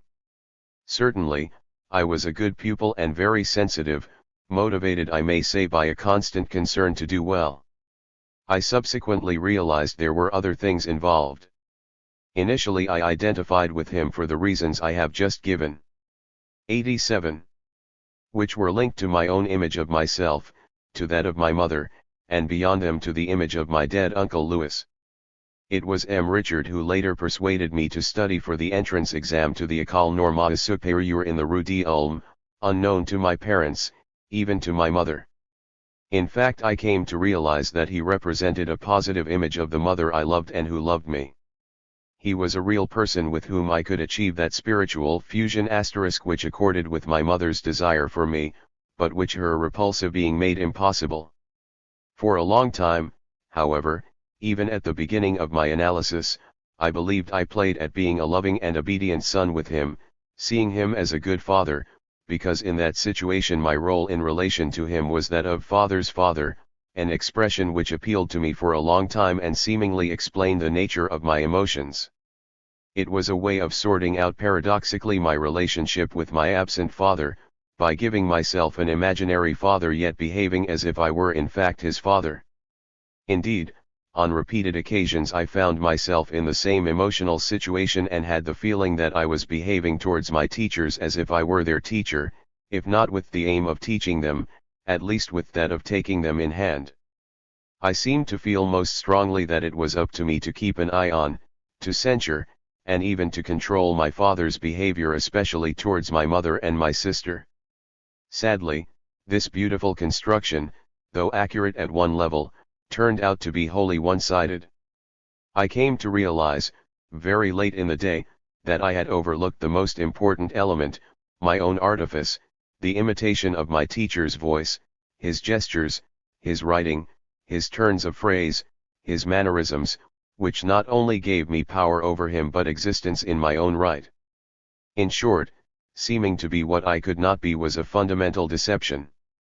I was without a body, having failed to take control of my own, and was therefore denied my own sexuality. Thus I came to understand, but so late, that I only resorted to deception, in exactly the same way as someone might work a fiddle to get into a sports ground, my father, in order to seduce my teacher and get him to like me precisely by practicing that deception. What do I mean by this? Having no authentic existence of my own, doubting myself to the point of believing I was insensitive, and feeling I was. 88. The future lasts forever incapable of sustaining an emotional relationship with anyone, I was reduced to making myself loved in order to exist and at the same time thus reduced to practicing artifice, seduction, and deception to love others, since loving others calls forth love in return. I resorted to seduction, using the convolutions of artifice. Ultimately I was an impostor. *ia j_jid.ilqtx I was simply a j-seacher of artifice and not j being, a dead person who could only love and be loved by beings of artifice and deception which mimicked those whose love I sought and j whom I tried t.qloi by educing them. Inside, I was no more than someone consciously adept at orchestrating his muscles, and unconsciously and diabolically adept at seducing and manipulating other people, at least those whose love I sought. Via this false love, I looked to them for recognition of an existence I constantly doubted with a terrible sense of gnawing anguish, which I only became conscious of when my attempts at seduction failed. I became aware of the truth of this compulsion only recently while reflecting on the following strange incident. I was a very good pupil, destined by my teachers to have a great intellectual future. That is why my primary school teacher entered me for a National Scholarship 5 exam, thinking I would come somewhere near the top. In fact, I was among the last. There was consternation. Similarly, Richard and the other teachers each entered me for their discipline in the competitive exam for secondary school children, and I sat the same exam in my final year. Despite my dazzling ability, as my teachers saw it, I failed to achieve the slightest distinction on any occasion. Again, there was consternation. My only explanation now for these disappointing results was that I had managed to maintain a relationship with my teachers whereby I identified with them and therefore seduced them to such an extent that they deceived themselves as to my true worth. Having assumed the role of father's father, or rather of mother's father, with them, that is to say, having truly seduced them by imitating their character and mannerisms, they saw themselves in me so clearly that they projected either their own idea of themselves or the idea they unconsciously sustained of their own unfulfilled ambitions and hopes. Hence my failure when I was judged by those whom I had not been able to seduce. So, all. 89. My artifice, which had been directed ad hominem and was only effective in the seductive relationship I had secretly managed to maintain with them, no longer worked but was a complete disaster. Yet more consternation. It was to trouble me for a long time, failing as I did to understand just how long it takes to understand. 90. 9. When the bank posted my father to Lyon, it involved another change of scene, a renewed sense of exile and suffering for my tearful mother, and for me a transfer to the Lycée du Père where I joined the class preparing the entrance exam to normal sup. The preparation lasted 3 or even 4 years. The younger students were in Hypocagne and the others in Caden *. I was literally lost. I knew no one and was confronted by boys who had already acquired all the tricks and affectations, kept up the group traditions, and indulged in hero worship of those old boys who had got into the École Normale Supérieure. There were very few in this provincial town. I found the loneliness extremely hard to bear, and what made things a great deal more difficult was that I was convinced/knew nothing, absolutely nothing, that everything lay ahead and there was no one to help me. At the time I kept a diary, recommended to me by Giton, whom I will come to in a moment, and each day started a new page by summoning the will to power, an expression I had picked up somewhere and which gave me the resolve to escape from the void I was in and to assert myself by means of a hollow will which could not take the place of what nature had given me. Beneath this entry appeared long declarations of love for Simone which I never had the courage to send to her. "TT is not the done thing," my aunt said when I asked her if I could at least send Simone a book of poetry without a letter. She had been my only hope. The first teacher who astonished me was Jean Giton. He was 30, had just left the École Normale, possessed a great brain, the dome of Rome, in a puny little body. He radiated kindness, intelligence, and suavity, but a sort of malice as well which always caught us on the wrong foot. He was a strong Christian, a disciple of Chevalier, Cardinal Newman, and Cardinal Mercier, and devoted his entire philosophy course to an explanation of the way in which Christianity had challenged him and become part of his being through different systems of thought. He was to devote himself to a career as special advisor to Pope John XXIII and Pope Paul VI. He considered Helene and me to be saints and proved it, after Jean Dudouard's article about Helene's death had appeared, by interrupting a television program to declare that he had complete faith in me and would stand by me through thick and thin. I am infinitely grateful to him for what was quite simply a public act of courage. He quickly set us the title for an oral presentation, though I cannot remember the subject. I did not know how to construct a presentation and knew very little about philosophy. Our teacher in Marseille had been poor. I launched into a Lamartinian piece full of lyrical lamentations lacking both reasoned argument and rigor. I earned a stern 7 out of 20 and the brief ad hoc comment, completely off the point. I was devastated by this first bad mark which plunged me into deeper gloom. Soon after that we were set our first written essay. We wrote it in a large classroom where the older boys worked together after lessons. They were old hands and knew all the tricks of the trade. Giton had given us the subject, reality and fiction. I was struggling in vain to get a few vague ideas together in my head and again feeling completely lost when one of the older boys came up with some sheets of paper in his hand. "Here, have these. They might help you. Anyway, they're on the same subject.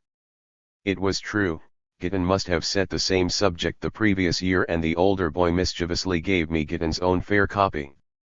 I was certainly filled with shame, but my despair was even greater. Without a moment's hesitation I took the teacher's fair copy, retained most of it, the overall plan, the development of the ideas, and the conclusion, and reworked it as best I could in my own way, in other words, what I had managed to grasp of Giton's approach, including his style of writing. When Giton gave the essays back to us in class, he seemed quite amazed and showered me with sincere praise. How had I made such progress in such a short time? I came top with 17 out of 20. As far as I was concerned, I had quite simply copied out Git. 9 asterisk. Tons version, I had cheated, worked a fiddle-aidly-erized his text. It was a supreme act of deception and artifice to win HLS Dav hour. I was astounded, he could not have failed to see what I had done. Had he set a trap for me? I believed he knew everything and wanted to keep it from me out of generosity. But when, perhaps 30 years later, he again spoke admiringly of that exceptional essay of mine and I told him the truth, he was even more astonished. Not for one moment had he suspected my deception and did not want to believe it.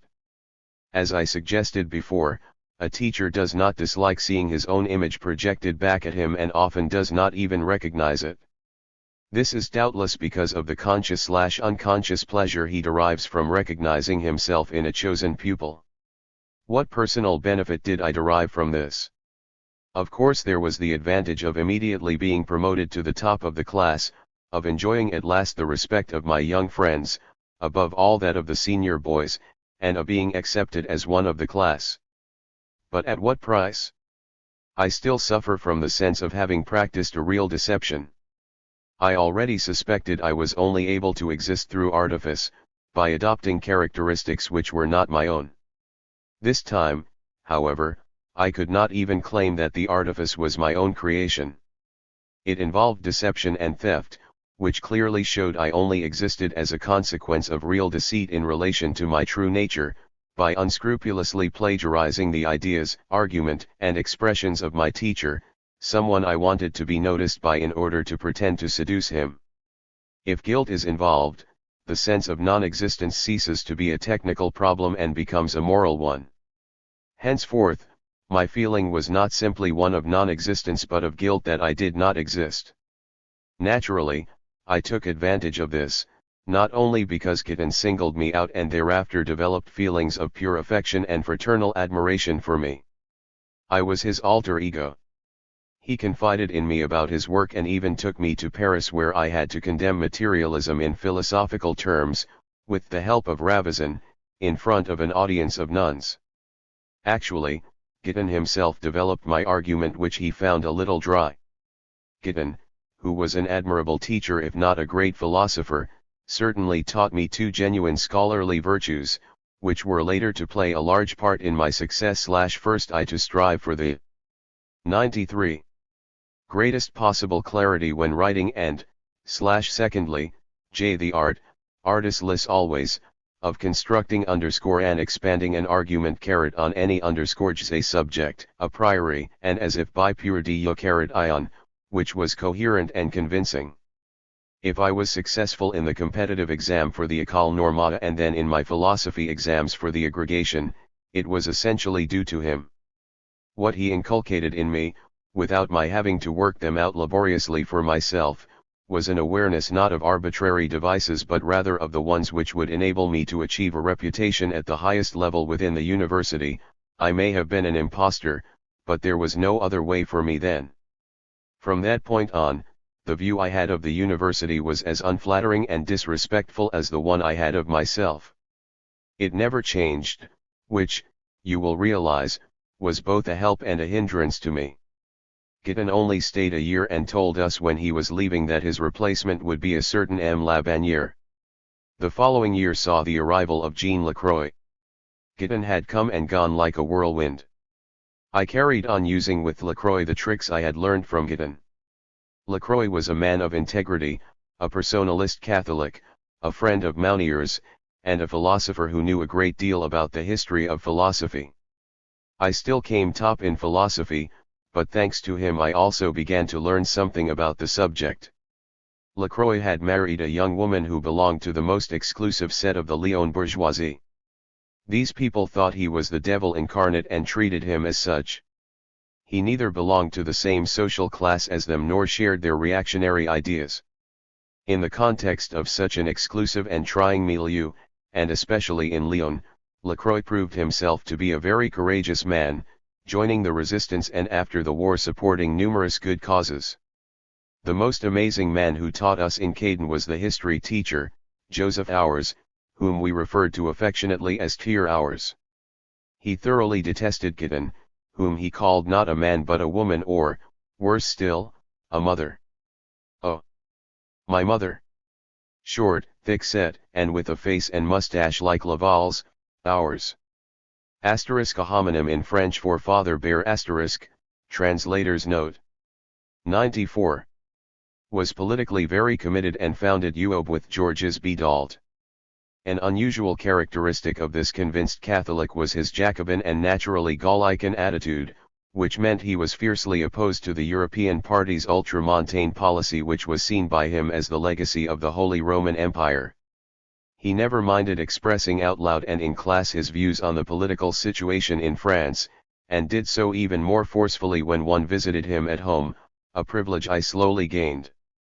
I remember him saying to me in 1937, "The French bourgeoisie has such a hatred of the Popular Front that even now it would prefer Hitler. Hitler will attack and the French bourgeoisie will choose defeat to escape the Popular Front." 5. I have simply quoted this one remark, but it was supported by a detailed analysis of social and political forces and of the personality and career of politicians whose behavior he studied closely. He particularly singled out Maurice Thérèse as one of the best and pinned all his hopes not on the privileged but on the ordinary people of France, of whom he wrote a brief history, doubtless in the tradition of Michelet. My earliest views on politics and the risks involved, as well as on communism which for me meant Thérèse, came from Tier Auers.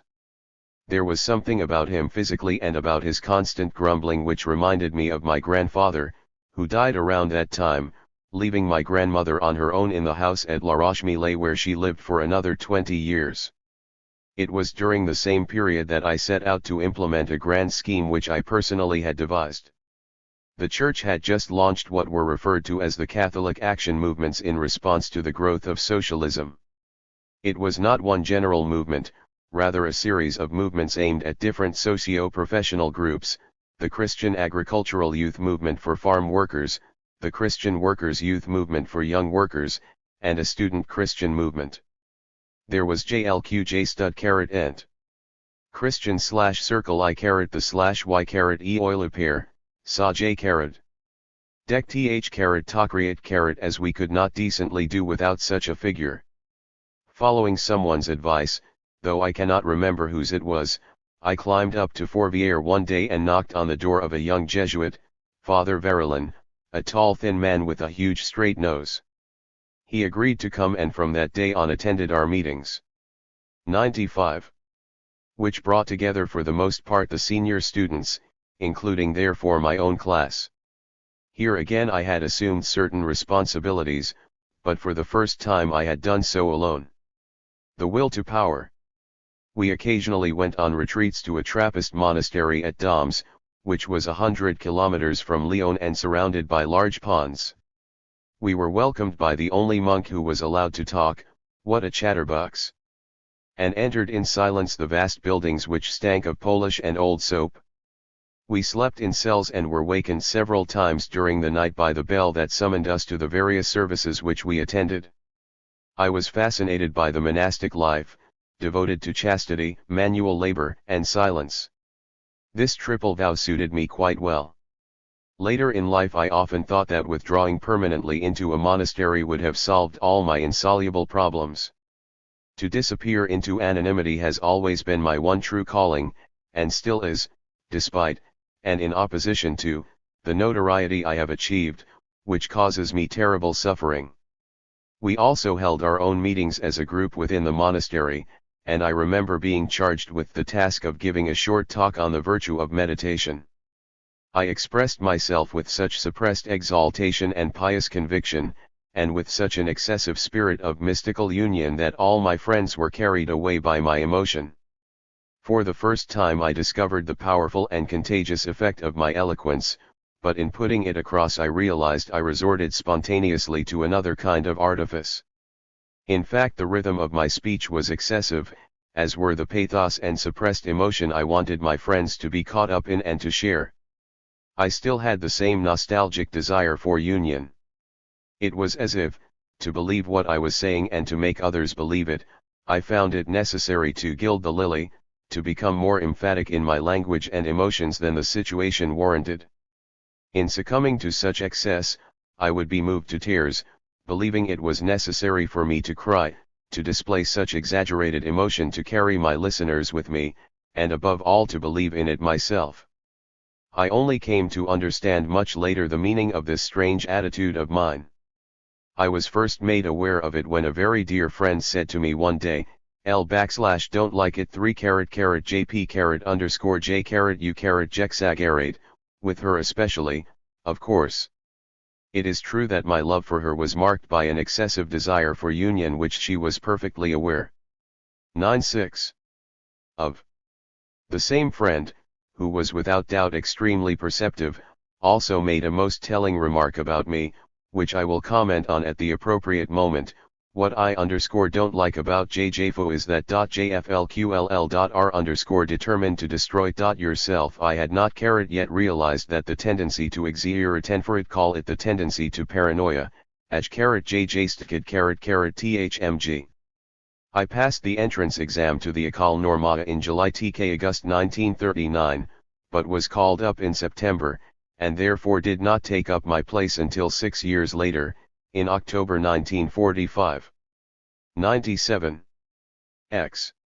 I was called up in Issoire, with a group of reserve cadet officers belonging to the horse-drawn artillery. And so I became acquainted with other wretched reservists in the French army, the night guards, and also the heavy draft horses which had been requisitioned, not to mention the stables, where a small and splendid dark-haired girl with that famous profile tried her hardest to get me to sleep with her in the straw. Naturally, I repelled her advances.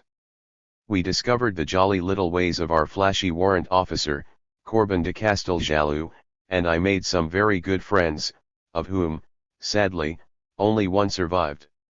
We stayed in Issoire until the spring of 1940, dragging out our training during the phony war.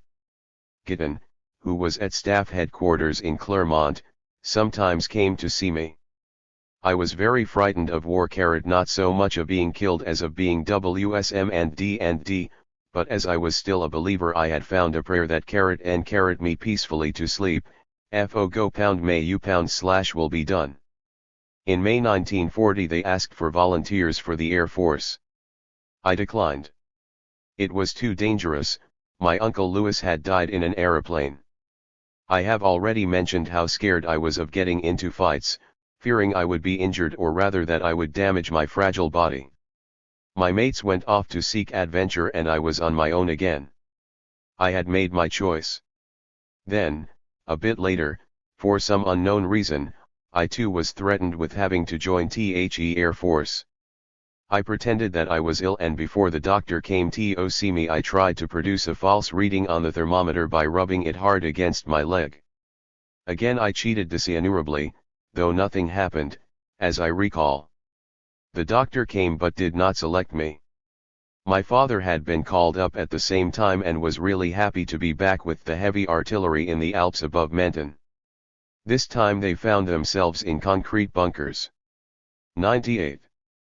Which were quite cushy, and he wined and dined extremely well in the much improved officers' mess. From time to time they fired a few shells at an Italian port, just to keep up their morale.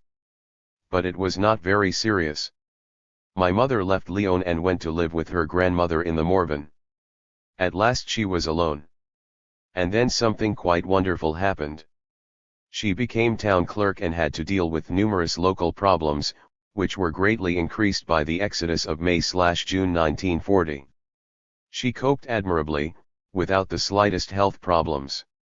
As she was no longer subject to her husband's authority, she could at last do as she wished and she was happy. All her illnesses disappeared. When I visit her now in her nursing home, she scarcely recognizes me, but claims to be very happy. Her health is excellent despite her advancing years and she refuses to be called Madame Althusser. She refers to herself by her maiden name, Lucienne Berger, and that is that. The issue has been resolved, but just 60 years too late.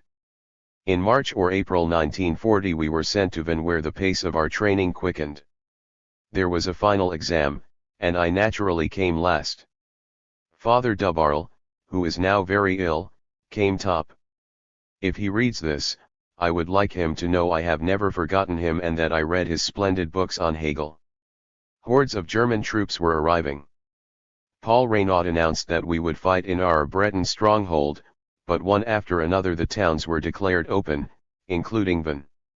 Our officers were under the command of that scheming traitor General Leblou who, fearing we might be or become communists, prevented us from moving towards the Loire, which was still in French hands at Nantes, and from there heading south.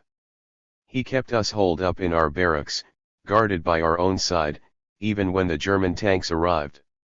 If you abandon your posts, you will be considered deserters and shot. The Germans were clever, telling us we would be freed in a week, a fortnight, then a month, and they threatened us with reprisals on our families if we escaped. During 3 whole months there were thousands of occasions on which we could easily have escaped from poorly guarded French camps.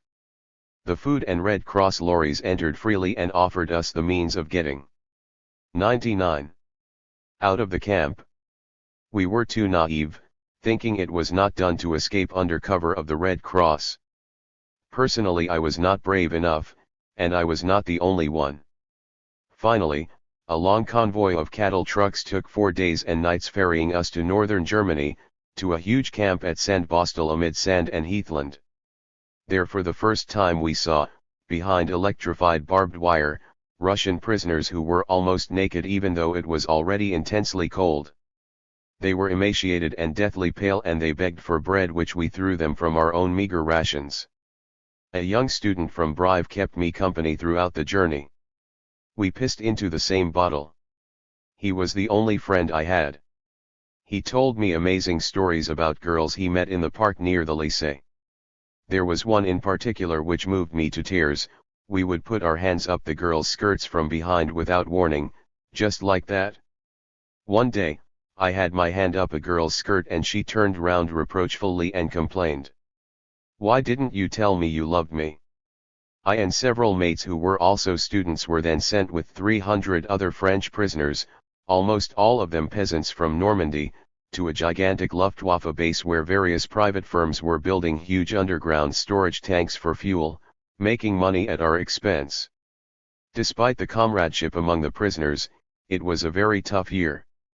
We were starving hungry and they made us do forced labor in the coldest weather, down to -40 that year. Our only respite came in the evenings which we spent in our huge, intensely heated huts or dormitories where we got the stoves red hot by feeding them with peat blocks. Sunday was wonderful, we were allowed to rest and given a meatball covered in gravy. All my student friends contracted tuberculosis and were sent home. Again, I found myself alone. I stood up to it very well and I liked the peasants from Normandy with whom I worked. Some of them could not help being overzealous in order to show the Jerrys how hard we work in France. We students did as little as possible and our comrades from Normandy disapproved of us. They were quite ready to accuse us of sabotage. Some of the men I got to know there seemed to me quite extraordinary, especially Sasha Simon, a famous journalist who worked for l'Est Républicain and who never stopped telling stories about sex which I found staggering. He had masturbated 2 women at once under the tablecloth at some important function. It was dead easy, just what they wanted. Since then I have heard a great many more, in particular the adventures of a friend of mine who was an international government official and whose one ambition in life was to get senior officers in the Red Army to ejaculate under the table. One of them even suffered a seizure as a result of the emotional excitement. Since then, she has banged the vast majority of presidents of the Republic, as well as several bishops and cardinals. Her ultimate goal, as yet unfulfilled I believe, is the Pope. How she would laugh and laugh about it. One day I fell ill, from a kidney complaint apparently, and to my astonishment I was taken in a very comfortable German ambulance to the camp hospital, which was a day's journey away. This was done on the orders of the French doctor at our camp, Lieutenant Zegers, whom I later met again at the main camp. I spent a week there and was then transferred to the said camp, Schleswig, Stalag XA. My number, with lots of zeros, was 70,670. It suited me. I continued to do hard physical labor, unloading coal wagons, etc. It felt totally natural doing physical work, and I especially enjoyed the comradeship of my peasant friends, having grown used to being with people like them since childhood. There were several contingents of Poles who, having arrived first, made sure they ran things in the camp. They had a low opinion of the French as they had been traitors in 1939. There were also a number of podgy Belgians, all of whom were regular, non-commissioned officers, among them a flautist and an actor who played women's roles in the theater. Finally there were the wretched Serbs, several of whom hanged themselves from the ends of their beds. Officially, according to the Geneva Convention of 1929, each nationality should have had a representative who liaised with the German authorities, someone trustworthy who was chosen by his comrades. The first of these, a man called Ceruti, a car dealer in Switzerland, had been automatically chosen by the Germans, no doubt because he spoke German very well. For a time I was assigned to the camp hospital, where I became an expert on 101 injections, which personally never hurt me, almost the opposite, when I had to have them, the opposite of the steak. I was under the supervision of Dr. Zegers, who looked as neat as ever in his spotless uniform. I had learned a little German and was therefore quickly appointed chief nurse. As had happened previously in the Scout Patrol and then at the Lycée St. Charles, I again found myself confronted by a huge, loud-mouthed Parisian who spoke slang and would not accept orders from me. He wanted to punch my head in. I backed off, swallowing my pride. This ordeal lasted until, one day, the Germans repatriated their trustworthy prisoner as a reward for his behavior. As Hitler had granted Pétain and France the privilege at Monterrey, contrary to the Geneva Convention, of being the guardian of its own prisoners, and as Pétain took advantage of this agreement to send French officers into the camps who were collaborators so that they would push the ideas of the National Revolution and create countless Pétain appreciation societies, the Germans agreed that the new trustee should be elected. However, they presented their own candidate, the president of the Pétain Appreciation Society, a blue-blooded and wonderfully handsome young man. Unfortunately they had overlooked the argumentative nature of ordinary Frenchmen. A vast, clandestine electoral campaign got underway within the space of 2 days, inspired by a Parisian dental technician who was an anarchist given to speaking his mind in no uncertain terms. He assisted the pathetic dental officer who dribbled constantly, a frightful sight, and spent his time openly tossing squares of chocolate to the unfortunate Ukrainian women in the adjacent camp, some 10 meters away, so that they would open their thick thighs. The dental officer would then masturbate as he stood looking at their naked fannies. The whole camp knew about this, and those who felt like it turned up for the daily spectacle. A man called Robert Dale, who was greatly liked in the camp, was triumphantly elected. The first thing he did was to appoint the president of the Pétain Appreciation Society, the Germans' chosen man, as his assistant. As a consequence Dale was subjected to a great wave of criticism, but he did not respond. A month later, however, having reassured the Germans with this skillful maneuver, he negotiated the 102 immediate repatriation of the president, which was just what the latter wanted. Then we understood. And I began to understand what a man of action really was. One day, Dale summoned me to his office along with the architect Maley and several others, and I saw at first hand what he could do. Showing firmness, and speaking a rather halting and unlikely German of his own concoction, he took over from the Germans total control of the foodstuffs, clothes, and shoes sent from France and put a stop to the wholesale looting on the part of the camp authorities, and all this within the space of a few days. He obtained a lorry through the good offices of Pétain, which enabled him to distribute the Liebesgaben sent from France to the smallest outposts where they had never set eyes on any gift before, let alone seen the trusty from the main camp. I sometimes accompanied him on his rounds. I so admired him for the incredible way he cheeked the German who kept an eye on him, immediately bribing him with a couple of bars of chocolate. I also admired his warmth towards his fellow prisoners, who had felt totally abandoned until he came along. I understood then what it was to act in a way that respected principles without applying them simplistically. One had to come to terms with the imponderables of the situation, of the men and the things that mattered to them, and of the enemy. This called for all sorts of human resources other than clear and strict moral principles. The first and most important result of all this, WJJS, that it gave me a completely B of pre-fetch. MX RPI artifice. Jail began to realize that resorting to artifice, subterfuge, and PTF jack actices was not merely to engage in deception. They could have beneficial effects on the person who used them and on other people, as long as one knew what one wanted and overcame any sense of guilt one might have. In short, one had to be free, which is something I learned in the course of analysis. Without knowing it at the time and never having perceived the slightest parallel with that obsessive fear of artifice which was part of my nature, and though I only came to realize it much later, I worked my way towards the rules laid down by the only man, and I mean the only man, who thought about the prerequisites and the forms of action, albeit exclusively in the sphere of politics. He was the 103 man who largely anticipated the discoveries of Freud, long before his time, and someday I hope to demonstrate this. His name was Machiavelli. At that time, however, I was a long way from understanding all this. What I also discovered during my captivity was how much I enjoyed living with people other than my father and mother and away from the world, without any outside, of books, the classroom, and the family flat. In short, I was free from that most frightful, appalling, and horrifying of all the ideological state apparatuses in a nation where the state exists, namely the family. Do you hear what I am saying, Robert Fossard, and you too Gramsci from the depths of your dreadful tomb? May I say that even in Lyon, for 3 whole years, from the age of 18 till I was 21, knew absolutely no one apart from my friends in KHDGNE and my teachers.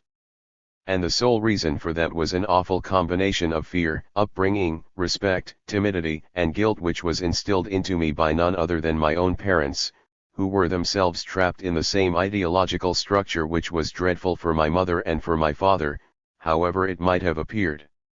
They did it in order to instill in me as a small child the supreme values prevailing in the society in which I was growing up, absolute respect for absolute authority and above all for the state, which since Marx and Lenin we have come to recognize, thank God, as a terrible machine in the service not of the dominant class which never holds power alone, yes Fossard, yes Gramsci, but of several classes constituting a power, J.J. Log, as Sarl so aptly termed it at a time when there was such widespread theoretical and political indifference in France.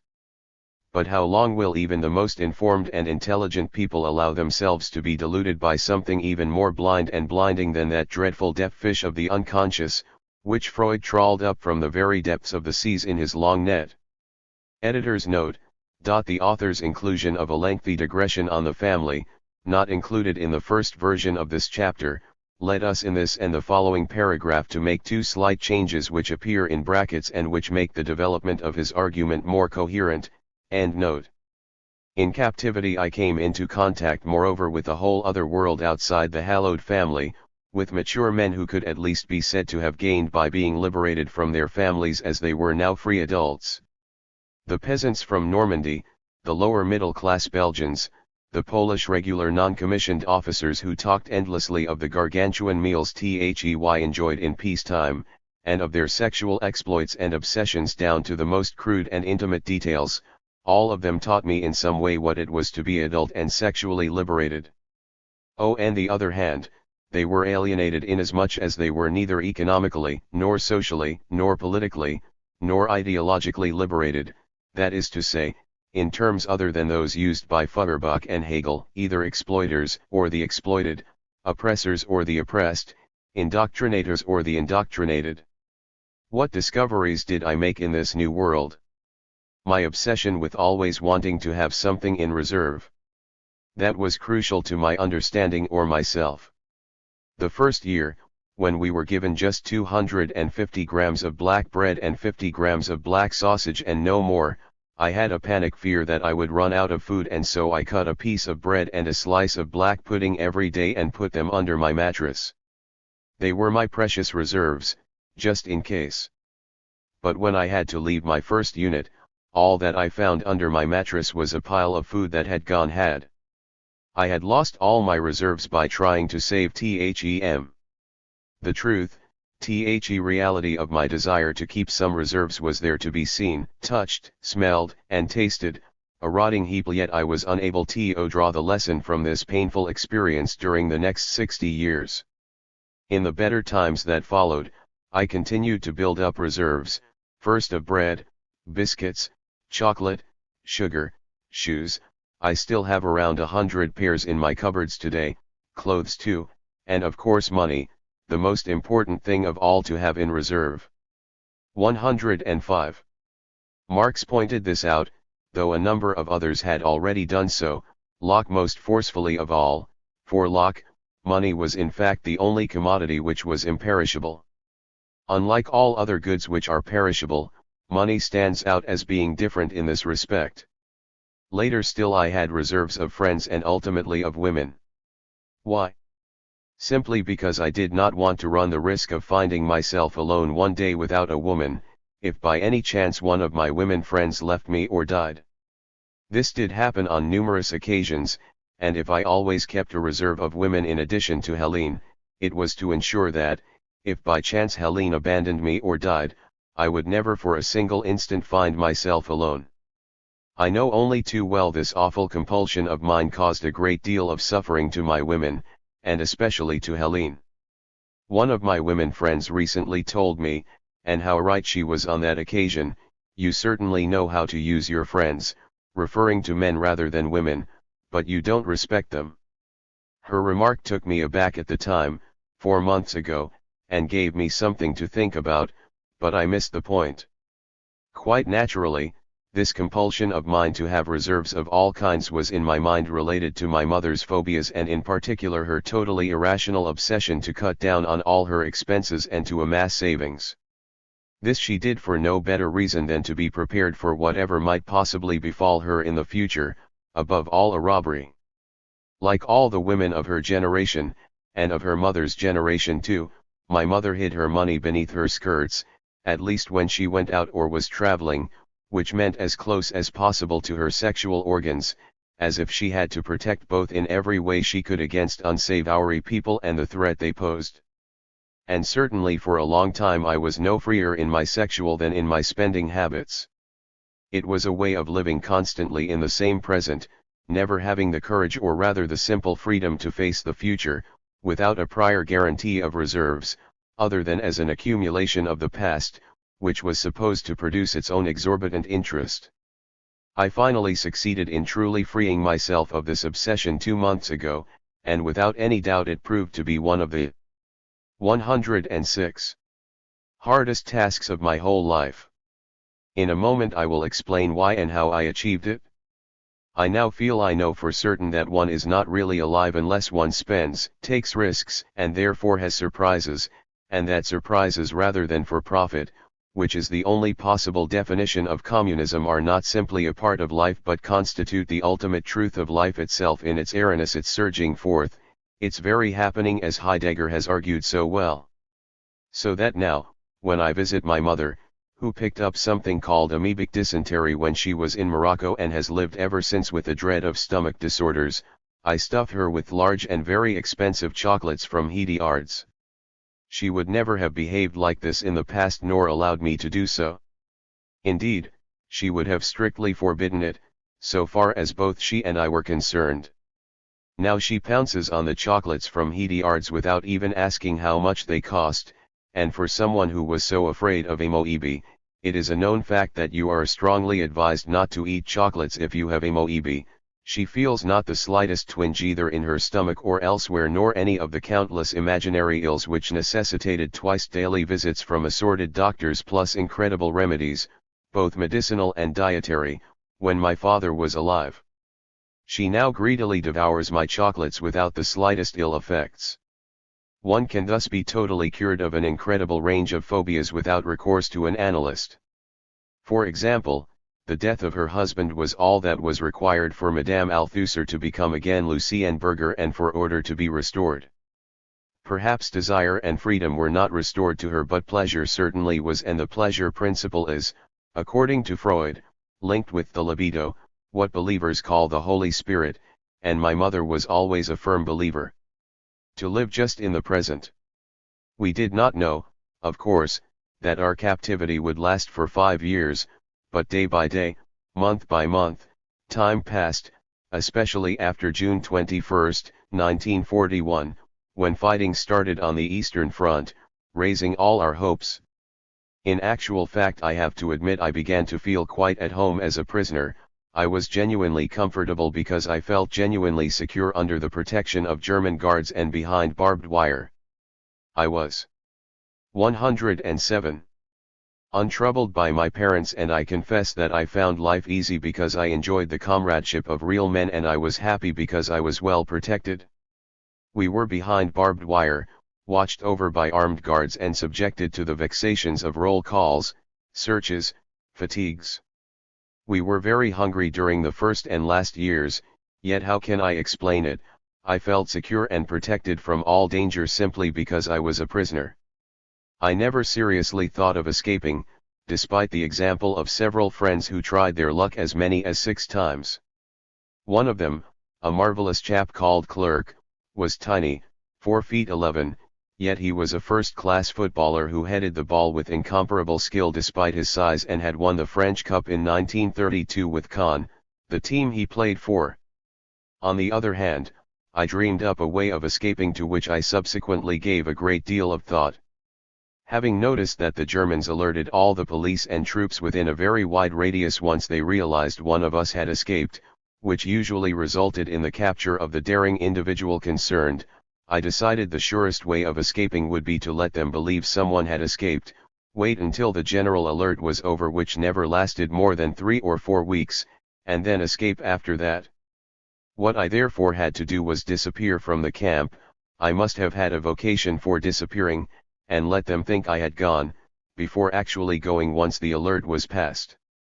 To do this, I did not actually have to escape, but simply disappear, in other words hide within the camp itself, which was not impossible, and only then vanish into thin air, when all the measures adopted for the alert had been dropped, 3 weeks later.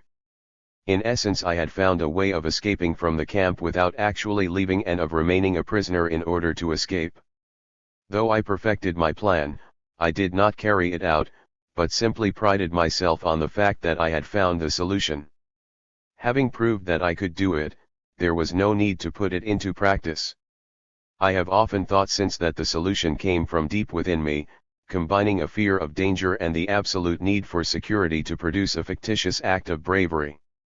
If my friend Rancière had known about this episode when he reproached me at a much later date for criticizing the 108th Communist Party in order to remain within it, I believe it would have given him food for thought. Protection. Yes, I was protected in the camp, and because of it I allowed myself to commit several acts of daring. Initially I was protected by Dr. Zegers and then by Dale. Dale, who was 6 feet 6 inches tall and as affectionate as a woman towards me, the real mother I never had, was also a real man and capable of confronting danger and the Germans without the slightest fear, like the real father I never had. I felt quite safe with him, and under his fond protection I reproduced the same old pattern of obsessional behavior. Being sheltered by him, I became his advisor on all matters, including his daring schemes, thereby turning myself once again into a father's father, as I had previously been with Zegers, and also at the same time a mother's father, which enabled me once more to resolve in my own way the loneliness and contradiction in my life of never having had a real mother and father. I am fully aware, too, that I was, again in my own way, very much in love with him. On our return to France, we parted in Paris, but I soon had news of him. He told me what pleasure it gave him to hear the sound of a woman's heels on the pavement as she held his arm and they walked together around town. This made me terribly unhappy because I was jealous. I wrote to him from Morocco, where I had rejoined my parents, begging him never to get married. Though he gave me his word, he did not keep it, and I was left to suffer. My own personal acts of daring fell flat. When, later on in the Stalag, I forged the writing and the stamps on my military pass, turning it into a forged nurse's pass, because at that time the Germans were repatriating nurses, and then pretended I had found it in a parcel sent from France which was being opened by an old sentry who was almost blind. The operation could not have been easier. Happened to overlook a document signed by General Leblou which listed me, along with all the reserve cadet officers from Vannes, as part of that contingent. What is more, there were only 2 pages left in my pass, as I had torn out all the others in case they compromised me. Only 2 pages, yet I had made an oversight of that magnitude. The German captain handed me back my documents with a knowing smile.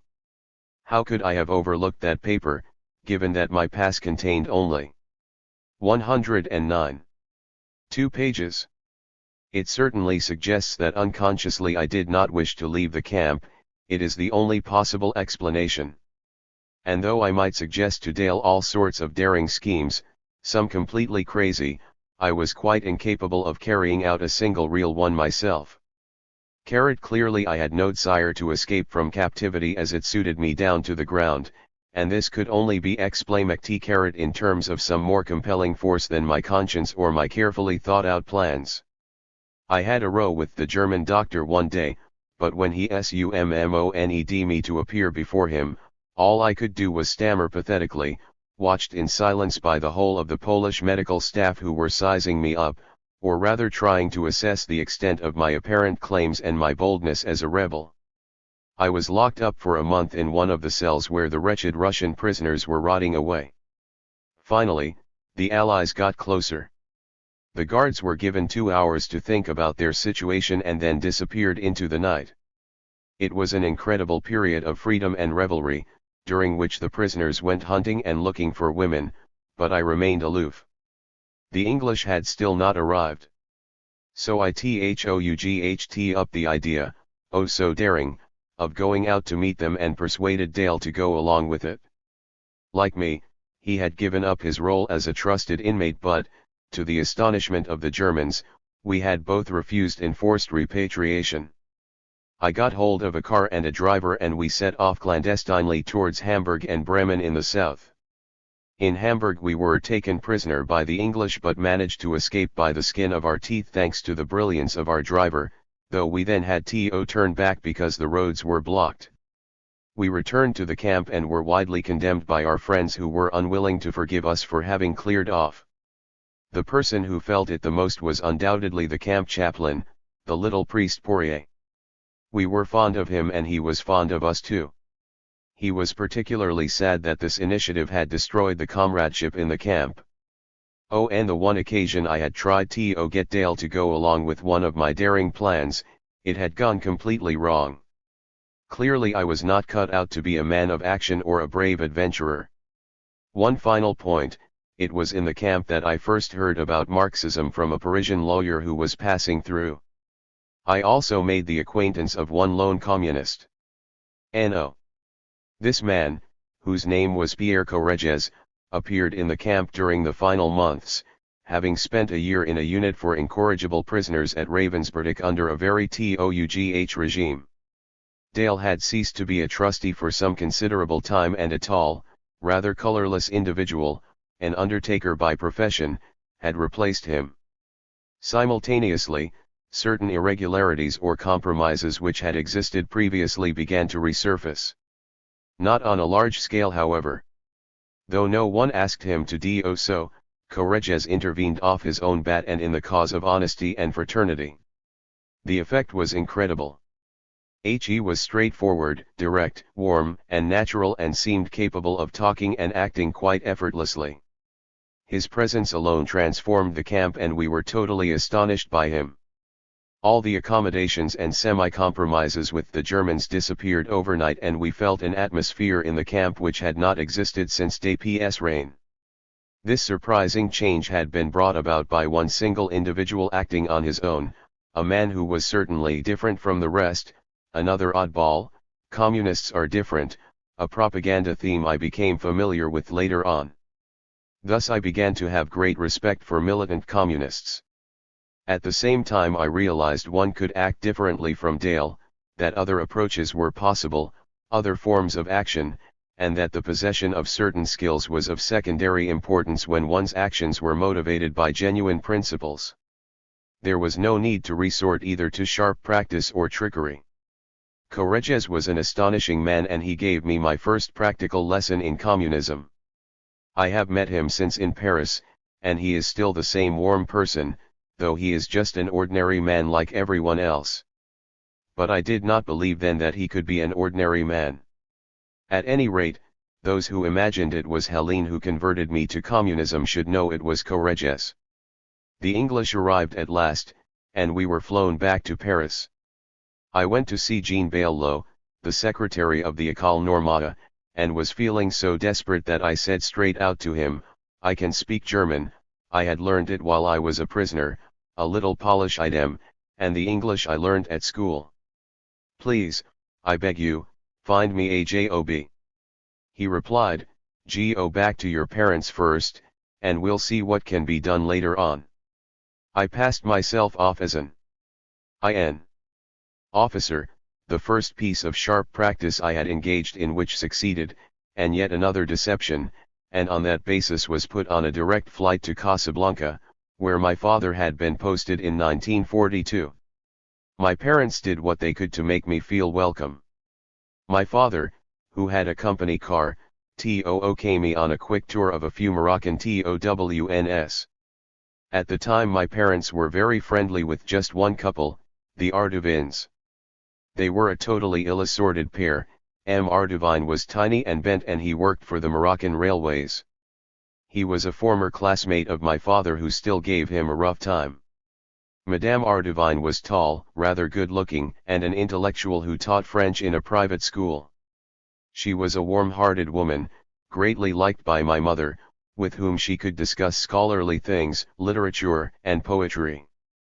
My father still behaved in exactly the same way and was full of mischief and good humor. He never stopped teasing them and bombarding them with his jokes. But I met no one else for 3 months. My mother was ill, she had become a hypochondriac, had stomach troubles and goodness knows what else besides. My one concern, heaven knows why, was that I might have caught venereal disease. I consulted 10 military doctors, who declared me to be in good health, yet each time I was convinced they were hiding something. I found myself in a completely closed world, far from the comradeship of the prison camp, far from Dale whom I thought about constantly, and on the edge of depression. I am not sure how I managed to escape it, but it was probably due to the fact that I quickly returned to France. I was clear-sighted enough at least to conclude during those 2 months that I had to help my sister to escape her dead-end existence. She had interrupted her studies to become a nurse in a children's ward and to care for those who were badly wounded in the air raids on Casablanca. Thus I devoted myself to her, won over my mother who entrusted her to my care. It was the same old story, and we set off together in an old tub which only progressed by moving in semicircles, stopping and restarting. We spent 4 days and nights at sea in this stinking boat before reaching Marseille. I found my sister a room in Paris and at last entered the École. It was a disaster. I knew no one, I was the only person in my year to have been taken prisoner, but anyway, coming from the provinces, I would have known no one in my year even in 1939. 112. I felt irremediably old and overtaken by events. I no longer knew what I had previously learned and came from a wholly different world from that of the university. This sense of coming from a different world and the feeling of being a complete stranger among university people, of not sharing their ways and lifestyle, always stayed with me. What is more, I never established a personal relationship with anyone at the university, except for Jean Toussaint Desanti and Georges Canguilhem, and you will discover why. The reason I later presented a thesis relating to the research I was doing at the time was because I was pressed into it by Bernard Rousset, president of the University of Amiens, who wanted a Parisian, who had achieved a certain fame, Heine, to give a little publicity to Amiens. So I was completely alone. To add to that, I felt ill, I was still sexually obsessed and had persistent eye problems. Actually I was seeing spots, which made me fear I was going blind, and had no idea where I was going. At an earlier stage I would have liked to have done history, influenced no doubt by pair hours and the fact that I was already interested in politics. But I was hesitant about committing myself to it now. I no longer had a good memory, or that is what I thought. J therefore settled for philosophy and told myself that all I need was carrot abavo. The doctor at the École, young Dr. Etienne, took me into the sick bay as a way of protecting me, though he did not believe there was anything wrong with my eyes. How right he was. I occupied a small room at the end of the corridor on the first floor, next to that of a native of Lyon, Pierre Moussa, whom I got to know. My sister, the only person I knew in Paris, was the first to visit me in this tiny room. She washed my socks and made tea for me. I had written her lyrical, semi-love letters from the time I was first taken prisoner, giving her some sort of special significance, no doubt so as not to have to write to my parents, to whom I had nothing to say. My only explanation for this is that Editor's note, the author made the following handwritten note in the margin without relating it to the main body of the text. Helene, who knew him in Lyon, had very strong views about him, as did my father when he was visited by him in Casablanca, slyly pulling his leg and telling him yarns. One could be sure of my father's discretion and savage sense of humor. End note. Represented a form of displacement. It was there too that I made the acquaintance of Georges Lisvre, known as Severin, who also hailed from Lyon and who had heard of my local fame, direct from Lacroix and ours, as usually happened in the provinces where few people in Caden passed the exam to the École. His entry to the École was also delayed due to his long involvement with the resistance where he had known Helene well, as I was to discover later. But knowing one man, whose past exploits and ease of manner made me feel inferior, was not much comfort. I wanted to have a relationship with a woman, but I do not remember how I set about it. I do however remember taking dancing lessons for a while with a rather stiff girl in a filthy nightclub in Montparnasse in preparation for the ball at the École, where I knew there would be students from the École Normale for women at Sèvres. On the night of the ball in 1945, I noticed a face with that same profile which had haunted me for such a long time. It belonged to a small, charming girl who was as silent as me and with whom I danced briefly. Immediately I began to have incredible amorous fantasies about her. Her name was Angeline, for which I dreamt up countless variants: Angel, Angelette, Ameline, Amelinette, Ronsardellette. I saw her a number of times, wrote to her, and, in a state of some elation, resolved to think only of her, until the day she shared my feelings. However, her parents made it clear to her that it was out of the question. In the meantime, Lisvre had got me to go on a trip to Czechoslovakia, under the auspices of the Republican Youth Movement. In fact they were communists, presided over by Ario. Lisvre was a communist and had access to all sorts of people, including numerous members of the resistance he knew. Beside the river Vltava in Prague, which was half dried up and stinking, I realized that Nicole, one of the girls in the group, had fallen in love with me. I was so scared I could not even touch her. I really wanted to be in love with a girl, but I could not bear her being in Jove with me.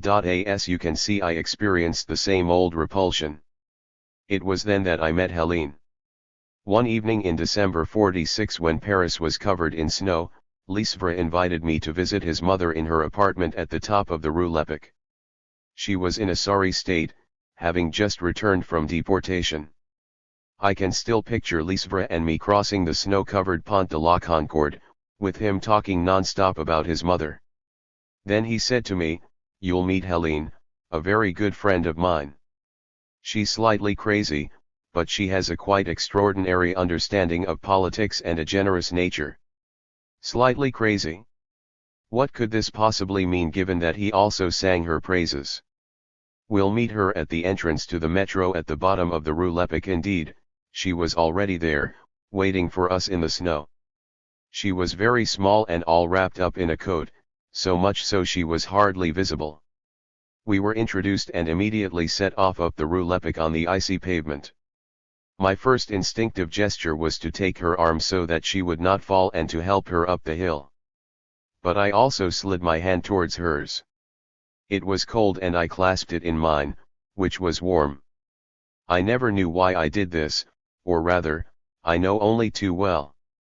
It represented an impossible appeal for love, coupled with my usual display of pathos and my liking for exaggerated gestures.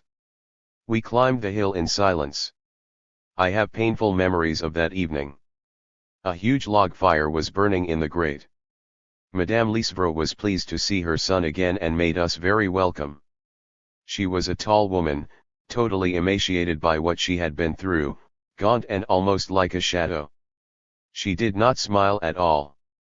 She spoke slowly, choosing her words to recall the stirring memories she had of the resistance and the sinister nightmare of deportation.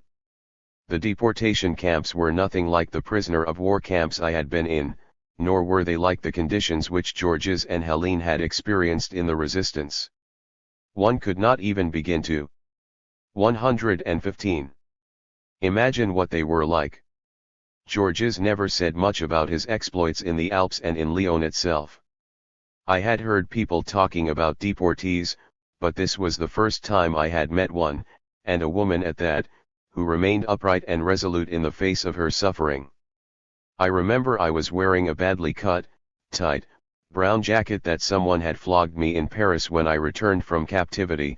Being careful with money, I had not bought another one. Later on, Helene often referred to that coat and what she felt at the time seeing me so badly dressed, like a gawky adolescent who was completely indifferent to the way he looked, or a ghost from beyond. In fact, I wore dull, off-the-peg clothes for a long time, which were never altered or properly finished. I did this to save money and because I took a delight in pretending I was impoverished, like the little Arabs I knew in childhood or the prisoners in the camp. I remember I said very little that evening, just a few things about the Spanish Civil War, memories of tear hours and also of my grandmother, who, when I was reading Malraux's novel You Espoir to her one day at La Roche-Mille, could not help showing her feelings, the poor things. Helene listened attentively to what Madame Lisvra had to say and to my few remarks about politics, but said little herself. She said nothing about her own poverty, about her friends who had been executed by the Nazis during the war, or about the desperate state of distress she was in. I did, however, detect a certain unfathomable suffering and sense of loneliness and thought I understood after the event, though it was not true, as I have said, why I took her hand in the Rue Lepic. From that moment on I was filled with a powerful desire to serve her, to save her and help her live. Throughout our life together, right to the very end, I never abandoned this supreme mission which gave my life its meaning until the final moment. Try to imagine our meeting. We were two extremely lonely people, both in the depths of despair. Having met quite by chance. Editor's note. The following remark written in the margin was not linked to the main body of the text by the author, never made to measure, too expensive, until I was taught to dress with a certain style by the extremely beautiful and affectionate Claire, the first woman I had an affair with while I was with Helene. Helene always gave her great credit for this, and note. We realized we were kindred spirits, sharing the same sense of anguish, of suffering, of loneliness, and the same desperate longing. Gradually I discovered her background. She was born of a Jewish family, by the name of Ritman, from the borders of Russia and Poland, who had fled the pogroms. She herself was born in France in the 18th district, near the Rue Ordener, and used to play in the gutter with other children from the same street. She had dreadful memories of her mother. Since she had no milk, she never offered her daughter the breast and never held her in her arms. She hated her because she had wanted a son, and this savage, dark-skinned girl upset all her hopes and plans. As a mother, she never showed her the least affection, only hatred. Helene, who like any child wanted to be loved by her mother, was in fact denied everything, the warmth of her body and her milk as well as the little signs and gestures of loving kindness. But she identified irrevocably with this frightful woman who hated her and with the dreadful image the mother had of her daughter. She saw herself as an object of hatred because she had been rejected, as a savage, dark, and rebellious little creature who could not be got round and who was always in a violent temper, her only defense. Her mother's hate-filled image of her as a little girl, a small, dark creature, violently aggressive and fighting for its survival, was overlaid with the image she had of her mother as a frightful, malevolent woman, and together they formed the basis of Helene's terrifying fantasy about herself, which lasted throughout her life, right to the end. She had an uncontrollable fear that she too would always be a frightful, shrewish woman, totally unjust and violent, spreading hurt all around her, and unable ever to curb the terrible excesses to which she was driven by a force more powerful than she was. Here again, it cannot be argued that Helene could in any way claim to be an exact and objective mirror image of her real mother or to reflect her conscious intentions, and therefore by definition her unconscious intentions. All one can say is that her original fantasy was not arbitrary, but linked to real signs through which her mother's unconscious and willed desires, her implacable desires, revealed themselves. It is true that as a child Helene was puny, dark, and given to rages. But rages. Thus, something quite real was expressed, if only through her memory, which literally prevented Helene from living, so terrible was her fear of only ever being a frightful and malevolent woman, incapable of being loved, because she certainly knew how to love others. I do not think I have witnessed in any other woman a similar capacity for love, which was no fantasy, but real, as she proved to me. Oh, and the other hand, she had good memories of her father. This gentle, attentive man had a little green grocery business in the 18th district. In the local Jewish community he was considered a wise man. People came to seek his advice and he was always prepared to help his neighbor. His one passion was horses, him as well. He ended up buying one and looked after it with his daughter. Her father's trust and affection in sharing these tasks with her gave Helene great pleasure. But she could never understand how her father put up with his wife, other than by showing extreme patience. They soon left the 18th district for a little house in the Chevreuse Valley. And it was there that tragedy struck. Her father developed cancer. Helene's sister and brothers, it seems, led their own separate lives and took little interest in their parents. Helene, who was 10 or 11 years old, spent months and months alone at her father's bedside, comforting and caring for him, her mother having offloaded total responsibility onto the bad daughter. Kind Dr. Delcroix, a genuine, warm, and thoughtful person whom Helene liked, was of course there to help her.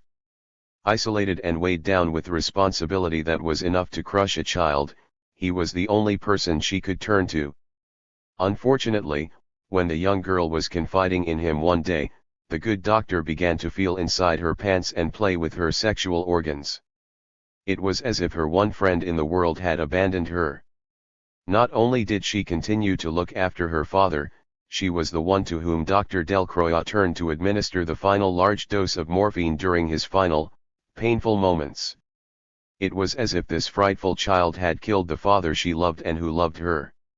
A year later, her mother also contracted cancer, and it was the same situation all over again. Helene was the one who watched over and nursed a mother who detested her. Again, during the final moments of her life, Dr. Delcroix prescribed a fatal injection. 118. And Helene administered it. The frightful child also killed the mother who detested her. At the age of 13. I am not too clear about what happened subsequently, but Helene managed to find a job on her own, to earn her living in a small way, to read and even follow a few courses at the Sorbonne, where she listened to Albert Mathies, among others, whom she often spoke of. At the Sorbonne she met her first real friend, who accepted her for what she was, since she was able to detect behind the wild outbursts an incomparable intelligence and generosity of spirit. Her name was Emily. She was a philosopher with a passionate interest in Spinoza and Hegel and also a communist. One day she went to the Soviet Union to pursue her studies, was ultimately detained in Siberia, thrown into a dungeon, and in the end executed with a bullet through the back of her head. Helene only learned about this last detail in the 1950s. Though she was not a philosopher herself, she had wanted to be a historian. Helene had learned from Emily and remembered the vital importance of philosophy in politics. That is why she understood me when we met and why we got to know each other better. Helene joined the Communist Party in the 30s and as a young woman became extremely militant in the 15th district. This was near the Citroën factory, Javel, where there was such repression that union and political activity could only be organized outside the workplace. She acquired an exceptional reputation, standing firm against all who challenged her, facing the insults and ridicule of fascist opponents, in order to sell humanite every day to the Citroën workers. She became extremely popular with them, and a formidable opponent to those who belonged to the fascist leagues, such was her determination and courage. It was there she made friends with those exceptional militants Eugene Hennev, Gagini, with whom she was genuinely in love, Jean-Pierre Timbaud, and also Jean-Pierre Michels, who was subsequently to become deputy for the 15th district. These two were both executed at Chateaubriand. She also got to know and became a close friend of Paul Vaillant-Couturier at Humanite as well as André Marty, though she was not as close to him. She was impressed by the latter's fantastic eloquence and swinish character. She took part in the street battles against the fascists on February 9, 1936, alongside her worker comrades who had 119 been mobilized by their union and by the party. It was the time of Maurice Thorez, let our voices be heard, we don't want dummies in the party. She even met Jacques Duclos on one occasion and beat him at billiards in a café. Fortune favors the innocent, commented Duclos, mockingly. It was during this period that the one passion in her life began to develop, her passion for the working class star. It was a genuine, total, demanding, and, in certain respects, mythical passion, yet it gave her effective protection against another myth, that which surrounded those who led the working class and their organization. Not once in her life or in front of me did she ever confuse the two things. On the contrary, the moment came after 1968 when she said quite openly that the party had betrayed the working class and she could no longer understand why I remained a member. As far as my books were concerned, she kept saying they showed the true worth of the working class, and that is why she approved and valued them. The only thing that mattered to her in politics was the working class, its virtues, resources, and revolutionary courage. Lastly, may I in this connection lay to rest once and for all a personal myth about Helene and me which has become widespread even among some of my friends, though certainly not the closest. Helene never applied the slightest pressure on me either in the realm of philosophy or of Gaieux. The pressure came not through her but rather from Pierre Correges, from Severin and his friends, and then from my own experiences of unions at the École Normale where I clashed with the socialists and even managed to defeat them for the leadership of our union. It also came from Jean Toussaint Desanti and Tran Du Thao, both philosophers and communists, who taught at the École Normale and whose courses I followed after the aggregation. Sh. never suggested I should make the slightest change of emphasis in any of my manuscripts, which I naturally gave her to read. In her judgment, she lacked the necessary competence both in philosophy and political theory, as she did not know Das Kapital. On the other hand, she had incomparable experience of both the party and political action. She contented herself with approving what I did and would only intervene to suggest changes which might reinforce or soften a particular phrase. Ill-informed people have tried to suggest there 120 was a basis for conflict between us on these matters, whereas we had a perfect understanding. She discovered echoes of her own experience of practical politics in what I wrote. When she talked to me about those experiences, she provided living confirmation of what I was about to write. Our personal difficulties stemmed from something quite different, as will be seen.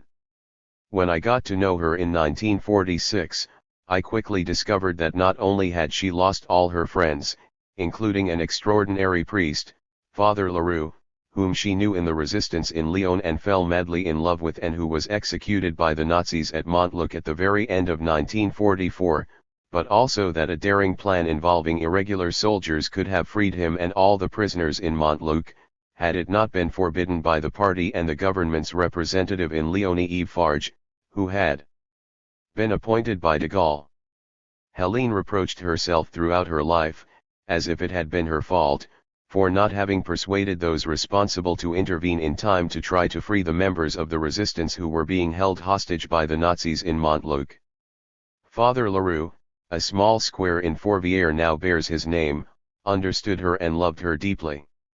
Their miraculous relationship filled her with great joy and elation, but now he was dead, and forever after she would reproach herself that she had been unable to save him. I also discovered that she was living in poverty, having lost all contact with the party, which had gone underground in 1939. During the war, unable to re-establish that contact and having broken with Jean Renoir, who left France for America and whom she had assisted on a number of films without ever allowing her name to figure in the credits, she also knew Fran, was Giraud, maliciously referred to as Black Pudding on account of her size.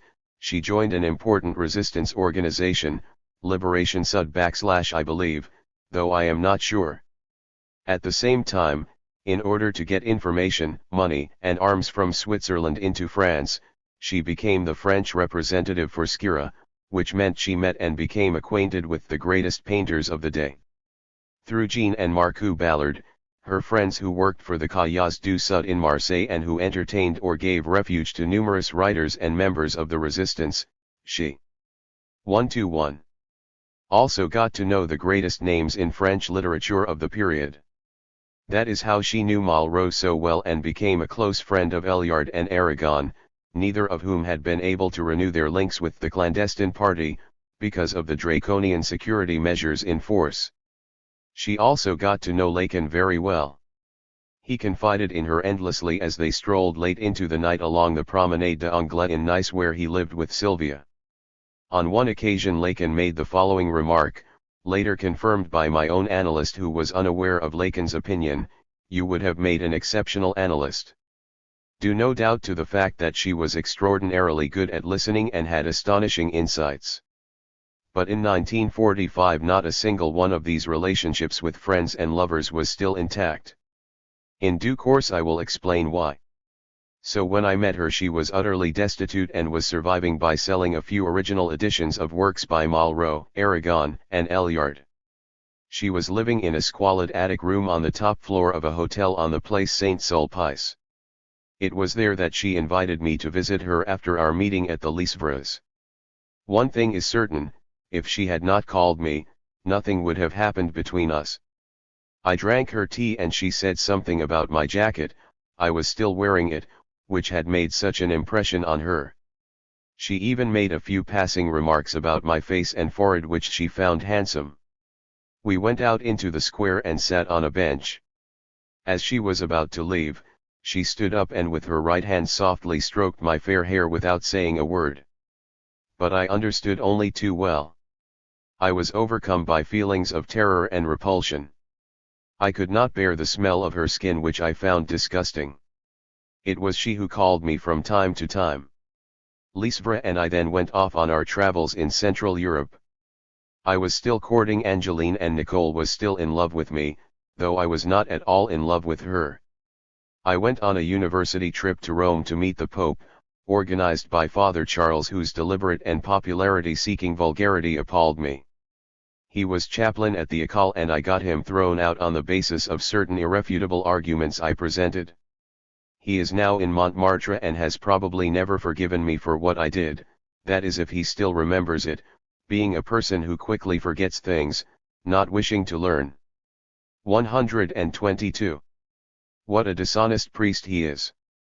I was still a believer at the time. I wrote 2 articles about that trip for some daily paper or other. It was not long after Italy had suffered enormous destruction. Our train slowly crossed endless wooden bridges, suspended in midair at a dizzying height, which shook as we went over them. After reaching Rome in the dark, we recited the Creed together. The visit was impressive and extremely moving. We were received by the Pope, Pius XII, in a group, but he had a word or two for each of us, asking questions in the most improbable French. He asked me if I was at the École Normale, yes, and whether I was doing arts or science, arts. Well, be a good Christian, a good teacher, and, above all, a good citizen.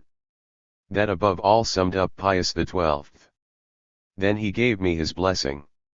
I realize I have not exactly lived up to his expectations.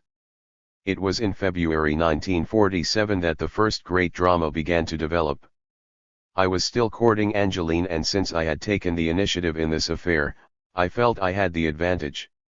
I still saw Helene from time to time, but she had taken the initiative, rather than me, which was something of a problem. Then I had not just the idea of introducing Angeline to Helene, but an irresistible urge to do so. It would not be the last time I behaved so provocatively or got into similar difficulties. But I was then very far from suspecting the real motivation for my preposterous idea, the irresistible desire to win Helene's approval of the person I had fallen in love with, not her as it happened but someone else. I invited them to tea in my little room in the sickbay. I was nearly 30, Helene was 38, and Angeline was 20. I do not recall what was said, but I remember clearly that we ended up talking about Sophocles. Angeline defended some view or other concerning high tragedy, which was doubtless very scholarly, but I had no views at all and just listened. Gradually, Helene began to criticize Angeline's arguments, at first putting forward serious points quite dispassionately, but as Angeline countered them, Helene's face and voice began to change. She became more and more severe and intransigent, brusque even, and ended up by creating a sort of scene which was hurtful and affected Angeline deeply, causing her to burst into tears. It was the first such scene, but not the last, unfortunately, which I was to witness. I was terrified by Helene's violent outburst, which I did not understand. 3. Why had Angeline challenged her perfectly reasonable arguments, and in the face of which I was helpless? Angeline left and I remained silent. I realized Helene could stand neither the girl nor the scenario I had forced her to take part in, or rather the provocation to which I had subjected her. It was clear too that my relationship with Angeline was at an end, shattered. I never saw her again. Helene had thus entered my life in an eruption of violence, but not against me. The drama began to gather pace a few days later when Helene kissed me while sitting beside me on the bed, still in my little room in the sickbay. I had never kissed a woman, though I was dirty, and certainly never been kissy by one. Desire welled up within me and we made love on the bed. It was new, thrilling, exhilarating, and violent. When she left, I was plunged into a profound state of anguish from which I could not escape. I telephoned Helene the next day to tell her very firmly I would never make love with her again. But it was too late. The sense of anguish would not go away, indeed it got more unbearable with each passing day.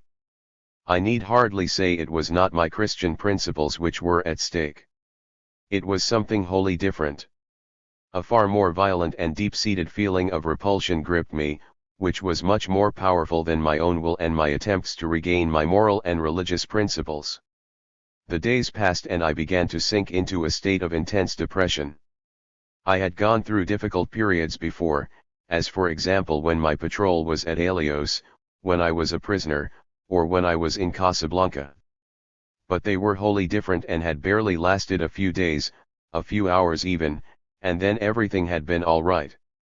I tried to cling on as best I could and to rely on my friend Dr. Etienne, but things became impossible and every day I sank a little deeper into a terrifying void, unable to do anything about it.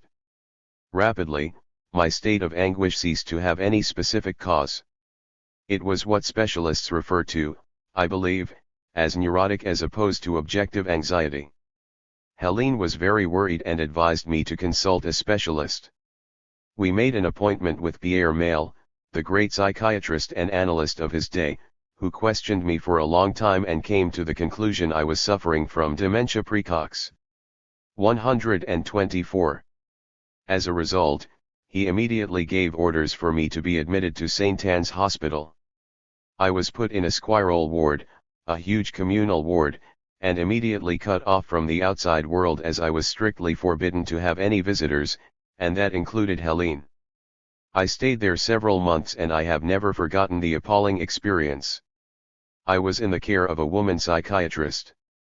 She was doubtless affected by the fact that I was young, by what I had gone through, and also perhaps because I was a philosopher and an intellectual. She was ready to believe I loved her, certain that she loved me and would save me through her love.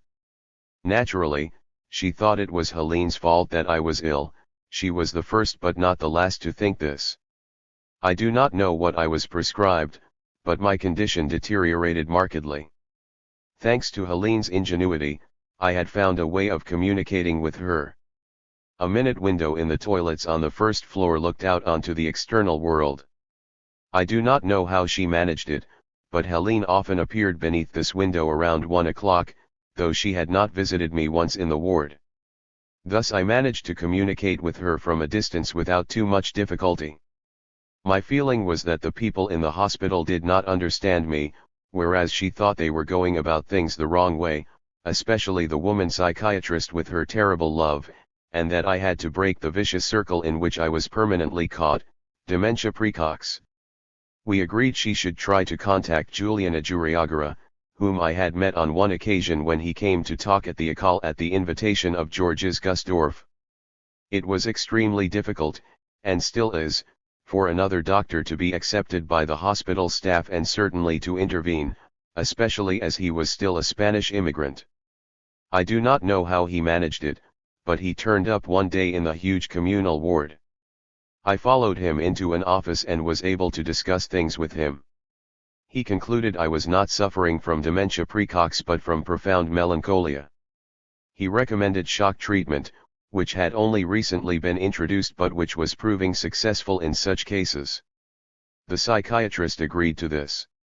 I suffered approximately 24 shocks, one every 2 days, in the huge communal ward. A thick-set man with a mustache would appear carrying a large electrical box. On account of an uncanny 5. And striking resemblance, including even his walk and mockingly silent air, he was nicknamed Stalin by the patients. He calmly set up his equipment on each bed, at least 30 of us received shock treatment, and began turning the handle in front of all the rest who were awaiting their fate. The patient immediately suffered alarming convulsions. But what made it particularly dramatic was that we could see Stalin approaching from some way off. One after the other, his victims displayed convulsive and uncoordinated movements, yet he would move on to the next without waiting for the previous patient to recover. There was a risk of breaking a bone, especially in the legs, and you had to bite on a towel so that you would not damage your tongue. In my case it was always the same filthy old towel. For years afterwards I still had the vile and terrifying taste of that unspeakably awful, shapeless towel in my mouth, which heralded a little death. I watched what happened to those near me, and then it was my turn. Stalin approached, still without saying a word, and put the band over my head. I clenched my teeth and prepared to die. I felt a sort of flash and then nothing more. I woke up shortly afterwards, always wondering where I was and what had happened to me. To my great despair, I only slept for a couple of minutes, though I longed to lose myself in sleep, whereas almost all the others slept for hours on end, even for half a day. The longer it went on, the more my fear of dying increased. In the end, it became unbearable. I tried to refuse the ceremonial execution as forcefully as I could, but they strapped me firmly to the bed. I would like to mention one little incident, which says a great deal about the atmosphere in the hospital, the way they saw the inmates, and the total failure of the psychiatrists to believe anything a patient said. As I could not sleep at all and had no earplugs, I decided to make myself some out of bread crumbs, which was all that was available. But small balls of bread pushed into the ears immediately started to go bad. Obviously, they are not held by the strong, flexible cotton wrapping used in real earplugs, and sticky crumbs went down the auditory passage right to the eardrum.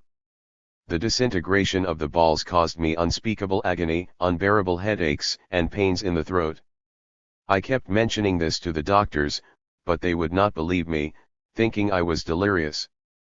For 3 weeks, I repeat, 3 whole weeks they 126. Refused to let me be examined by an ear, nose, and throat specialist. I suffered agonies. Here again, a jury asterisk had to intervene to convince them, and after 3 weeks of terrible suffering I was finally taken to an ear, nose, and throat specialist who took only a second or two to get the bits of bread out, and the pain was gone. I received not one word of regret or apology from the psychiatrists. All things considered, the treatment recommended by a jury slowly did me good, and after another long period without shock treatment and several months after going into a squirrel ward, I felt better. Though I was still shaky, I was less anxious and I left hospital. Helene was waiting for me at the gate. I was overjoyed. She took me to a tiny little room in another hotel where a wretched chambermaid had stolen all her things, but that did not matter. For her the theft hardly counted beside me, and what she had done for me. I only discovered this much later, not from her as she said not a word about it, but from one of her friends.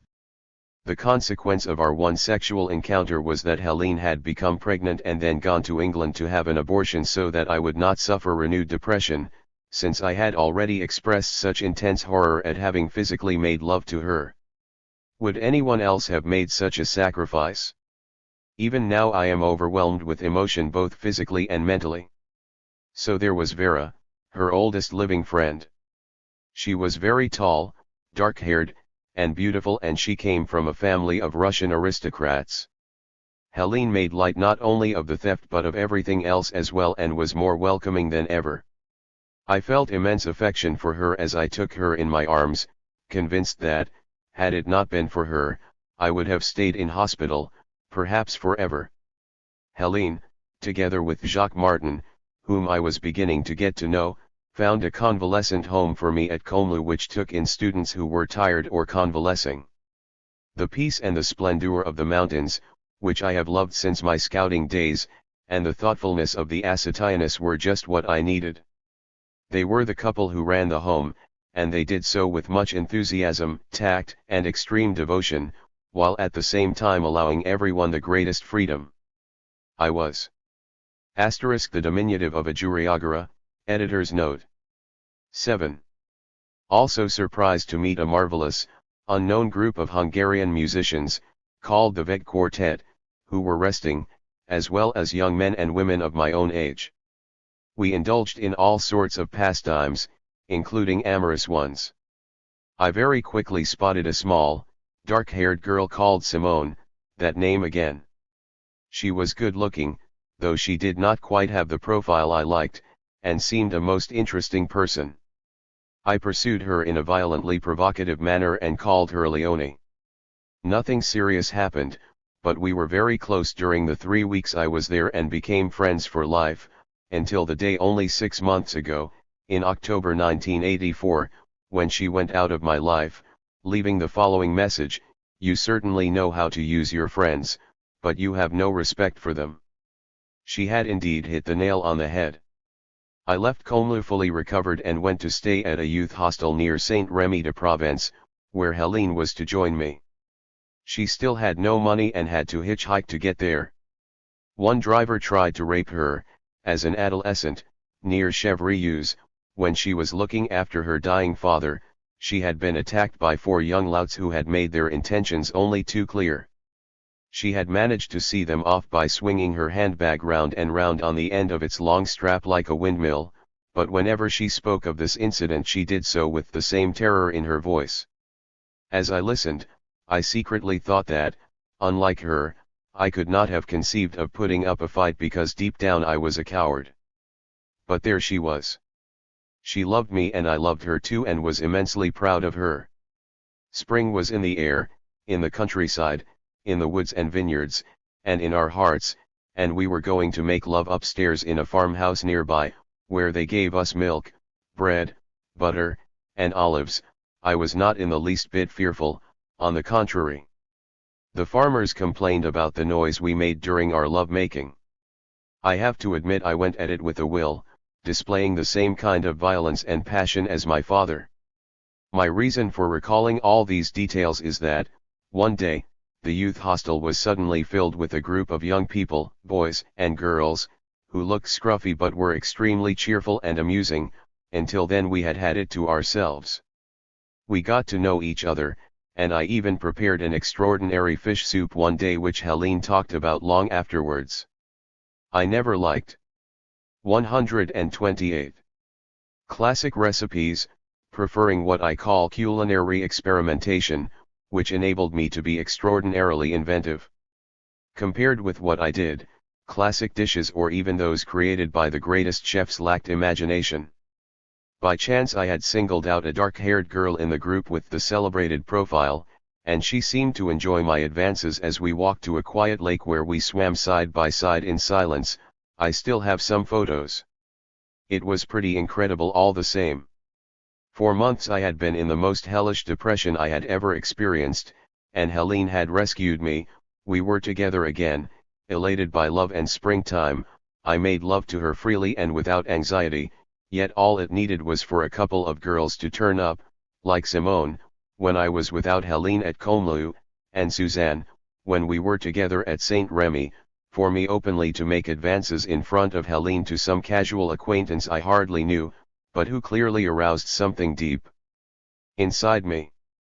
It was partly the girls themselves, but beyond them a particular image of a girl, and beyond that the irrepressible desire to experience with them something which was lacking in my relationship with Helene, though in neither case was it fulfilled. What was it? The same situation was to be repeated throughout my life. I recently discovered that intense sexual excitement is one of the major symptoms of hypomania, which can follow any depression. The time I was incapable of grasping any underlying reasons. Naturally, my amorous antics did not escape Helene's notice and she was hurt by them. Yet she made not the slightest complaints nor did she display any of the violence she had done with Angeline. Did I thus have her approval? It is clear that is what I sought. Suzanne soon departed with her friends and we spent several genuinely happy, carefree, and exhilarating months in the Midi. I arranged to take Helene to the village of Puy-la-Bière, which I had good reasons for wanting to get to know and love, as it was the birthplace of my friend Paul's marvelous fiancée and wife. A unique spot, it was at the foot of Mont Sainte-Victoire, which had the appearance of a gigantic flower, its rocky form constantly alive and changing color, and it overlooked the great plain of Flers with its jagged backdrop of the Mont Saint-Baume. In the distance you could also see the spires of the Abbey of Saint-Maximin. A little way out of the village, we came across a couple of retired 129 minor civil servants who agreed to put us up for next to nothing. When we got up in the morning, exhausted by our nights of passionate love-making, we went down to the terrace as the sun was rising and Madame Delpit brought us a typical Provençal breakfast, coffee, milk, goat's cheese, raw artichokes, honey, cream, and black olives. How delicious it all was, and how happy we were in the bright sunshine of those peaceful May mornings. On one occasion, some time later, when Helene was expecting me at the Del Pits, I took the train from Paris as far as Cavaillon, having put my racing bike in the guard's van. When I got there, I jumped on my bike and, in a state of great excitement, unlike my bicycle ride at Bandol, set off to find the love of my life, who was still 40 kilometers away. She was waiting for me on the little dirt track which led to the village, having seen me coming some way off. I was exhausted, but this time I did not cry, except perhaps with joy. At last I had my revenge on my mother. I was a man. I was truly proud of the fact. However, Helene was still as poor as ever. When, with my help, she found a tiny attic room belonging to a well-known geography professor at the Sorbonne, Jean Dresque, high up in a fine old building in what had been the Val de Grace, I used to visit her at all hours of the day and night, especially the night, and would leave very early in the morning, around 4 o'clock. How cheerful and proud I was listening to the sound of my footsteps echoing down the deserted Rue Saint-Jacques. My body was light and exultant, and the whole world looked beautiful as the first rays of the sun caressed the walls of the École. I walked slowly in. All the students were still asleep. Never in their lives or in their hearts had they known a love like mine. I would not have changed my supreme good fortune, my treasure, my love, my joy, for anything in the world. I have to say my pride was justified. It is possible, probable, that my friends had relationships with women which they had carefully sought or effortlessly found among their student acquaintances. Men and women from the Écoles Normales quite often went out together and then got married. They kept things in the family, within their own university world, the world I hated at least as much as Helene did, but her reasons for hating it were more justified than mine, given that she had always been an 130 outsider. I enjoyed the unrivaled privilege of loving, and being loved, by a woman who was quite outstanding. It was of no importance that she was quite a bit older than me, the difference in our ages was not an issue for us, but rather that she had a clear mind, a generous nature, great courage, and had such vast and varied experience of the world. She knew the most important painters and writers of her day, and had been active in the resistance to the extent of being given important military responsibilities. Even though she was a woman, she behaved like a man, as Lisvre himself recognized. She played an exceptionally heroic role, displaying exemplary and astonishing courage for a frizzy-haired little Jewess, whose Jewish nose was recognizable at 100 yards. She had foiled a number of attempts to capture her, including one in a train from Lyon to Paris when she was recognized as a Jew and arrested by the Gestapo, who were checking papers. She had enough on her to warrant her immediate execution, and was only saved by her coolness and the fact that she was bold enough to stand up to the Nazi officer whom she left stammering.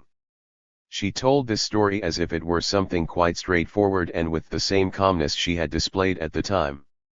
In short, she was an exceptional woman, at least that was my feeling about her, and one which was shared by all her comrades in the resistance, by Lisvre and others who had been in KHDGNE in Lyon with whom she had worked, and by all those who subsequently got to know her during our long life together. She was infinitely superior to me and did me an enormous favor by introducing me to a world I did not know. I expected nothing of her and did not even ask what she thought of me. Hers was a world I had only dreamt of in the isolation of the prisoner of war camp, a world of solidarity and of struggle, a world of reasoned action based on high fraternal principles, a world of courage. I felt so impoverished and cowardly, retreating in the face of all physical danger for fear of getting hurt. I had never fought anyone, nor could I ever have done so, on account of my hopeless cowardice. But she used to say to me, if you had not been taken prisoner, you would have joined the resistance, and you would almost certainly have been killed, executed like so many others. Thank God that being in prison meant you were saved for me. I shuddered at the thought of the mortal danger I had escaped, certain. 131. in the knowledge I would never have had the strength or the courage to face the physical and life-threatening risks of clandestine armed struggle. I had never fired a single shot and had been terribly frightened by military weapons since childhood. My immediate reaction was to run when confronted by the slightest danger, but she introduced me to a whole other world and had confidence in me. And suddenly, thanks to her, I was not only the equal of all the fighters she had known, but also infinitely superior to the other poor students at the École whose youthfulness and knowledge had overwhelmed me and who had made me feel incredibly old, so old in fact that I seemed to be denied any sense of youthfulness, I who had enjoyed no youth. Now I felt younger than anyone had ever done before, and I went on feeling young, imagining myself to be younger than my analyst, for example, though he was my exact contemporary. Even the other day or last week a woman doctor of 30 asked me quite straightforwardly for my date of birth and was surprised when I told her it was October 16, 1918. "That cannot be right," she said, "you must mean 1938. You must mean 1938. It is true, I did look young thanks to my beloved Helene. Subjectively, I was convinced of my own youthfulness, it had after all been recognized, and, gradually, I began to understand the reasons for this. If at last I was young at heart, felt so young, it was because Helene was for me a good mother and also a good father. She was older than me, had acquired a totally different experience of life, yet she loved me as a mother loves a child, her miraculous child, and at the same time like a good father in that she introduced me, quite simply, to the real world, that vast arena I had never been able to enter, except on false pretenses, except when I was a prisoner. Through her desire for me she also initiated me, pathetic creature that I was, into my role as a man, into my virility. She loved me as a woman loves a man. We truly made love like a man and a woman, whereas my friends had not reached maturity and were still, I was convinced, fumbling around in their pathetic love affairs with their fellow students. After so much suffering and as if to prove I truly loved her, I had come to like her womanly smell, whereas previously I could not bear it, just as I had been unable to bear my mother's smell. Not only had I become a man, I was a changed man, capable of really 132. Loving someone, a woman even, and the one whose smell I had at first found disgusting. Someone who had recently become a friend and had been in Germany on compulsory labor service, not from political conviction, he favored the communists, but out of intellectual curiosity, was Jacques Martin. He understood me, understood us both. He was a homosexual and though warm-hearted was an unhappy and somewhat distant person due to his latent schizophrenia, he nonetheless became a valued friend.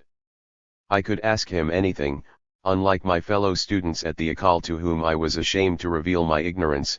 I genuinely believed I knew nothing, had never known anything, or had forgotten what I had learnt. Martin responded to me like the real brother I had never had. His parents had literally abandoned him, leaving him to fend for himself. His father, a chemist, was a terrifying man who never opened his mouth in his son's presence, but his mother, who had been dead a long time, had left him a little money. I do not know how he managed to live on it. Michel Foucault was as friendly towards him as I was and, like me, often gave him sums of money. There came a time, however, when he had no money left and little hope of getting any. His sister, whom he was very fond of but who took little interest in him, lived some way away in Melun, where she too was a chemist, I believe. He ended up by committing suicide during the summer of 1964 in the wretched room he rented from an old lady in the 16th district. He died alone one appalling August day. I was in Italy at the time, caught up in the excitement of a new love affair which I will talk about later. For a long time I felt utterly ashamed and reproached myself for having failed him at the crucial moment by not giving him enough money just to survive. I must admit I had little money and spent it mainly on Helene. What is more, I still had a terrible obsession with saving which prevented me from giving much away. But I had given Jacques a lot of money. All I could say when his sister asked if I had lent him money, in fact I had given him nearly 300,000 old francs, more than Foucault, was, no, nothing. But what a pathetic response that was, when I think that I might have saved his life. Anyhow, it was the only money I never regretted having spent, even though I got nothing for it. With Jacques Martin's death, suicide became part of our lives, and there was no 33 way we could ever alter that fact. Sadly, it was something that stayed in my memory. Jacques Martin not only helped me, and helped us both, with his trusting and uncompromising affection, he also helped me to find someone in the profession whose skill might be of use to me. This may seem strange today, but at the time, students like me, who were impoverished and not well informed, though we might have heard of psychoanalysis, did not know a single analyst whom we could contact nor how to find one. One day Jacques found out from a mutual friend who had attempted suicide several times, yet another suicide, albeit unsuccessful, about the existence of a therapist who did analysis under hypnosis. He was a decent, likable man, with a potbelly and a slightly rustic air, who agreed to treat Martin and took me on as well. For 12 years, I repeat 12 years, I was treated by him, which meant that he gave me supportive therapy. In our eyes he had a great deal of prestige. He ended up treating the whole family, my mother, my sister, and many other close friends, since he told us he was personally acquainted with certain Soviet doctors, though this remains something of a mystery. They sent him files of Bogomolov serum which were supposed to work wonders in almost all cases. For instance, my sister, who had married a solid young working-class Parisian, was able to have the baby she had longed for. Though her husband expressed himself mostly in slang and had an undoubtedly crude streak, he was completely frank and honest in a common sort of way. My father, of course, could not stand him. I was in love with a Jewess, and my sister had married a working-class man whom my father considered vulgar or very ordinary. His wishes had received the two-fingered salute. He retaliated by refusing to meet either Helene or Eve. My instinctive response was to postpone my decision to marry Helene until a year after my father's death, a paltry posthumous consolation for him, and my sister ended up getting a divorce, though she kept her ex-husband's name, Baudard. Like my mother, she too did not wish to be known by the name of althusser. She obtained a legal separation from her husband and settled in the Midi, after a lot of psychological problems which I helped her with as best I could, that is, with a mixture of devotion and ignorance. We lived 20 kilometers apart, but constantly visited and J34. Phoned each other. Thanks to the doctor I mentioned, she had a son called Francois whom she lives for and who really loves her, though from afar. He lives in Argenteuil, where he obtained the post of deputy town clerk on account of his abilities and serious-mindedness. I was so overwhelmed by Helene's love for me, by the wonderful privilege of knowing her, of loving her, and of sharing my life with her, that I tried my hardest to return that love, as a sort of offering, as I had done with my mother. It was impossible for me to see my mother as anything other than a martyr to my father, like an open, living wound. I have already mentioned how I always took her part, at the risk of openly confronting my father and driving him out. It could be said that the risk was imaginary, since my anger never resulted in violence, unlike young Lemaitre in the Bois de Boulogne in Algeria. I only ever flouted his authority within the tacitly accepted bounds of family conventions, even though I did so constantly and with some force. Yet I never stormed out, as in the prisoner of war camp I never summoned up the courage to leave the family, to escape this circle of hell, as my dearest friend did.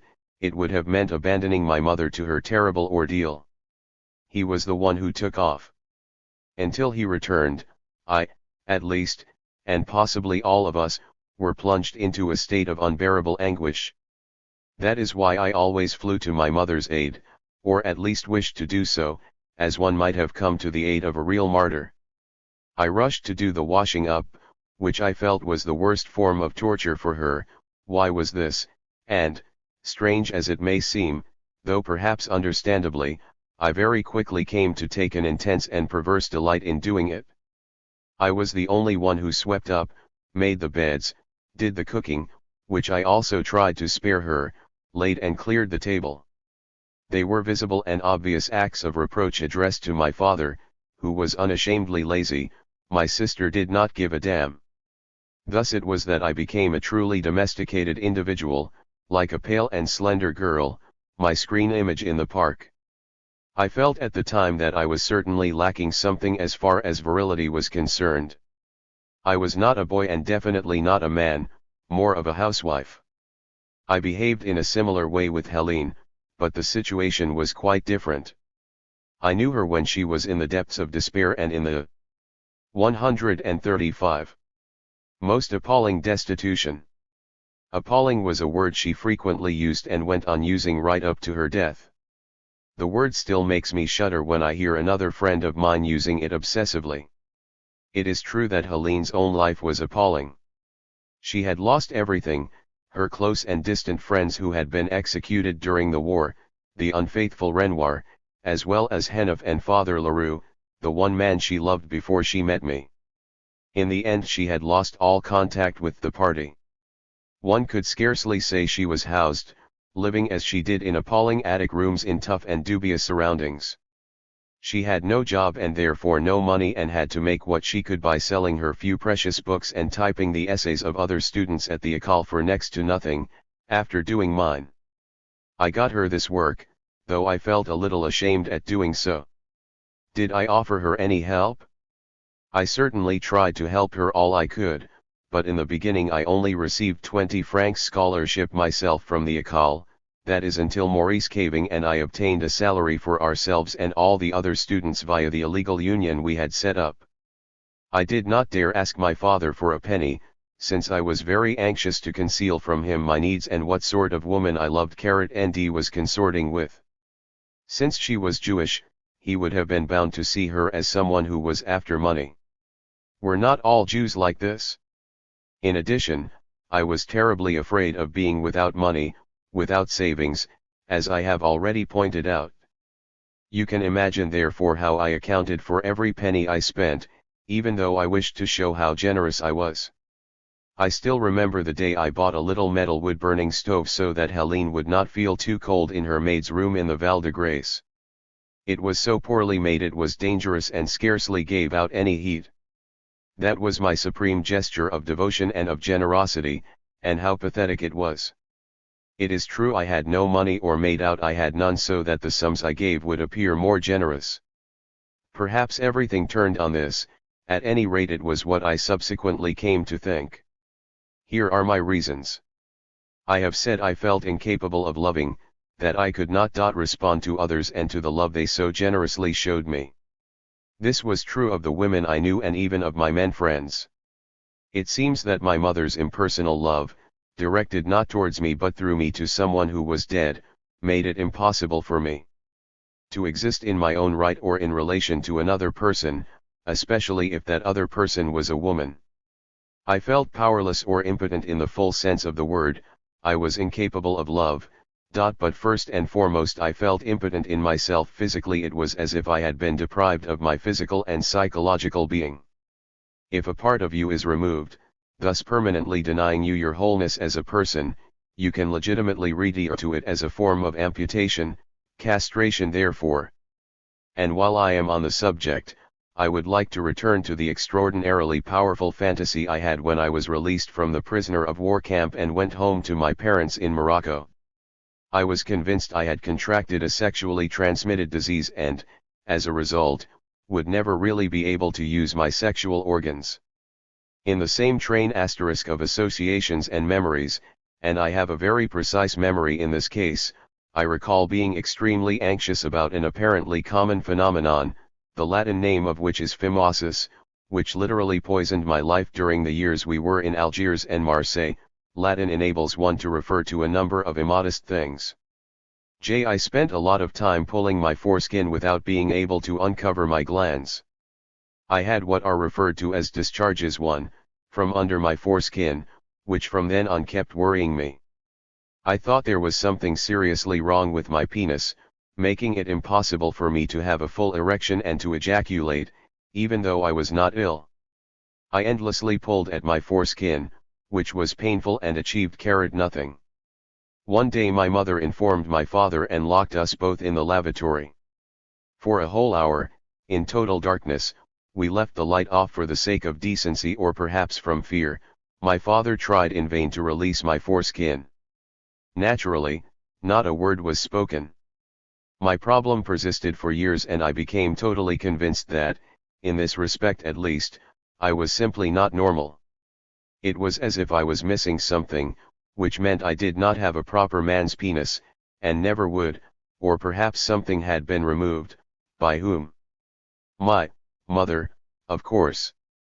You will recall, she had literally interfered with me. Why have I dwelt on this example?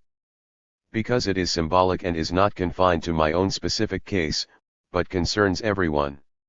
How does one define the ability to love? An individual must have a sense of wholeness as a being and of his potency, though not merely for the sake of pleasure or from an excess of narcissism. On the contrary, he must be capable of giving fully, positively, and without weakness. In the same way, to be loved is to be capable of being seen and accepted as a free agent in one's giving, so that the gift is transmitted, or finds its way, to the other and elicits in response another act of giving from deep within. Being loved is precisely the free exchange of the gift of love. But if one is to be the free subject and object of this exchange, one must, as it were, be able to initiate it. One has to begin by giving wholeheartedly. If one wishes to receive a similar or even greater love in return, this exchange is quite the opposite of a utilitarian calculation.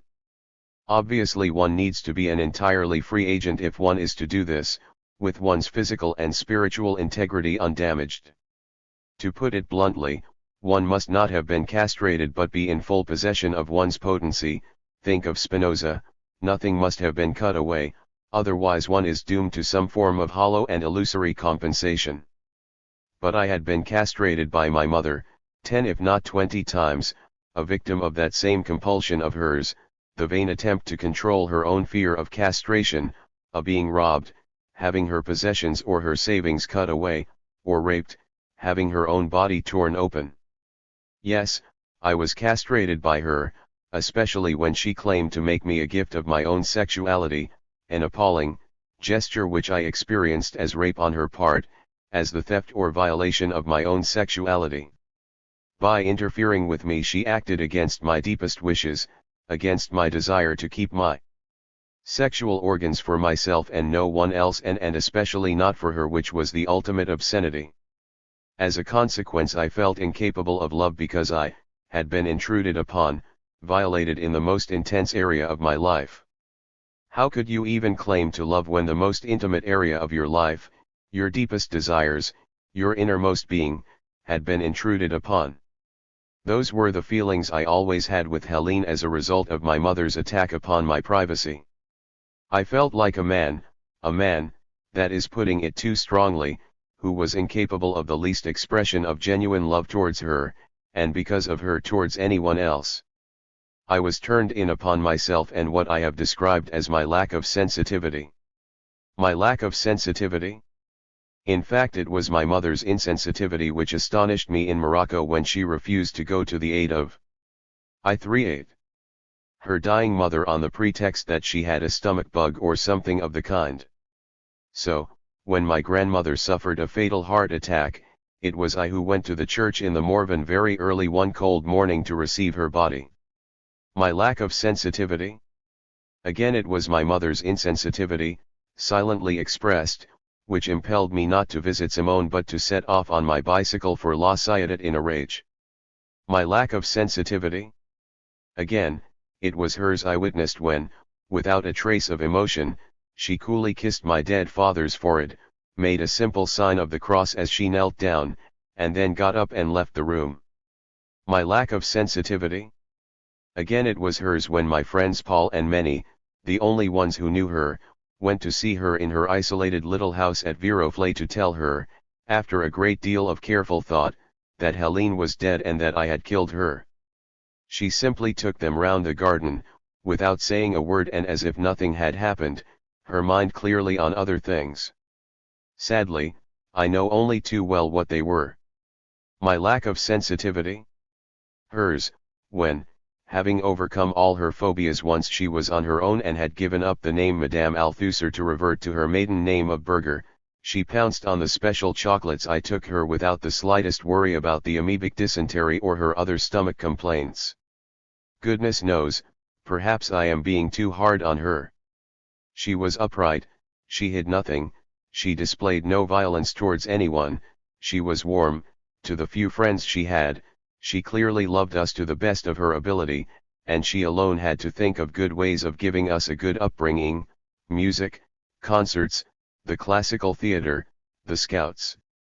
The poor woman did what she could for what she considered to be our happiness as well as her own, nothing more, nothing less. Though she thought she was doing right, in following the example set by her quietly fearful mother and anxious father in the wild and isolated forests of Algeria, she in fact contributed to my unhappiness. It is not surprising that I came to acquire the same awful feeling of insensitivity, the feeling that I too was incapable of truly loving another person, nor is it surprising that I projected all this onto Helene, another unhappy soul whose suffering was visible and who also seemed, to me, like a martyr, an open wound.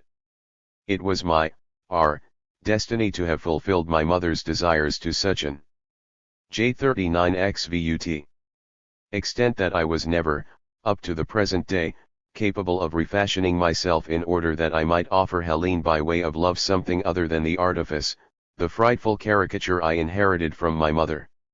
I certainly loved Helene with all my heart. I felt exhilarated and proud, wholeheartedly devoted to her, yet how could I free myself, a prisoner of the solitude to which I seemed doomed, doubtless not without lapses and secret reservations. How could I respond to her anguish when she said to me in bed and elsewhere, "Say something to me"? Which meant give me what I need so that I can rid myself of the terrible anguish of being permanently alone and a frightful shrew who cannot possibly find a love to equal mine. And no one in the world can respond to that cry of anguish, "Say something to me." When what is meant is give me everything, let me for once feel that I exist. So that I can stifle the anguish of not really existing in your eyes, as part of your life, the anguish of merely being a passing whim, of being inadequate to the task of permanently restoring your wholeness of being so that you can love. I myself knew only too well, as did Helene, what remained unspoken behind this pathetic appeal, Helene's extravagant fear that she was a wicked woman, a frightful mother, and a vicious shrew who hurt the one who loved her or who sought to love her. Her powerlessness to love was matched by her fierce, obstinate, and violent refusal to be loved because she did not merit it, because basically she was just a horrid little animal, all claws and prickles, full of anger and courage. To all appearances, which are so readily accepted, because it is so much easier, we were a sadomasochistic couple, incapable of breaking the vicious circle of our own dramatic anger, hatred, and mutual destructiveness. This explains our appalling marital scenes which horrified or disgusted our friends, depending on their nature, when they witnessed them with a feeling of helplessness. Like my father, Helene would storm out and slam the door, her face as white as a sheet or a block of marble. I would run after her, suffering terrible pangs of anguish at being abandoned by her often for days on end and often without my having done anything at all. What, for example, had I done when I took her by plane to Portugal after the peaceful revolution? She had a hysterical outburst in a restaurant where we had been taken by some Portuguese friends. 140. Because the streets of Lisbon were too steep. So I had to take her to a quiet spot up in the lofty castle and wait for her to calm down. Similarly, what had I done in Granada when, for no apparent reason, she refused a friend's offer to take us to the Alcazar? We did not need him. She made a terrible scene.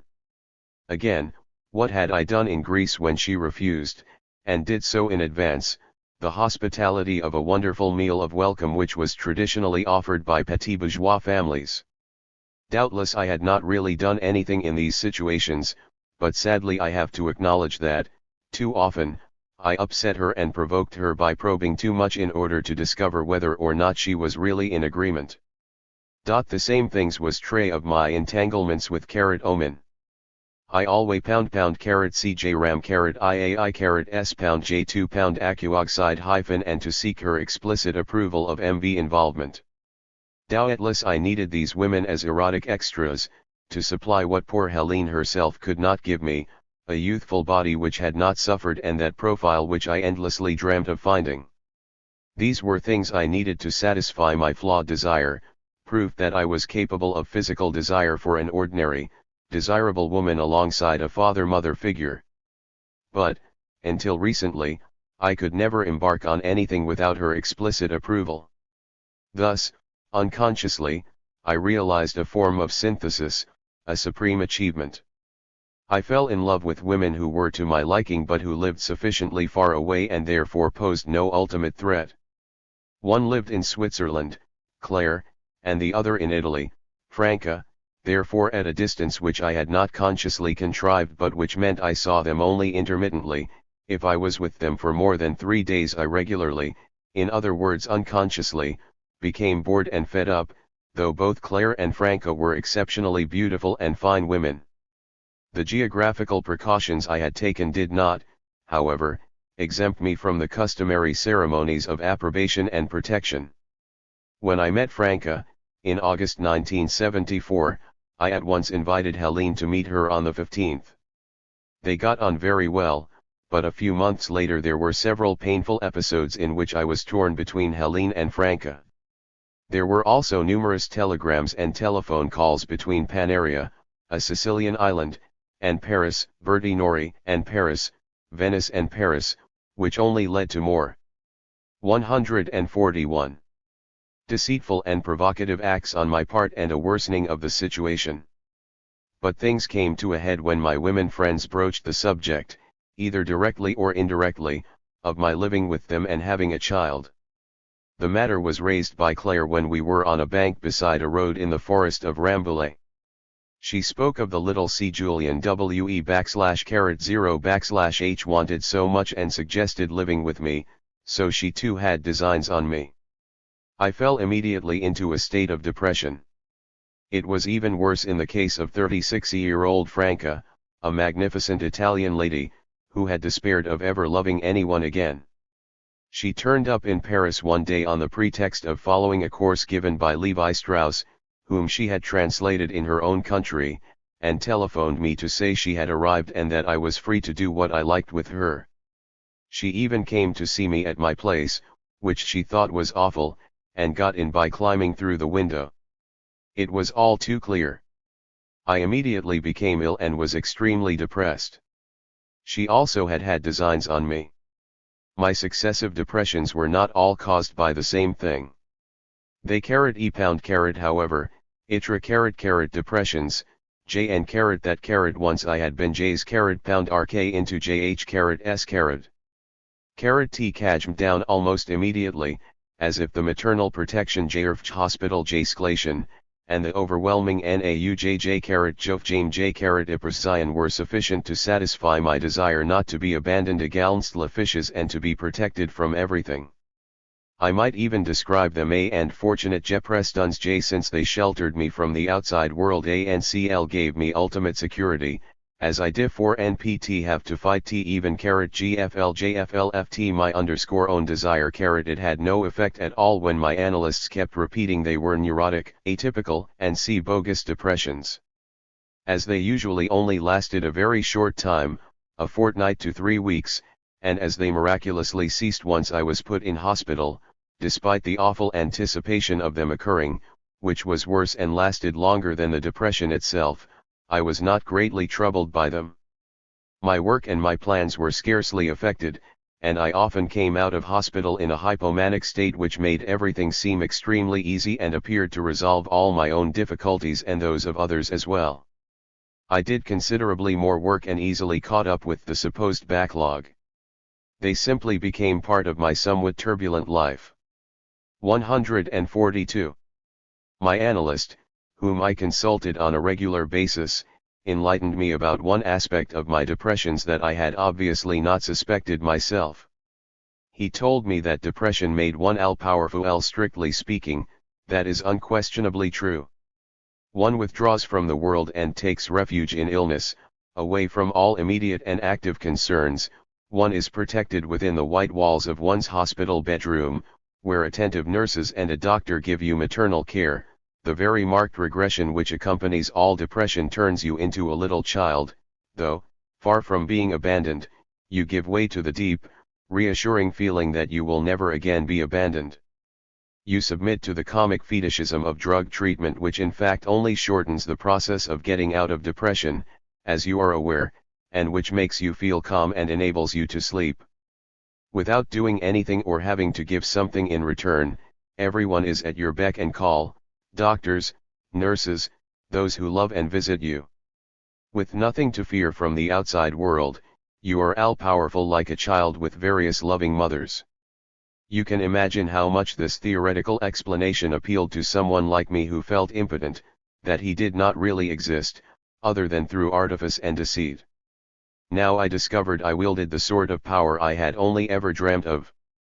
It was not difficult to move from that position to one where I believed I only ever fell ill and wanted to go into hospital. In those circumstances, I literally begged to be allowed to go in. This is indeed true. But when would I be able to enjoy this all-powerful role in real life? In fact, the possibility arose when I was in an excited, hypomanic state immediately after a depression. Though it did not always occur, it did so more and more frequently. I went very rapidly from a state of depression to one of hypomania, which sometimes took the form of extremely violent and real mania. In that state I truly felt all-powerful, in the face of the outside world, my friends, my plans, my own problems and those of others. Everything seemed and was incredibly easy. I soared above all difficulties, my own and those of others, and set about solving other people's problems, sometimes with success, even though they had not asked me to. I rushed into things which they considered extremely dangerous, both for me and for them, and which frightened them. But I was unconcerned by their objections and took no notice of them. Totally convinced that I was master of the situation, of every situation, and on one occasion at least almost on a world scale, and why should I not have been? I remember one awful remark I made around 1967 that unfortunately I have never been able to forget: we are in the process of becoming hegemonic. Everyone will be aware there was a huge element of aggression which came out in that incredible facility and pretentiousness of mine, or was released rather in the excitement, a symptom of the fantasy of my impotence and therefore of my depression. It was in fact a defense mechanism turned against my depression and the fantasies concerning my impotence which fed that depression. How true Freud had been, as had Spinoza, in claiming that ambivalence was prevalent in all cases. It was certainly true so far as I was concerned. My fear of being totally impotent and my desire to be all-powerful, my megalomania, were two aspects of the same phenomenon, tk desire to possess what I lacked which would make me a man at once whole and free and which I was terrified I did not have. I was haunted alternately by the same dual fantasy, hence its ambivalence, in the unreal nature of MV all-powerfulness when I was depressed and in the megalomaniac all-powerfulness of the manic state. Furthermore, if I examine the conscious themes of my depressions, I can classify them under three headings. I suffered at LE-T-15 Depre-Ion from 1947 to 1980, all of them short, except the first and the last, and none of them had any professional consequences, far from it. I would like to thank those in charge at the École who were very understanding and never made me take sick leave as, after each depression, I worked 20 times harder. The first heading relates to my fear of being abandoned, by Hilary, my analyst, or one of my male or female friends, the second to my fear of being asked for love which felt like a threat that I might be the victim of someone's advances or, more broadly, that someone might have designs on me, clearly not my designs. I will return to this. Thirdly, I feared being revealed to the world at large for what one really was, a worthless person who only existed through artifice and deceit. I was afraid I would be roundly condemned and that to my shame this would become public knowledge. I think everyone will have realized why my fear of being a bon 144. Dund provoked such anguish that I became depressed. To the fear of being abandoned by my mother was added the old fear caused by my father's disappearances at night, reactivated when Helene stormed out violently, which was something I could not bear. To me they were like death threats, and you know how active my involvement was with death.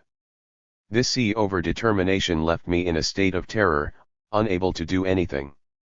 I simply had to abandon myself to my fate, succumb to my desires, live out my true destiny, cease to exist, disappear from the world, in short, go into hospital, but with the perverse idea at the back of my mind that I was taking refuge in illness where there was no further risk of being abandoned by anyone. Since it was publicly and officially acknowledged I was ill, I tyrannically demanded and obtained everyone's attention. I repeated this pattern of behavior, in a most extreme form, in the final phases of my most serious and lengthy depression in St. Anne's Hospital and especially at Swazi. I shall return to this. 145. 12. I also experienced extreme anguish and repulsion at the idea, and in situations which made me think, that someone wanted to get their hands on me / what I feared above all was scheming women.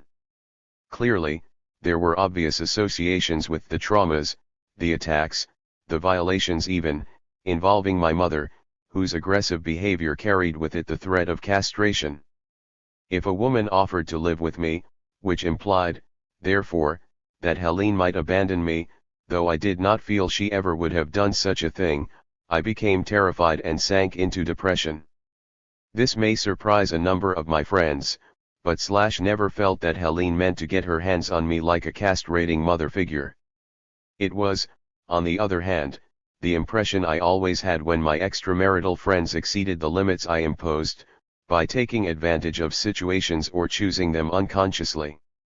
By their behavior they risked depriving me of Helene, by forcing her to abandon me, something I realize only too clearly now. I did everything I could to protect myself against such a crazy and dangerous threat. Obviously, I fiercely resisted any such offer which felt like an unbearable assault upon my person, by immediately falling ill. As a precaution, I even resorted on occasion to insane remarks and riposts. Actually it is what I always did in one form or another. For example, I once replied to a young woman who wrote declaring her love, which I had been aware of for some time, "I detest being loved," which was completely untrue but which signified, "I detest anyone taking the initiative in this respect, getting their hands on me." I found it unacceptable that anyone should take such an initiative, which was mine alone to take and no one else's.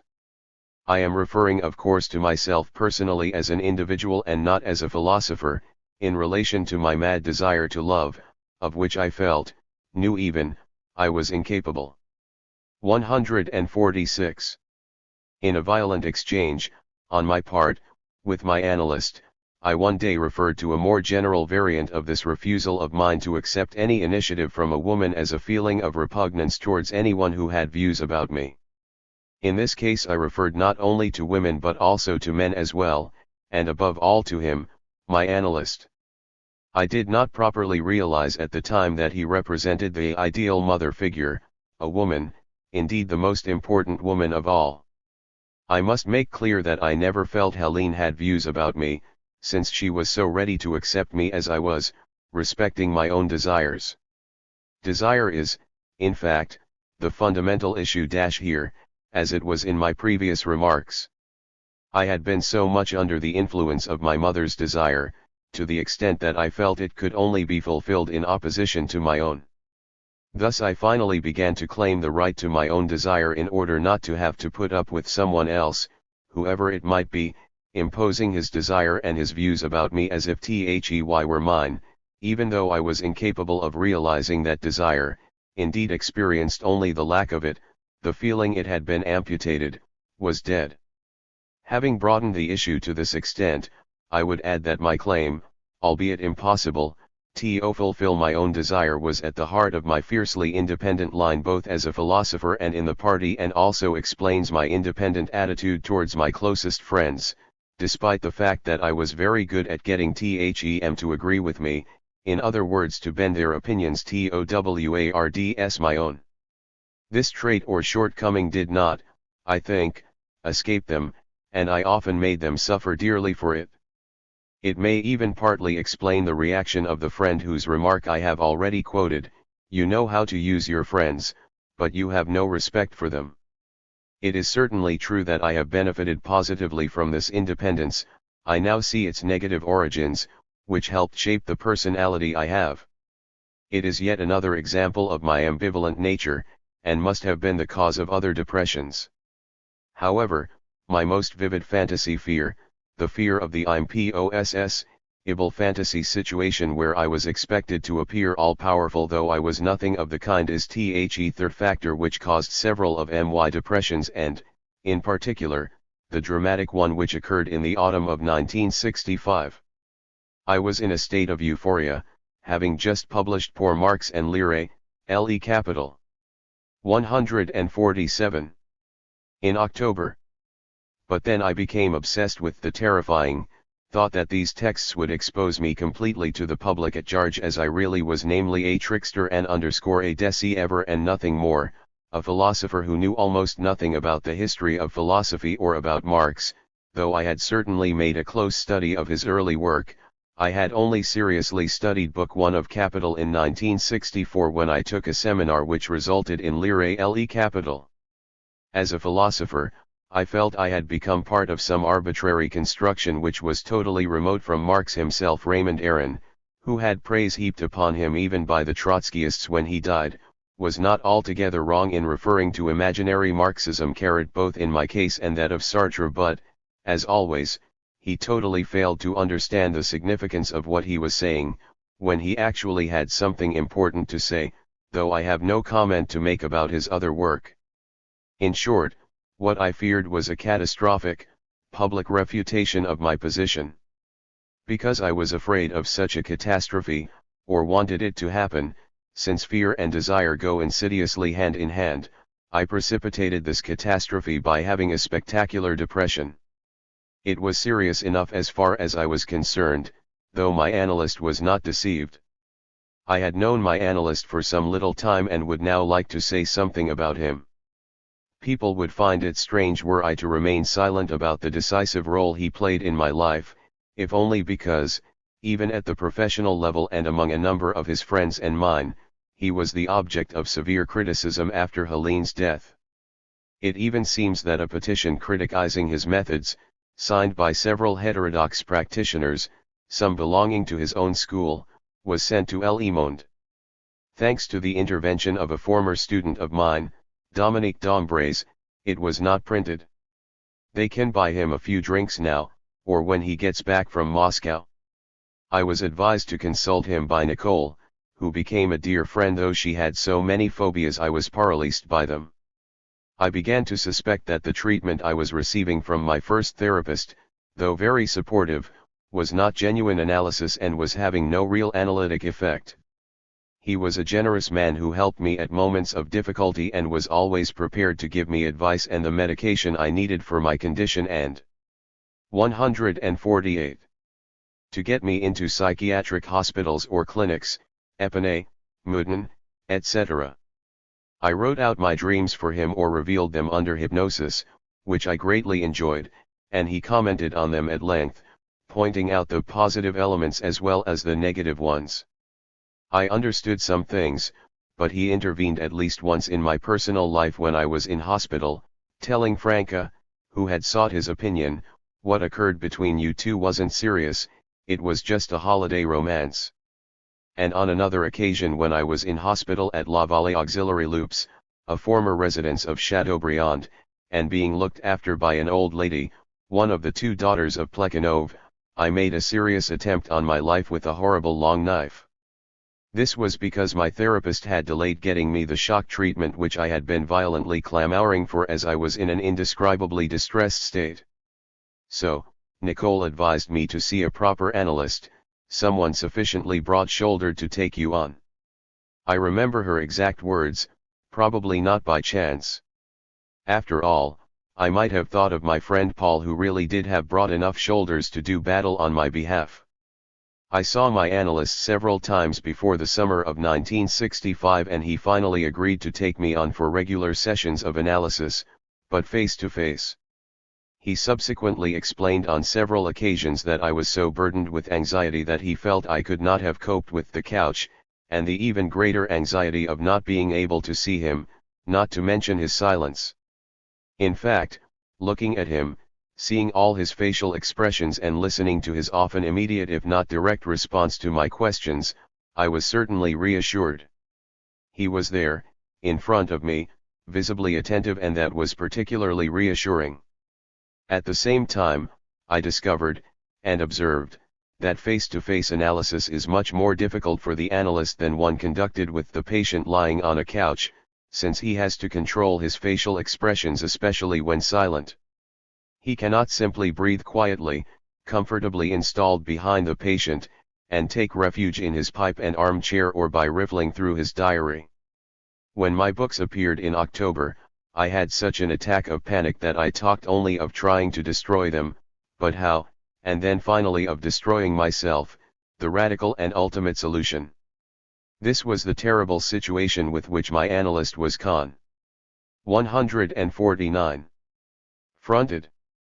I have often thought since of so many analysts who do not intervene at all in such situations, out of respect for the so-called letter of the analytical law, and who refuse to act as psychiatrists or doctors and thereby to give their patient the narcissistic satisfaction of helping him, not only to find a clinic but even a psychiatrist. The simple explanation is that they do not want anyone, either within or outside the profession, to blame them for not intervening should the patient kill himself. A very dear friend of mine who was undergoing analysis committed suicide in 1982 without his analyst apparently having intervened to provide the least support. I say apparently because I may be ill-informed, though I know of other cases which cannot be disputed, and from Lacan himself. My analyst saw me every day in 1965 and right to the end, keeping me at arm's length. He told me later he too must have been slightly hypomanic, thinking he could get me over my difficulties. Faced with my repeated threats of suicide, he finally gave in to my pressure and agreed to have me taken into hospital. He specified, a hospital I know well, at Swazi, where we use our own methods. He even indicated that he would take me there himself, to be quite sure, I suppose. He came to collect me at the École in his car, and I can still see my old friend Dr. Etienne rushing to the gate so that he could talk to this old chap at some length. My analyst seemed to listen to him but said very little. I have always thought, and certain clues make me think I was right, that Dr. Etienne gave him his personal interpretation of the situation, that it was Helene's fault I was ill. This facile, comforting version of events was later to be rumored more widely, though very little among my closest friends. There was a good reason for this. They actually knew Helene, and they also knew, though only a small number of them, that we were not the classic sadomasochistic couple, which was often such a fatal combination. I was admitted to the splendid modern hospital at Swazi, its buildings dotted around a huge park. I made a great deal of fuss in an attempt to get a sleep cure, believing it would work wonders, yet another Soviet myth. My wishes were partially satisfied as I was made to sleep a little during the day. I quickly calmed down, which surprised me, and was fully restored and discharged after a month. Subsequently, I nearly always subjected my analyst to 150. The same pressure, as I could not bear him ignoring me in my state of anxiety. Thus he found himself caught up in something which already had a long history, and, even though he eventually left the decision entirely to me as to whether or not I should go into hospital, it was always through him that the decision was made, at least which hospital I should enter, whether to go to Swazi or to Vicine, which was run by friends of his, and where he could follow my progress through them. Each Sunday morning my analyst would arrive at Vicine in his car. I was astounded by his devotion, and all the more so when I learned after my first period in hospital, that he charged me the same for this special visit, involving a long car journey, as he did for my normal sessions. Just recall how important money matters were to me, and to analysts. My father still gave me no help, though he could easily have done so at the time, and I did not ask him for any. On each occasion I was overwhelmed to the point of tears as I greeted my analyst, like a little child with its mother. Later still, towards 1974 to 75, things became complicated. Helene, whose emotional troubles were now obvious, agreed to begin analysis with a woman. She visited her once a week for about a year and a half for face-to-face analysis and then abruptly gave it up following an incident, of which I only heard her version. Her analyst had alluded to a classic Freudian theme, relating to facet-to-face analysis, and Helene's response was that she knew nothing about it. In actual fact she had no theoretical knowledge of analysis. To which her analyst retorted, "That's impossible, you're lying B." Helene's general knowledge was such that her analyst legitimately assumed she knew the term, but knowingly refused to acknowledge it, if I might put it that way. As you can imagine, Helene was distraught at being abandoned in this terrible fashion, and I was even more distraught. I urged my analyst, with suicidal insistence, to find a solution. He then agreed to have a face-to-face therapy session with her once a week, which is what I was really hoping for. That is how he came to assume responsibility, so to speak, for the two of us at the same time, something extremely rare in the profession though not without precedent. Lacan frequently adopted the same approach. After Helene's death, grave suspicions were voiced both in the profession and by a number of our friends concerning his conduct. 151. One of them even referred to a circle of hell, an eternal triangle, a total impasse which could only lead to tragedy.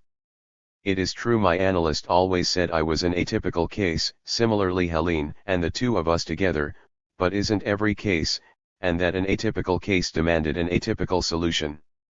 Though it did not strictly conform to classic norms, it was not entirely ruled out, as long as one knew what one was doing, strategically and tactically, in relation to the case. I always had the feeling afterwards that I pressured my analyst so much by blackmailing him with the threat of abandoning analysis or committing suicide, that once he became involved with me in 1965, he was reluctantly forced to keep it going while waiting for the relationship to become sufficiently relaxed for him to extricate both himself and me. But that depended on the way my therapy evolved, therefore in the final analysis on me. And this is exactly what happened. The strategy adopted by my analyst was proved right in the event. Several times when I was in a hypomanic state after a depression, I had the feeling my analyst had been successful. In these miraculous circumstances I even invented a metaphor representing the end of analysis. Analysis is like a heavy lorry full of fine sand. Slowly, the hydraulic system raises the back so that it will empty. At first nothing falls out, then gradually a few grains, and finally the whole load slides to the ground in one go.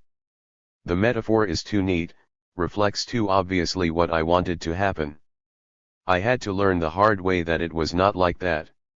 I told my analyst with absolute conviction and total gratitude, "This time, you've done it."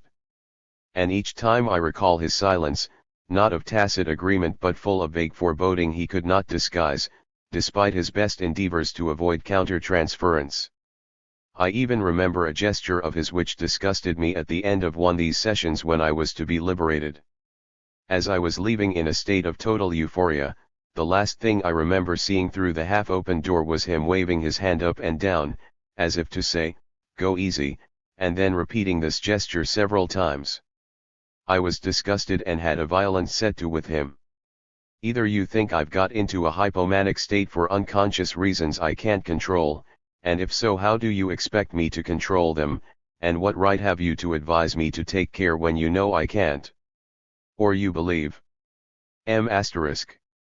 I am capable of controlling myself and thus everything depends on me, in which case your gesture seems pointless. Finally, what right have you to suggest how I should behave since your intervention is against all the rules of analysis in my case as in any other?" Strictly speaking, I was in the right. I never asked him for his opinion on this issue, which I found so hurtful. Doubtless I was wrong. During the great phase of violent arguments with my analyst, which lasted several months around 1976 to 77, I roundly and vigorously condemned him for always having views about me and not treating me simply as an ordinary person, but rather as someone well known, which I was, and with too much consideration. I reproached him for having confessed my books were the only works of philosophy he understood, for being friendly towards me, and letting me know he liked me, both of which were analytically suspect. In essence, I reproached him because he could not control his own countertransference in my case, and I wrote a supposedly theoretical piece about countertransference, for his benefit, which I sent him. I developed a fairly cogent argument to the effect that it was not transference but countertransference which came into play from the outset.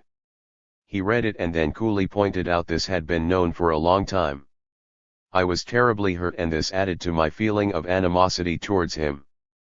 But I did not think I could be the source of the complicity I felt existed between us, nor did I think I had either wanted it, caused it, or brought it about as part of some gigantic attempt to seduce him. At the time I did not realize I had done everything in my power to seduce men and women alike and have them at my mercy, by continuous provocation. Had my analyst really given in, or was it simply the impression I had? I cannot say, but I am revealing all my weapons, or rather my pitiful weaknesses, along with the memories of my most vivid traumas. Seduction and provocation, the two naturally went together. With the women I met during these hypomanic states, I was immediately and irresistibly seductive and successful. After 10 minutes to half an hour of good-humored advances, the thing was in the bag. Each time I wanted something, I took the initiative, as for example when I held Helene's hand, though the consequences were terribly embarrassing and the fear that I had put 153 myself in an awkward position or let myself be trapped in one filled me with anxiety. Of course I compensated for these rash and crazy advances and the anxiety they caused by going over the top, by investing emotionally in the situation and convincing myself I was really and madly in love. Thus I created an image of the woman I had met that was powerful enough to sustain my excessive passion. Until very recently, which I will come to, I have always sought to live out my actual relationships with women at an exaggeratedly intense and passionate level. It was my own personal way, albeit a rather strange one, of feeling I was in control of the situation, or rather in supreme control of a situation that was in fact beyond my control and, given the way I was made, would remain beyond my effective control. I should have accepted the women I fancied just as they were and myself as well, without any exaggeration, a word I got from a woman who became extremely dear to me and who was the first to see my failings and to tell me what they were to my face without the slightest hesitation. The one thing I don't like about you is that you want to destroy yourself. Certainly, exaggeration and excess both involve provocation. You cannot talk to a woman as if you were madly and passionately in love without unconsciously wanting her to measure up to this love in her being, her gestures, her feelings, and her sexual behavior. Yet I was divided. On the one hand I looked forward to great confessions of love and tenderness from the women I was pursuing, on the other, I was terribly afraid of their anticipated show of affection. I feared I would be at their mercy, having lost the initiative, and paled at the awful thought of falling into their clutches. Things followed a similar course with Helene, yet they were also different. I was never afraid she would get her hands on me or that she had views about me. We shared a sense of communion, of kinship which averted any such danger. And though I constantly provoked her, I think I made her realize my provocations were of a different order. I always wanted her to meet my new women friends as soon as possible so that she would give me her approval like the good mother I never had. But Helene never felt in the least like a good mother and thought of herself rather as a frightful person and a shrew.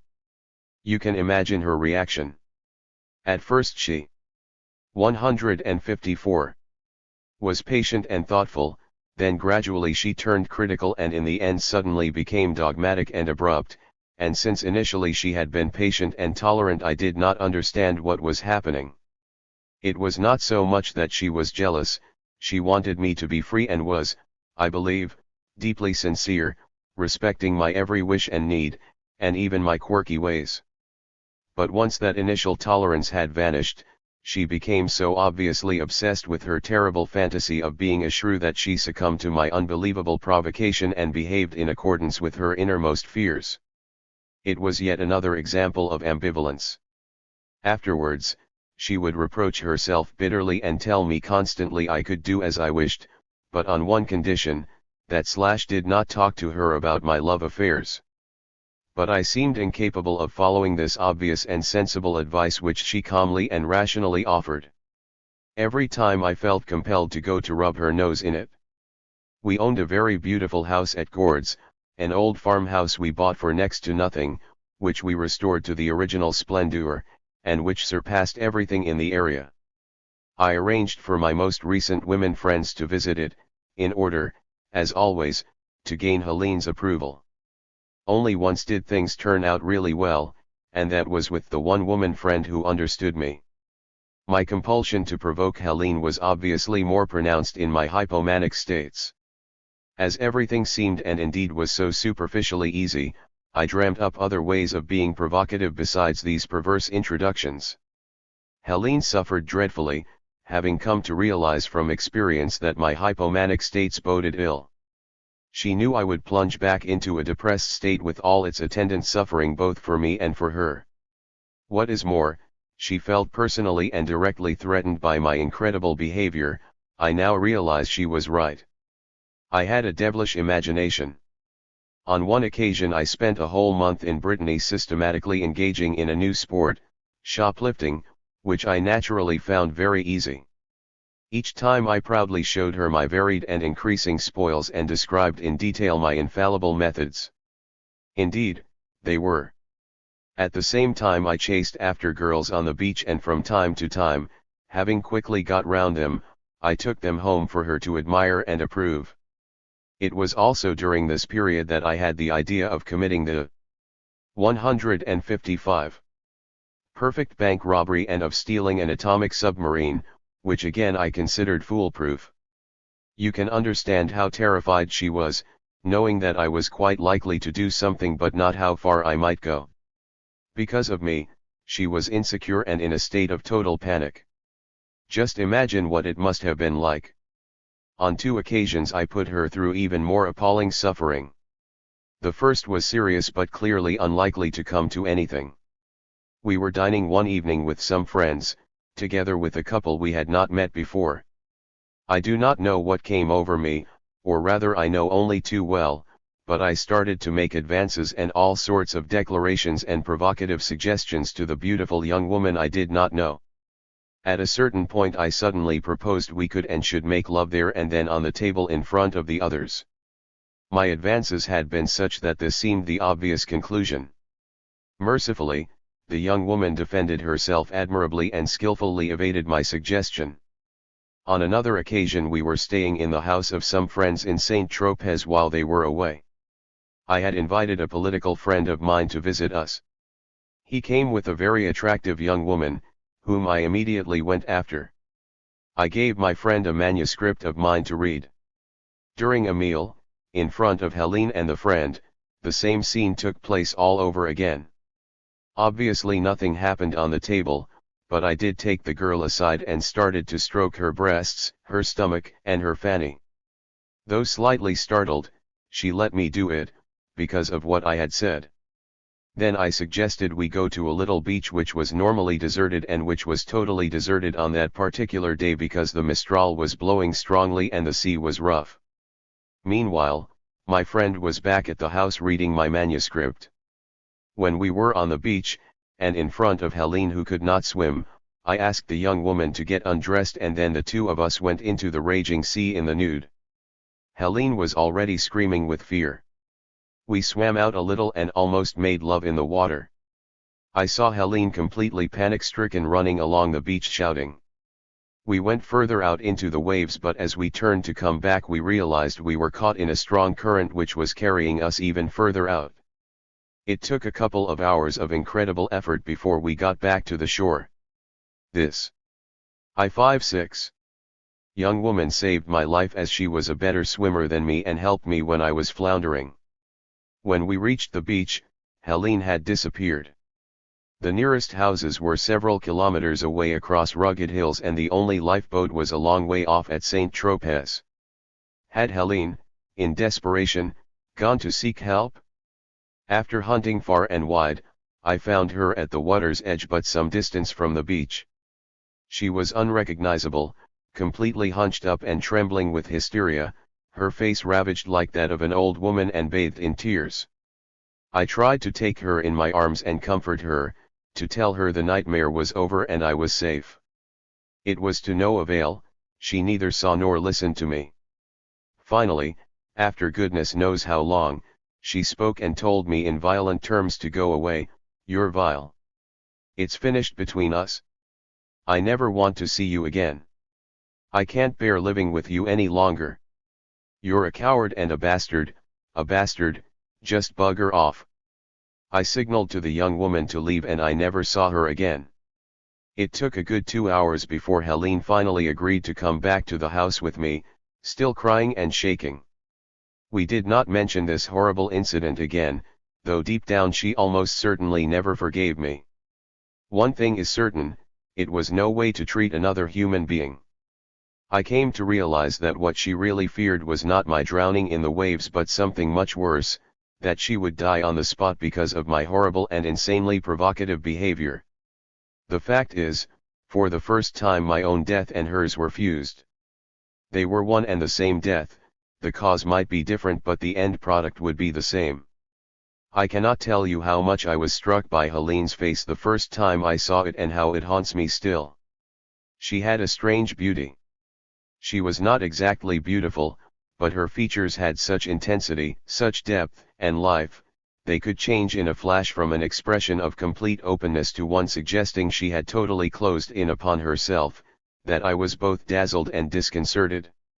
A friend who knew her well told me he came to understand her when he read a line of Truckel's, Schmerzverteiner die Schwelle, pain petrifies the threshold, adding that in Helene's case it ought to read, Schmerzverteiner das Gesicht, pain petrifies her face.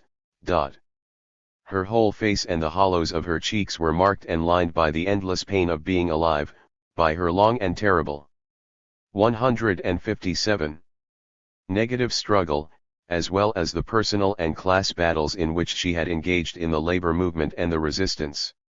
All her friends were dead, including Hen of whom she had been fond of, Tim Bod, Michaels, Father LaRue whom she had truly loved, all of them executed by the Nazis. As a result, her face bore the marks of death and despair. Her own appalling past had become petrified. She was what she had been, Wesen ist was Joesen ist, essence is what has been, Hegel. When this same friend quotes Trickle and Hegel, it is her I see, that poor little face with its look of self-absorbed suffering which would suddenly radiate joy, in what her friends called her genius for admiration, a remark made by her philosopher friend Emily who was executed by the NKVD in Siberia. No one could match her enthusiasm where other people were concerned and her generosity knew no bounds, especially towards children, who adored her. The genius for admiration was a phrase of Balzac's, who remarked, the genius for admiration, for understanding is something which makes an ordinary man the equal of a great poet. Through her ability to listen, her understanding of the human heart, and her genius for understanding she was indeed the equal of the greatest who lived, and God knows she was loved by many of them as a friend. Yet that face which revealed such openness would harden into a mask of intense pain, as her suffering welled up from the depths of her being. It looked like a block of mute, white stone, featureless, expressionless, and dull-eyed. Time and time again, those who did not really know her cruelly considered her to be as awful as she feared she was, judging her on the basis of a few superficial characteristics. After a while, sometimes a minute or two, often a few hours and even a day or two, which was awful but infrequent, her face once more began to radiate joy. It was a dreadful ordeal for her and for those close to her and especially for me, suddenly seeing myself abandoned. For a long time I had feelings of guilt over her dramatic change of expression and tone of voice, as my mother doubtless did at having betrayed Louis, the love of her life, when she married Charles. Helene's voice always sounded as she looked, incredibly warm and pleasant, always deep and varied like a man's, and even when she was silent she seemed receptive. Lacan realized she was a I58 better listener than most, but then suddenly it became hard, uncommunicative, muffled, and in the end fell totally silent. Apart from her fear of being a terrible shrew, what was it that brought that physical look of horror to her face? I have never exactly understood the deep-seated reason for the terrifying, dramatic, yet dazzling transformation which took place. Doubtless it, too, was caused by feelings of extreme anguish that she did not exist, that she was already dead and buried beneath a great sepulchral slab of incomprehension. When she was open, she was extremely funny. She had an extraordinary talent for telling stories, and the softness of her laugh was irresistible. She was equally celebrated among her friends for her prodigious talent as a letter writer. I have never read such lively letters, which were as unpredictable as the course of a newborn river on its rocky bed. Her style was daringly inventive, and when I later came to read Joyce, whom she greatly enjoyed, I felt her language was infinitely more inventive than his. Naturally, no one will believe me. But those to whom she continued to write knew it to be true, like her friend Vera, currently in Cambridge, who said this to me recently on the phone. But what moved me more than anything were her hands, which never changed.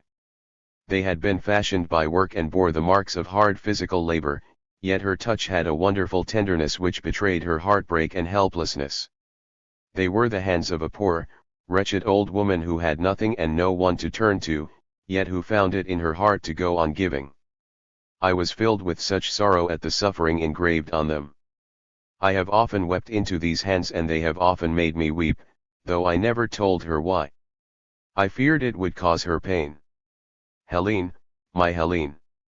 159. 13 asterisk. I know you are waiting for me to talk about philosophy, politics, my position within the party, and my books, how they were received, to reveal those who liked them and those who were implacably opposed to them. But I do not intend to discuss these totally objective matters in a systematic manner because the information is available to anyone who does not have it already, just by reading what I have written, a vast number of books published in many different countries. You can however rest assured that I only ever trot out the same old themes which can be counted on the fingers of one hand. However, what I do owe the reader, because I owe it to myself, is a clarification of the subjective roots of my specific attachments, my job as professor of philosophy at the École Normale Supérieure, philosophy itself, politics, the party, my books, and the impact they had. What I really want to discuss therefore is how I came to invest and inscribe my objective, public activities with my subjective fantasies. This is not a matter of lucid reflection but something obscure and largely unconscious. I will, of course, go straight to the essentials and steer clear of the sort of anecdotes and personal observations which seem to be expected in current autobiographical writing, a sign of unprecedented literary decadence. The first fact or sign is that I never left the École. It is true, I entered 6 years later than anticipated, but I only left on November 16, 1980. Since then, I have never been back, not even for a passing visit. Asterisk, editor's note, the author included 5 pages at the start of this chapter, which were probably typed after the main body of the text, but had failed to make the whole thing cohere. As a consequence, there were several repetitions or variants of the same incidents and the chapter as a whole did not read very well. For this reason, we decided to keep to the original version. End note. I obtained my diploma, having written a thesis for baccalaureate on Hegel's notion of content, using the false quotation, "one content is better than two," whose author I did not know, and also the following, "the concept is necessary since it is freedom," which was an idea of René Clair who was talking about work rather than the concept, though, if one believes Hegel's work of the negative, it amounts strictly to the same thing. I adopted a very precious style in writing it, which I had acquired when I was in KHDGNE in Lyon and copied in particular from my seniors, Georges Perrin, Xavier de Crisson, and Serge Chamberlain, all of them royalists, followers of the Comte de Paris rather than the frightful Moras, and refined writers who adored Giraudoux, and whose tastes I shared at the time. I wrote my thesis at La Roche-Mille, where I was welcomed by my grandmother after my long depression in 1947. Though I had not warned her in advance, I took Helene with me and she spent her time at the old house typing the pages of my text as I wrote them. My grandmother gave her a warm welcome, as I had expected. She was fully aware of the nature of our relationship and accepted it as a matter of course, in spite of her principles. How generous she was! I do not think Bachelard read my thesis as he was very busy. One of the major themes I discussed was the circularity of content. He simply objected that it might have been better to use the term circulation instead, but I disagreed. That was all he said. Our lecturers at the École at that time were Desanti, a little Corsican, who was, already, battling on, a phrase of his which was very apt, and Maurice Merleau-Ponty. The latter, whose courses we followed with interest, the only course I followed, apart from the rather repetitive classes given by Desanti, who remained a very Husserly and Marxist, suggested that Jacques Martin, Jean Dupron, and I should publish our theses, before he had even read them. We all refused rather haughtily. I came second in the aggregation in 1948, having taken Spinoza's use of the Latin word solum to mean the sun. Dupron came first, which he richly, editor's note. The author added the following comment in the margin without linking it to the text, with a dish of grilled potatoes beside her which she had cooked herself, meaning she was not invited to dine at my grandmother's table, end note. 161. Deserved after his failure the previous year, a punishment for the absolute effrontery of speaking without notes at his oral. ISHOUL written JMD oral exams IJMUJ/ERJ little about most of the topics IJ dealt with. But I did know how to construct asterisk and SAA and seat suitably disguise my ignorance by arguing a priori whatever the subject. I also structured my arguments the way one should in a EUD university essay, suspending theoretical judgment where appropriate, as had been instilled into me by Jean Guiton. Old Mother Poor was just an ordinary secretary at the École, but she had kept it going throughout the tough war years and even under Albert Paufilet after the liberation. She practically ran the whole establishment single-handed, and I had got into her good books, my love of older women as well as my seductive charms. Everyone, including that totally idle, negligent Parisian, Paufilet, got something from her. She knew everything and everybody.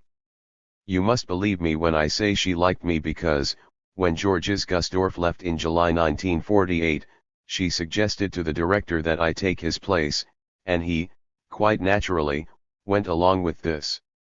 That is how I came to take over Gusdorf's rather cramped quarters, a small room with a mock Louis XV desk on the ground floor, as well as his functions. I got rid of the Louis XV desk and replaced it with a fine, old, grey oak table from the library. The duties of a philosophy tutor came and were somewhat ill-defined.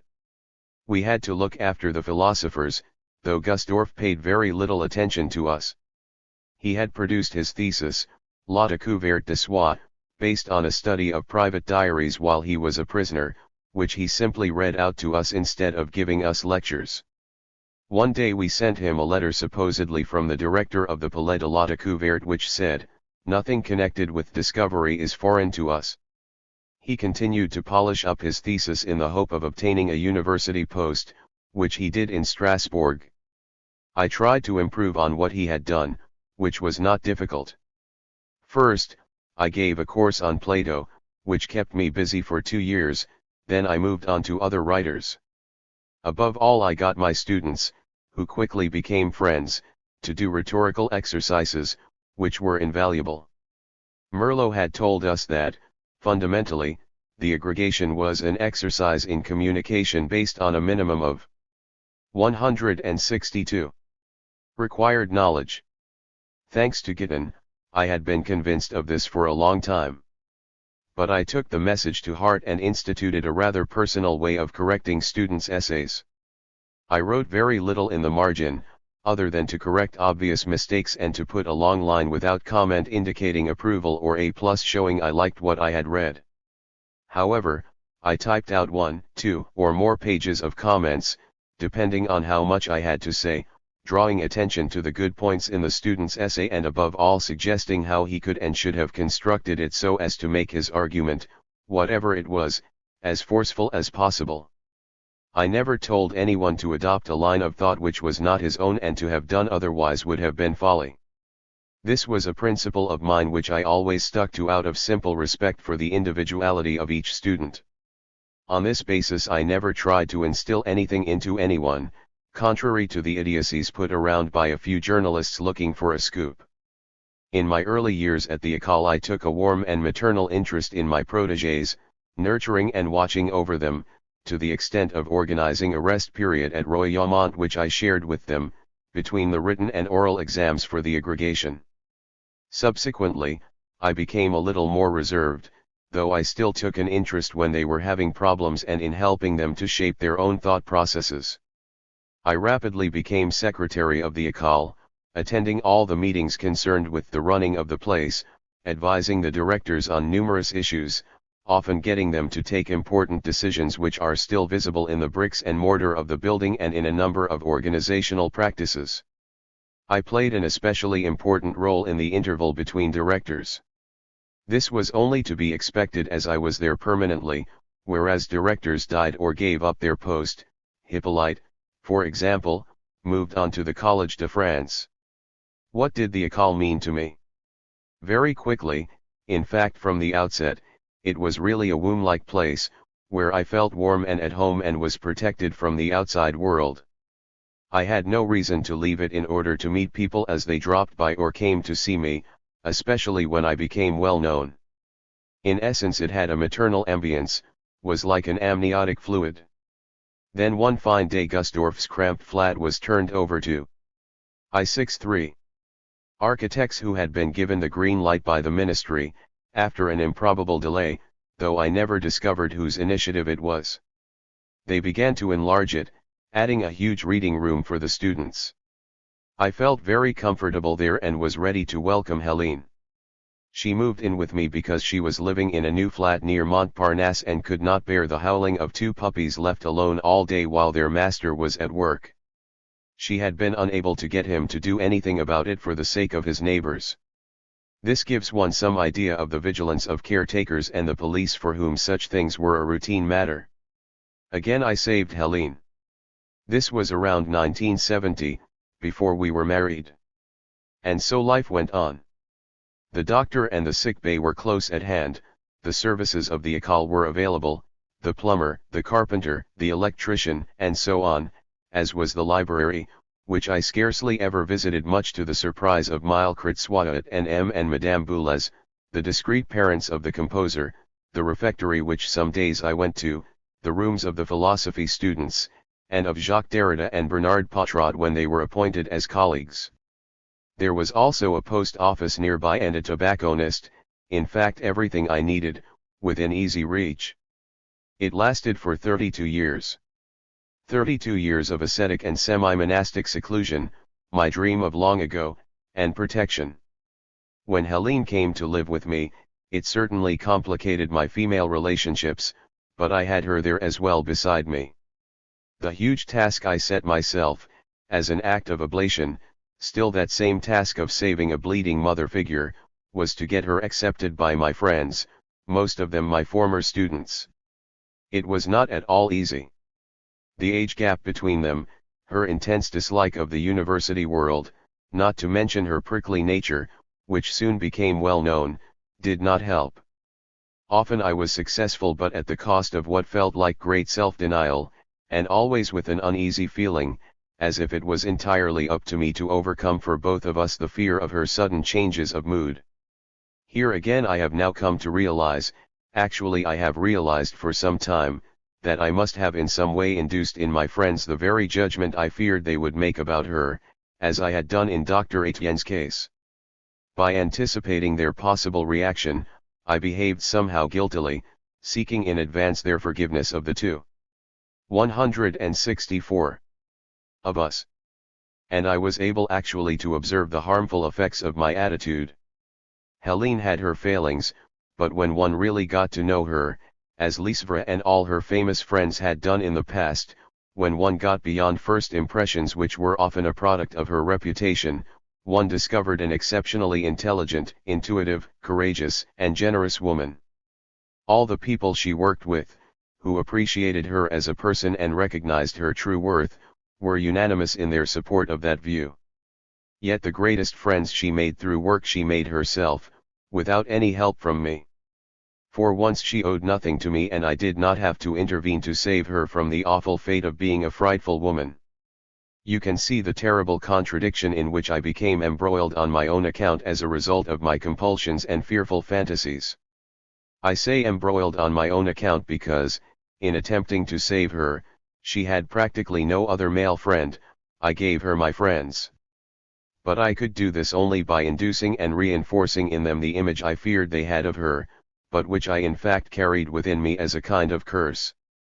It worked on a few rare occasions, albeit sometimes with major hiccups, and then only with former students of mine, such as Etienne Balibar, Pierre Macquarrie, Regis Debray, Robert Linhart, and Dominique Lecourt, and also Franca, when she could engage in a real exchange of ideas and experiences, or when it simply involved a calm and creative emotional relationship. With others it was often a disaster, which I dwelt on privately and with a sense of guilt and shame. One of the most important undertakings of my life with Helene thus resulted in painful misunderstanding which I constantly, though vainly, strove to repair. My successive failures reinforced my prejudice and fear, which not surprisingly reinforced my doubts about my real manhood and my capacity to love a woman and be of help to her in her life. Anyway, I carried out my duties as a philosophy teacher and felt more and more that I was a philosopher, despite all my misgivings. In fact, my philosophical knowledge of texts was rather limited. I was very familiar with Descartes and Malebranche, knew a little Spinoza, nothing about Aristotle, the Sophists, and the Stoics, quite a lot about Plato and Pascal, nothing about Kant, a bit about Hegel, and finally a few passages of Marx which I had studied. I 6-5 closely. My way of picking up and then really getting to know philosophy was legendary. I used to enjoy saying it was all done by hearsay, the first confused form of knowledge according to Spinoza. I learned from Jacques Martin Carrot, who was cleverer than me, by gleaning certain phrases in passing from my friends, and lastly from the seminar papers and essays of my own students. In the end, I naturally made it a point of honor and boasted that I learned by hearsay. This distinguished me quite markedly from all my university friends who were much better informed than me, and I used to repeat it by way of paradox and provocation, to arouse astonishment, incredulity, and admiration, in other people, to my great embarrassment and pride. I had another particular ability. Starting from a simple tygxajl phrase, I thought I pulled work out, what an illusion, if not the specific ideas of an author or a book I had not read, at least their genexel jdnftj had certain intuitive powers as well as a definite ability for seeing connections, or a capacity, for establishing theoretical oppositions which enabled me to construct what I took to be an author's ideas on the basis of the authors to whom he was opposed. I proceeded spontaneously by drawing contrasts and distinctions, subsequently elaborating a theory to support this. The fantasy I had about my own complete autonomy and my desire to be combative while at the same time feeling totally safe were thus exploited to the full in these practices of mine. In addition, through my practical experience of and my liking for politics, I had a keen and intuitive understanding of the conjuncture and its consequences. This was another theme about which I later developed a theory, because at the heart of a given theoretical conjuncture it is possible to discern what the philosophical oppositions and connections are.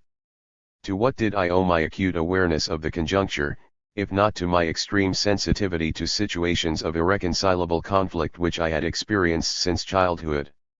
To this can be added another instinctive conviction of mine that philosophy operates at a distance in a void, mine, like Aristotle's unmoved mover, something I rediscovered in the analytic situation, a theme to which Sasha Nack drew attention in a brief and striking statement. So I was a philosopher and as such operating at a distance, from my refuge within the École. 166. And away from the university world which I never liked nor had much to do with. I got on with my work on my own, without any help from my peers, without recourse to libraries. I worked in the sort of isolation I had long grown used to and which became an underlying principle of my thought and behavior. Operating at a distance was also a way of operating without being directly involved, always as a number two. I was an advisor, an eminence grise to Dale and the directors of the École, both protected and aggressive, but sheltered by that protection. Clearly, I was still quietly obsessed with the idea of being the master's master, but in fact the masters from whom I kept my distance, a situation which I found to my liking, were the very ones who protected that distance. I still found myself in that perverse relationship, not so much of father's father but of mother to my supposed master, thereby imposing on him as an intermediary the task of fulfilling my own alienated desire via his own. In reality it is only now that I have become aware of these things. Writing makes one reflect. At the time I behaved quite differently. A writer's striking phrase which I remembered, from one of his texts, or one that I picked up from a student or a friend were to underscore me the equivalent of taking soundings from a body of philosophical thinking. We all know that test borings are made deep into the earth to try to discover oil. Narrow borers go deep into the substrata and are brought back up with what are known as core samples, which give up precise details of the composition of the various layers of earth and enable those using them to detect oil itself or earth impregnated with oil and what lies immediately above and below it. I see now that I had proceeded in exactly the same way as a philosopher. Phrases I came across or picked up were like philosophical core samples, on the basis of which I was easily able to determine, using analytical methods, what the deeper levels of a particular philosophy were. Then and only then, was I able to read the texts from which the sample came closely, and thus I read a number of texts extremely closely and naturally as rigorously as I could, without knowing in advance any semantic or syntagmatic details. As a matter of curiosity I was never able to penetrate a single text by Freud or his commentators, which is doubtless highly significant, though the significance escapes me and perhaps always will, despite all I-6-7. My psychoanalytical samples and personal experience, as Anneli Sand. He remains a closed book to me. My best woman friend always tells me it is just as well and that I am completely hopeless at the theory of analysis. She is absolutely right. What matters in analysis is not the theory but the practice, a fundamentally materialist and Marxist principle. From the beginning I felt my attitude towards philosophy as such was irreversibly and profoundly critical, destructive even. This was due to the influence of my friend Jacques Martin and of Marx's The German Ideology. My involvement in politics reinforced this attitude, as did my subsequent reading of Lenin, who was so hard on professors of philosophy. See my little book Lenin et la Philosophies, which contains the only public lecture I have ever given in France, which was quite a challenge. Jean Wall invited Jacques Derrida and me to address the Philosophical Society. My talk caused a minor uproar but enabled me to make the acquaintance of an astonishing philosopher and theologian, Father Breton, who became one of my closest friends. 168. 14. I tried to reconcile my radical criticism of philosophy as ideologically fraudulent, my objective never to tell myself stories, which is the only definition of materialism I have ever subscribed to, with my experience as a practicing philosopher, and initially came up with definitions such as philosophy represents the science of politics and the politics of science, and then subsequently in the last instance, philosophy represents class struggle in theory. I still cling rigidly to the second of these definitions, which naturally caused a scandal. On the basis of my conception of materialism, I constructed a whole philosophical system as if it had no object, in the sense that a science has objects, but was rather a practical and polemical affair, and I began to develop a practical and polemical view of philosophy, based on a model of political thought I was working out at the same time. I put forward theses in opposition to existing theses, this Kampfplatz, Kant, echoing in the theoretical sphere the social, political, and ideological class struggle. It is clear, at any rate, that though I had no knowledge of Gramsci at the time, I established a close link between philosophy and politics, an unexpected synthesis of the political lessons of peer hours and my own specifically philosophical studies. What was I seeking to achieve in such an undertaking? I have no intention of discussing the objective consequences in the realm of theory. Others have done so, and it is not for me to offer a judgment in this respect. All I seek to do is to elucidate, if possible, the deep-seated, personal motives, both conscious and especially unconscious, which underpin this whole undertaking beneath its outward and visible form. At the heart of it, without doubt, was what I have referred to as the fulfillment of my mother's desire in a particularly pure and perfect, that is to say, abstract and ascetic form. Objectively, I had 169. Indeed, become a pure-minded student of the École Normale, an academic, and above all the author of a body of philosophical work which was abstract and impersonal, but passionately concerned with the self. At the same time I had succeeded in combining my mother's desire with my own desire, that of living in the outside world *, of having a social and political life. This combination was discernible in my successive definitions of philosophy, thus of my own activities, but in the pure realm of thought. What was I in fact doing in the sphere of politics, if not engaging in pure political theory? Georges Marchais was of course wrong when he spoke subsequently of intellectuals behind their desks, as if that were true in my case.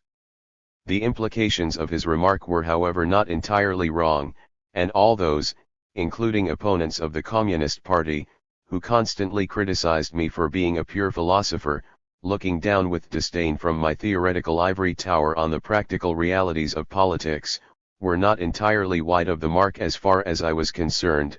They included Jean-Paul Enthoven, who on one occasion wrote of a dedication of mine to Waldecrochet that I still sounded like a model pupil. But this does not entirely explain my profound rapport with philosophy and with my own conception of it, which itself offered some sort of explanation. I was greatly struck and still am by something Marx said to the effect that the philosopher expressed in his concepts, in his conception of philosophy, that is, his theoretical relationship with himself. In addition to what I have just said, what other markedly personal elements was I seeking to express in the way I conceived of and practiced philosophy? Some of my readers and friends have noticed in a number of my essays, in particular the little book on Montesquieu and my article on Freud and Lacan, a frequently recurring theme, the fact that the greatest philosophers were fatherless and lived out Javes in the solitary realm of their own theorks. And in the lonely risk they took in relation to la jate world at large. Bernard Edelman pointed this out to me on a number of occasions most perceptibly. True, I did not have a father and continued indefinitely to play the role of father's father to give myself the illusion I did have one, or rather to assume the role in relation to myself, since all those I met or who might have acted as fathers were not up to it. I disdainfully placed them beneath me, though my own position was clearly subordinate. Philosophically speaking, I had to become my own father. But that was only possible if I conferred on myself the essential role of the father, that of dominating and being the master in all situations. That is what I did, following the great tradition in the history of philosophy and adopting for myself the classic claim that philosophy is an all-embracing view of things, Plato, Synopticos, which has been endlessly repeated from Plato right down to Heidegger, in his observations as a negative theologian, and including Descartes, Kant, and Hegel. Philosophy thinks everything, or rather the conditions of the possibility or impossibility of everything, Kant, whether in relation to God or the individual human being. It is thus master of the whole and the remainder, a phrase of Henry Lefebvre's. Mastery of of the self. Thaljs to say of its relationship to its object aslk whole, this is what philosophy is about, It k realvton the philosopher relationship with jju lf, Marx, thus also is the philosopher, but the whole can be grasped only by thinking, which rigorously and clearly aims to be comprehensive, and which thus reflects the elements and articulations of the whole. So I was a clear-minded philosopher who claimed to be rigorous. Echoes of this claim of mine were certainly to be found in the inclinations and expectations of my readers. It undoubtedly struck a chord with their demand for intelligibility, and since my language was one of mastery, controlling its own pathos, see, for example, the preface to Poor Marx and Réponse à John Lewis, etc., my readers were surely as affected by it as they were by the rigor of my arguments, as mastery had been delegated to them. And of course, since all these things hang closely together, not only in my case, given that thought and style are a function of the same relationship of the philosopher with his concepts, this unity of thought, clarity, mastery with total clarity, clarity as a form of mastery, it goes without saying, and language won me a readership that my arguments alone would not have reached profoundly. Thus, to my great astonishment, I learned from Claudine Normand, for example, that I had my own style and was, in my own way, a kind of writer. Of course, I developed a theory of philosophy as mastery both of the self and of the whole, and of its parts and of the articulation of these parts, and, outside the sphere of philosophy proper, mastery at a distance through concepts and through language. Like all philosophers, though I radically criticized this claim, I.cntk the claim to be an omnipotent father figure, yet I felt I had some responsibility for things which touched on human ideals, and even for the conduct of history in the real world, including whatever claimed to be guiding it to its destiny, a destiny which, as Heidegger put it so well, exists only as an illusion in the collective consciousness and that of politicians, namely politics and politicians. That is why, on a number of occasions, I have ventured into the actual realm of politics, making pronouncements, at some risk, it must be said, about Stalinism, the crisis of Marxism, party congresses, and the way the party worked. Ce qui ne pent plus durer dans le Parti communiste français, 1978. But what philosopher has not succumbed privately, particularly if he will not admit it, and in the case of the major ones often openly, to the temptation of keeping in view what he hopes to change or transform in the world? It is an integral part of philosophy. Heidegger himself said, though only in relation to phenomenology, but it is a mystery why it was just phenomenology, that it aimed to change the world. That is why I criticized Marx's celebrated remark in the Theses on Feuerbach: the problem is not only to interpret the world, but to change it, pointing out in oj.pjgi jajpound him that **mgrcgfj j the course of history, either to transform world, or to make it regress, or preserve and reinforce the status quo so as to avert the threat of changes, perceived as dangerous. Jathies point J still think I washite, despite Marx's bold and celebrated remark. You can understand therefore the overwhelming personal responsibility which the philosopher feels he bears. For unlike with the sciences, which are, in my view, all experimental, he has no tools or procedures for verifying things. He must limit himself. 172. To putting forward theses without ever being able to verify them himself. He must always anticipate the effects of his philosophical claims without even knowing when or how they will manifest themselves. Obviously, he does not put forward positions arbitrarily but takes into account what he perceives to be the whole, or believes it to be, and the way it is evolving, and sets them against existing arguments in his own field. As he has always to anticipate and is aware of his historical subjectivity, he finds himself on his own confronted by his perception of the whole. Each person has their own, of course, and even more alone when he takes the initiative to put forward new lines of argument, without there being any consensus, since it is his aim to alter some dimension of that consensus. The philosopher leads a lonely life. Descartes did in his heroic and warm retreat, so did Kant as he meditated in his peaceful retreat at Königsberg. Kierkegaard lived out his private, tragic drama, and Wittgenstein took refuge in his shepherd's hut in the forests of Norway. I myself, like every other philosopher in the world, was alone in my office, even though I was surrounded by friends, alone with my thoughts, my pretensions, my extraordinary daring. I was alone and wholly responsible, of course, for my acts and their unpredictable consequences, sanctioned only by the ultimate evolution of world history, which had not yet come to pass. I was entirely alone as a philosopher, and yet in my response to John Lewis I wrote, "A communist is never alone." There seems to be a gulf between the two statements, but it is bridgeable if every philosopher truly seeks to transform the world, which he cannot do alone without a genuinely free and democratic communist organization, having close links with its grassroots and beyond them with other popular mass movements. See the pamphlet I wrote in 1978. You only have to read my texts to realize that the themes of solitude and responsibility run through them like an obsessive leitmotif. On so many occasions I have repeated that I simply intervened as much in politics as in philosophy, alone against the world, which my adversaries made me aware of for a long time, and at my own risk. I knew I was on my own and that I was running a considerable risk. I was certainly made aware of the fact, but I always knew it in advance.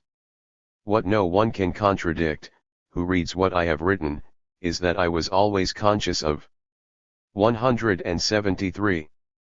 My absolute isolation when I intervened, that the responsibility for what I was doing was entirely my own, conscious, too, of the risks and perils to which both my isolation and my responsibility exposed me. It will not come as a surprise that a great number of readers recognized that sense of isolation as their own, or that they assumed some responsibility in accepting my views and ran certain risks arising from the political consequences of those views. But at least they were not entirely alone in what they did, since I had preceded them and therefore acted as a guarantor and an authority. I was the master of mastery, just because I had taken the initiative first and thus alone. Yes, in this sphere I alone and no one else took the initiative, as I dreamed of doing in the realm of love. I sometimes boasted, and I know Giton was hurt by it, that no one was my teacher in philosophy. I said as much in the preface to poor Marx or even in politics, except ours, Correges, Lisvera, and Helene. I was solely responsible for what I did, had finally discovered the field where I could exercise exclusively my own initiative, fulfill my own desires, or at any rate the desire of at last having my own desires. Desiring a desire is certainly a desire, but only in a formal sense, since it is the empty form of desire, and taking it for the real thing had certainly been my personal drama, from which I had emerged as the victor, in the realm of pure thought. It was as if I had been destined to achieve this by fulfilling the pure desire of my mother, which I had finally come to experience as the negation of that desire. In these circumstances, how could I not give my thinking the abrupt form of a break or rupture? You will be aware that this is one of the most objectively equivocal themes that has always obsessed me. Equally, how could I escape the need to mark, in the very language of my discourse, the abruptness of this break by the abruptness of abrupt formulations, giving all the appearance of the dogmatism for which I was so reproached. I had a fundamental feeling that by defining itself in terms of the claims it put forward without any possibility of experimental verification, all philosophy was essentially dogmatic, a view I expressed in Cours de philosophique pour scientifiques, 1967. It put forward its claims as true and was concerned solely with putting them forward. Quite simply, I asserted the truth of what I thought and did, sometimes. 174. Openly putting forward theses as in philosophie et philosophie spontanée de savants, all philosophers before me had done, whether they acknowledged it openly, St. Thomas, Spinoza, Wittgenstein, etc. Or said nothing about it. You are aware that you alone are responsible for the isolation needed to express the truth in your arguments, and for your truthfulness as a philosopher, and for the truthfulness of all philosophy. Surely the least you can do as a sign of that honesty is to use language in keeping with the nature of your activity, including the way in which you make interventions or interpellate things, think how I made play with interpellation when discussing ideology, and express yourself in the way which conveys directly what you are thinking and doing? My father gibbered, whereas my mother was clear and aspired to clarity. But the clarity I displayed had the same brusqueness as my father's inner thoughts and blunt interventions. My father called a spade, even when he was silent, and was the sort of man who would suddenly take out his revolver. One day he said about an unfortunate young cyclist who had knocked my sister down in the woods, as if he wanted to kill him. In the end I was bold enough, felt free enough to accept what my father was really like, with his violent refusal to tell stories, his wordless brutality, and the fact that he neglected me, or at least neither initiated me nor taught me that the world was governed by physical and other forms of struggle and was not ethereal. Had I not finally and truly become my own father, that is to say a man? It is no good looking for the ultimate and objective meaning of a particular philosophy in an analysis of this kind. Whatever a philosopher's conscious or rather subconscious inner motivation might be, his published philosophy has an entirely objective reality, and its effect on the world, if it has one, is similarly objective and may, thank God, have almost no connection with the inner world I have described. Philosophy, like every other activity come to that, is nothing more than the pure interiority of all the subjectivities in the world, each enclosed in its own solipsism. If I ever doubted this, I was to discover the truth of it in person from the terrible reality of politics, but first from philosophy itself. Any man who intervenes actively, and quite rightly I consider philosophical intervention as a form of action, always does so in a specific conjuncture in order to alter their course. What, then, was the philosophical conjuncture in which I was induced to intervene? It was in France, which, as always, remained ignorant of all that was happening beyond its borders.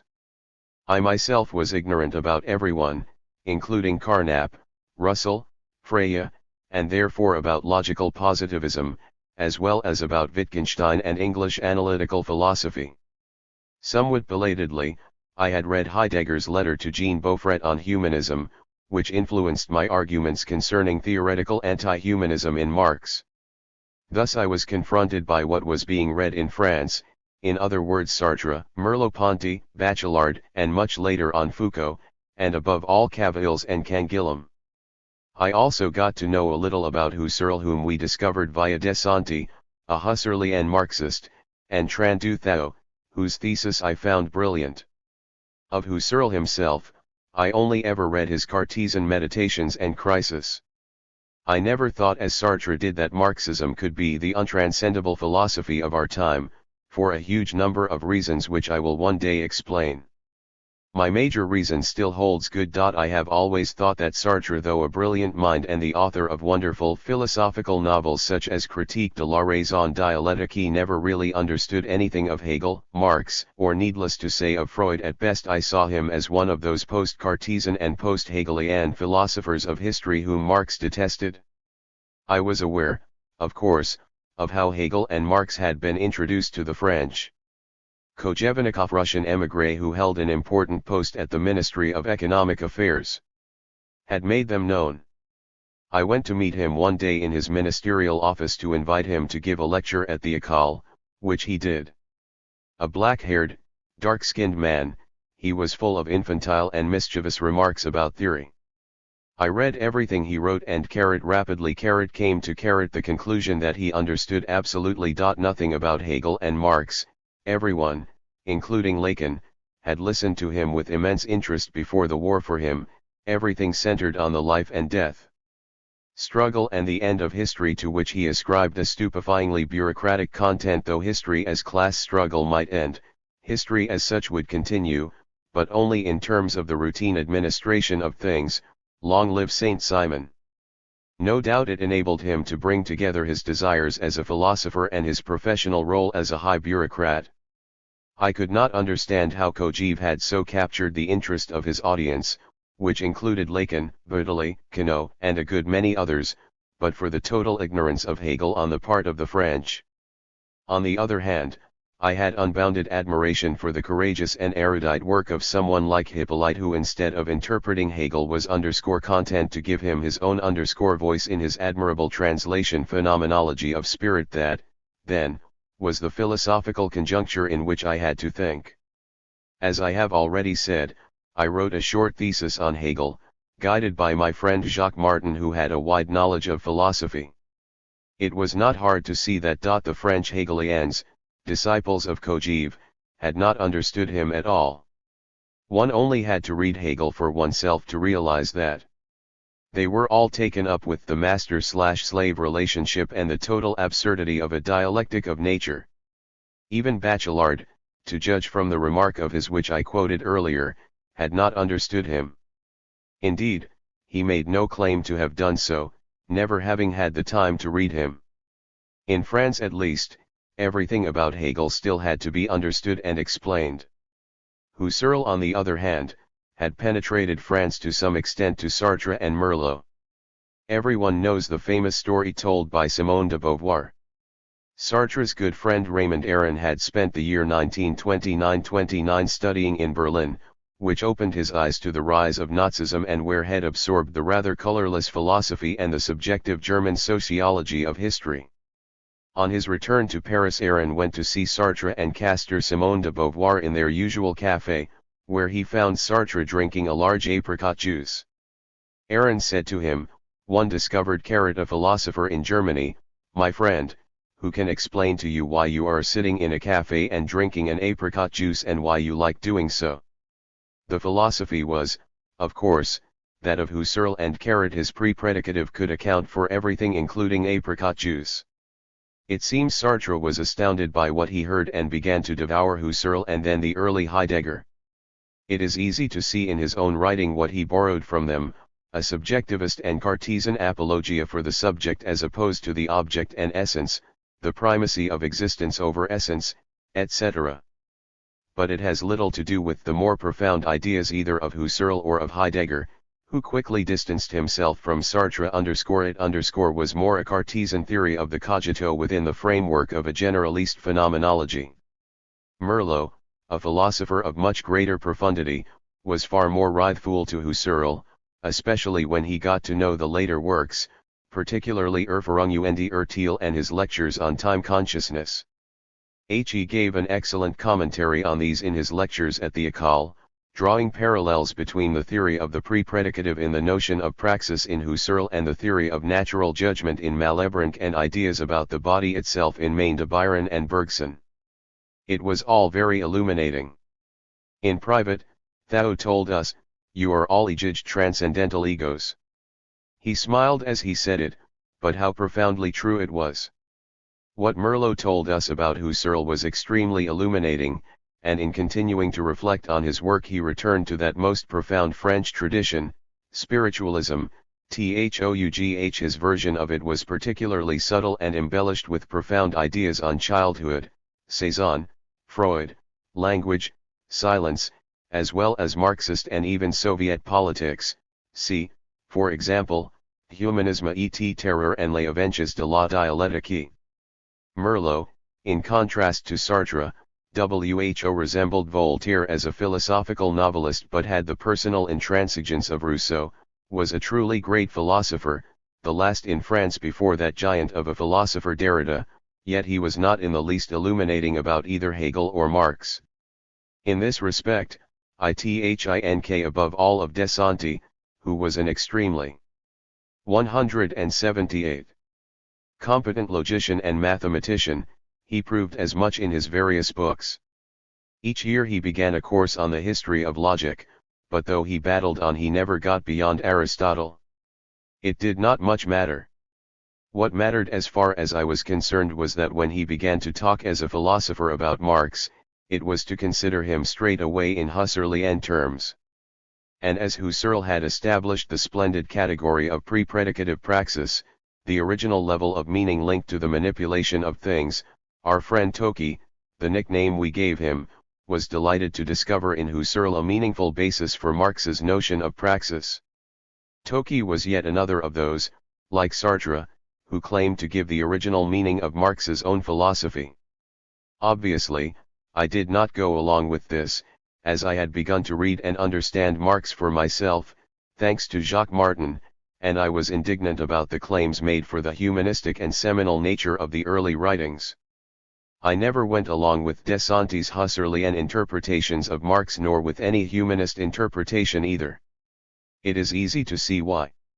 I detest Eugenie JPGUO Offi which claim to establish a priori any transcendental meaning and tunge at a fundamental level, however pre-predicative it might have been. This was not true of de Santi, he just did not have the same dislike as me for the concept of the fundamental and the transcendental. I began to suspect he was towing the line when I saw him, following in the footsteps of his fellow Corsican Laurent Casanova, playing with the notions of bourgeois and proletarian science for political ends. This was something I never did. Every time I meet Victor Leduc, an important official for intellectuals in the party at the time, he reminds me of the position I adopted in discussions at this time. You were against the idea of two opposing approaches to science and were almost the only intellectual in the party to take this view. Naturally, the workers did not give a damn about it.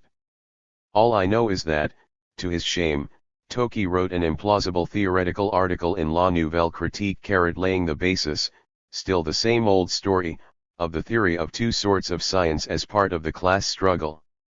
He did this under orders and he subsequently admitted as much.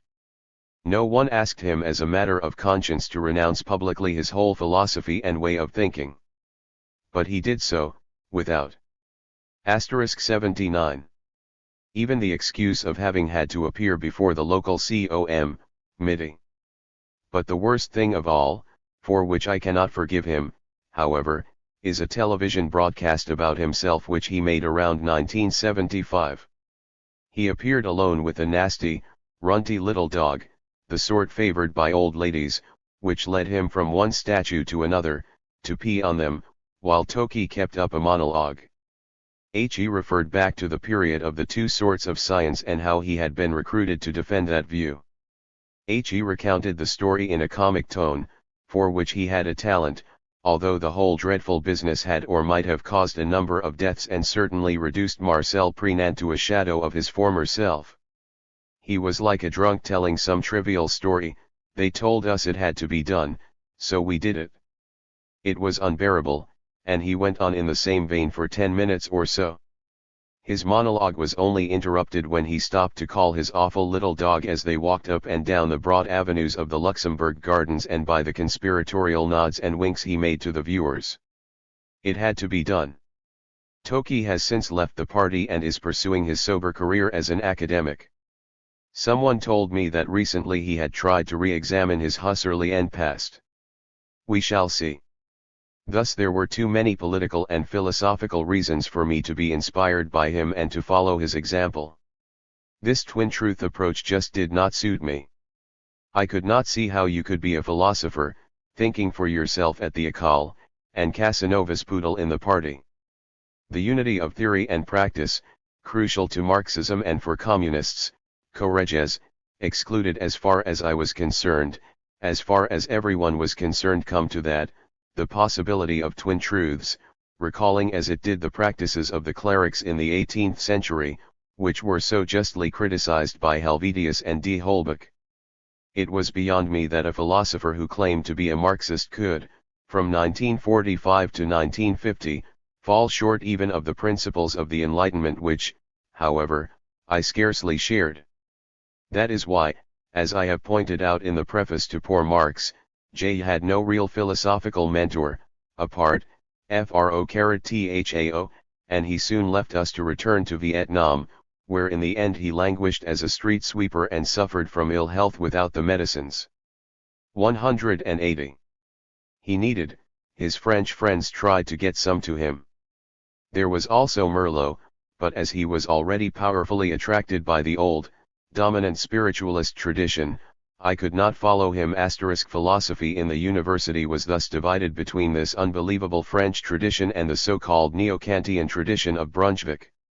The tradition was founded in institutional terms by Victor Cousin at the beginning of the 19th century, see Lucien Seve's interesting first book, and in the work it produced, its official syllabuses, and in the extravagant imaginings of the eclectic school, so firmly challenged by the socialist Pierre Liras, it spawned figures like Ravizon, Bergson, Lequire, and recently Ferdinand Alki. There is no equivalent of this tradition in other countries. It had its merits. What an irony of the dialectic of history, since it saved France, at least until recent years, and the work of Jules Vuillemin and Jacques Bouveris, from an invasion of Anglo-Saxon logical positivism and English language analytic philosophy, which, for all that, is extremely interesting. Apart from these two predominant non-French movements, the work of someone like Wittgenstein remained completely unknown to us, as Jacques Bouveris, Dominique Lecourt, and Argentine Mari have clearly brought home to us. But what value is there in being protected by ignorance or disgust? Machiavelli clearly demonstrated that fortresses are the weak link in a military plan, and Lenin, following on from Goethe, rightly pointed out, if you wish to get to know your enemy, you have to enter his terrain. It was all pathetic, including even Brunswick's Neo-Kantianism, which turned Spinoza's thought into the dullest spiritualism, that concerned with consciousness and the mind. Certain texts have, however, now been translated. Nietzsche and now Heidegger have become established figures. Bouveris has provided us with highly erudite studies of logical positivism, and the work of Wittgenstein, Hegel, and Marx has largely been translated and commented upon. At last, the frontiers are open. From 1945 to I-960 that was not the case. We had to make do with what we had. There was Descartes, of course, but the interpretations were so spiritualistic, apart from those of Etienne Gilson, Émile Bréhier, and also Henry Guhire. Guhire engaged in a polemical debate with Alki, whose interpretation of Descartes was spiritualistic. There was also Marcel Girault, a man of erudition who showed not the least indulgence in his reading of different authors. He was the only great historian of the period, whose successors were Jules Vuillemin and Louis Guillermit. But Girault was only a great commentator of the works of other writers, and no one suspected he had in his head a structural theory of philosophical systems. Vuillemin and Guillermit were practically unknown. I got them to come to the École, but Vuillemin, like Bouveris, his equally bitter follower, was so full of resentment over his intellectual isolation that he always managed to reduce his student audience to 2 or 3. As a consequence, he came to tell me he was giving up. I had the same strange experience with Bouveris, though he was much younger. He had been a student of mine, and I kept on inviting him to the École. I am pretty sure it was Bouveris who accused me, and perhaps still does, of being responsible for the decadence of French philosophy. In his last book he maligned Derrida, a towering figure who, as Hegel had once been, was treated as a dead dog. If he did not actually use the phrase, the sentiment was the same. Even philosophers can rave on quite openly. I invited Girault to the École over a long period, but what a business it was. I had to fetch him and take him back by car. But he was a great hit with the philosophers there. Derrida, who had just been appointed on my recommendation, was isolated and despised in French university circles and was not yet well known at the École. And I was still not sure where he was going. I felt I had to get involved in philosophy for political and ideological reasons and therefore accepted it as it was with the knowledge I had, a little Hegel, a lot of Descartes, not much Kant, a fair amount of Malebranche, a bit of Bachelard, Le Nouvel Esprit Scientifique, a great deal of Pascal, a little Rousseau, Spinoza, and Bergson, and my bedside book, Bréhier's Histoire de la philosophique. Naturally, I also knew a fair amount of Marx, the only one who was able to help us dispel the confusion over genres. So I started working, initially on a few obscure articles which were published in the Revue de vie enseignement philosophique. They were very heavily influenced by dialectical materialism. 182. Although I was careful to distinguish between dialectical materialism and historical materialism, without attributing any theoretical primacy to the first over the second. I also published an article on Paul Ricoeur.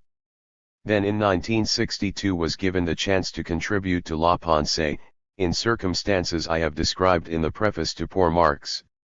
In fact, it was due to the friendship of Marcel Cornu, who persistently stood up for me against Georges Cognat, Maurice Thorez's secretary at the time. Cognat, who edited the review, was in the habit of making cutting comments on all the articles he received with such violent exclamations as, "Bloody stupid," "idiotic," "absurd," "crazy." Try to imagine the scene when the editor came face to face with the author. Marcel quite simply threatened to resign over me, which kept Cognat in check. However, after my article Contradiction et sur Determination had appeared and been virulently attacked by Gilbert Murray in a piece on monism, inspired by Garotti, who was all-powerful at the time, Cognat organized a theoretical investigation. This was held in the Henry Langevin Laboratory.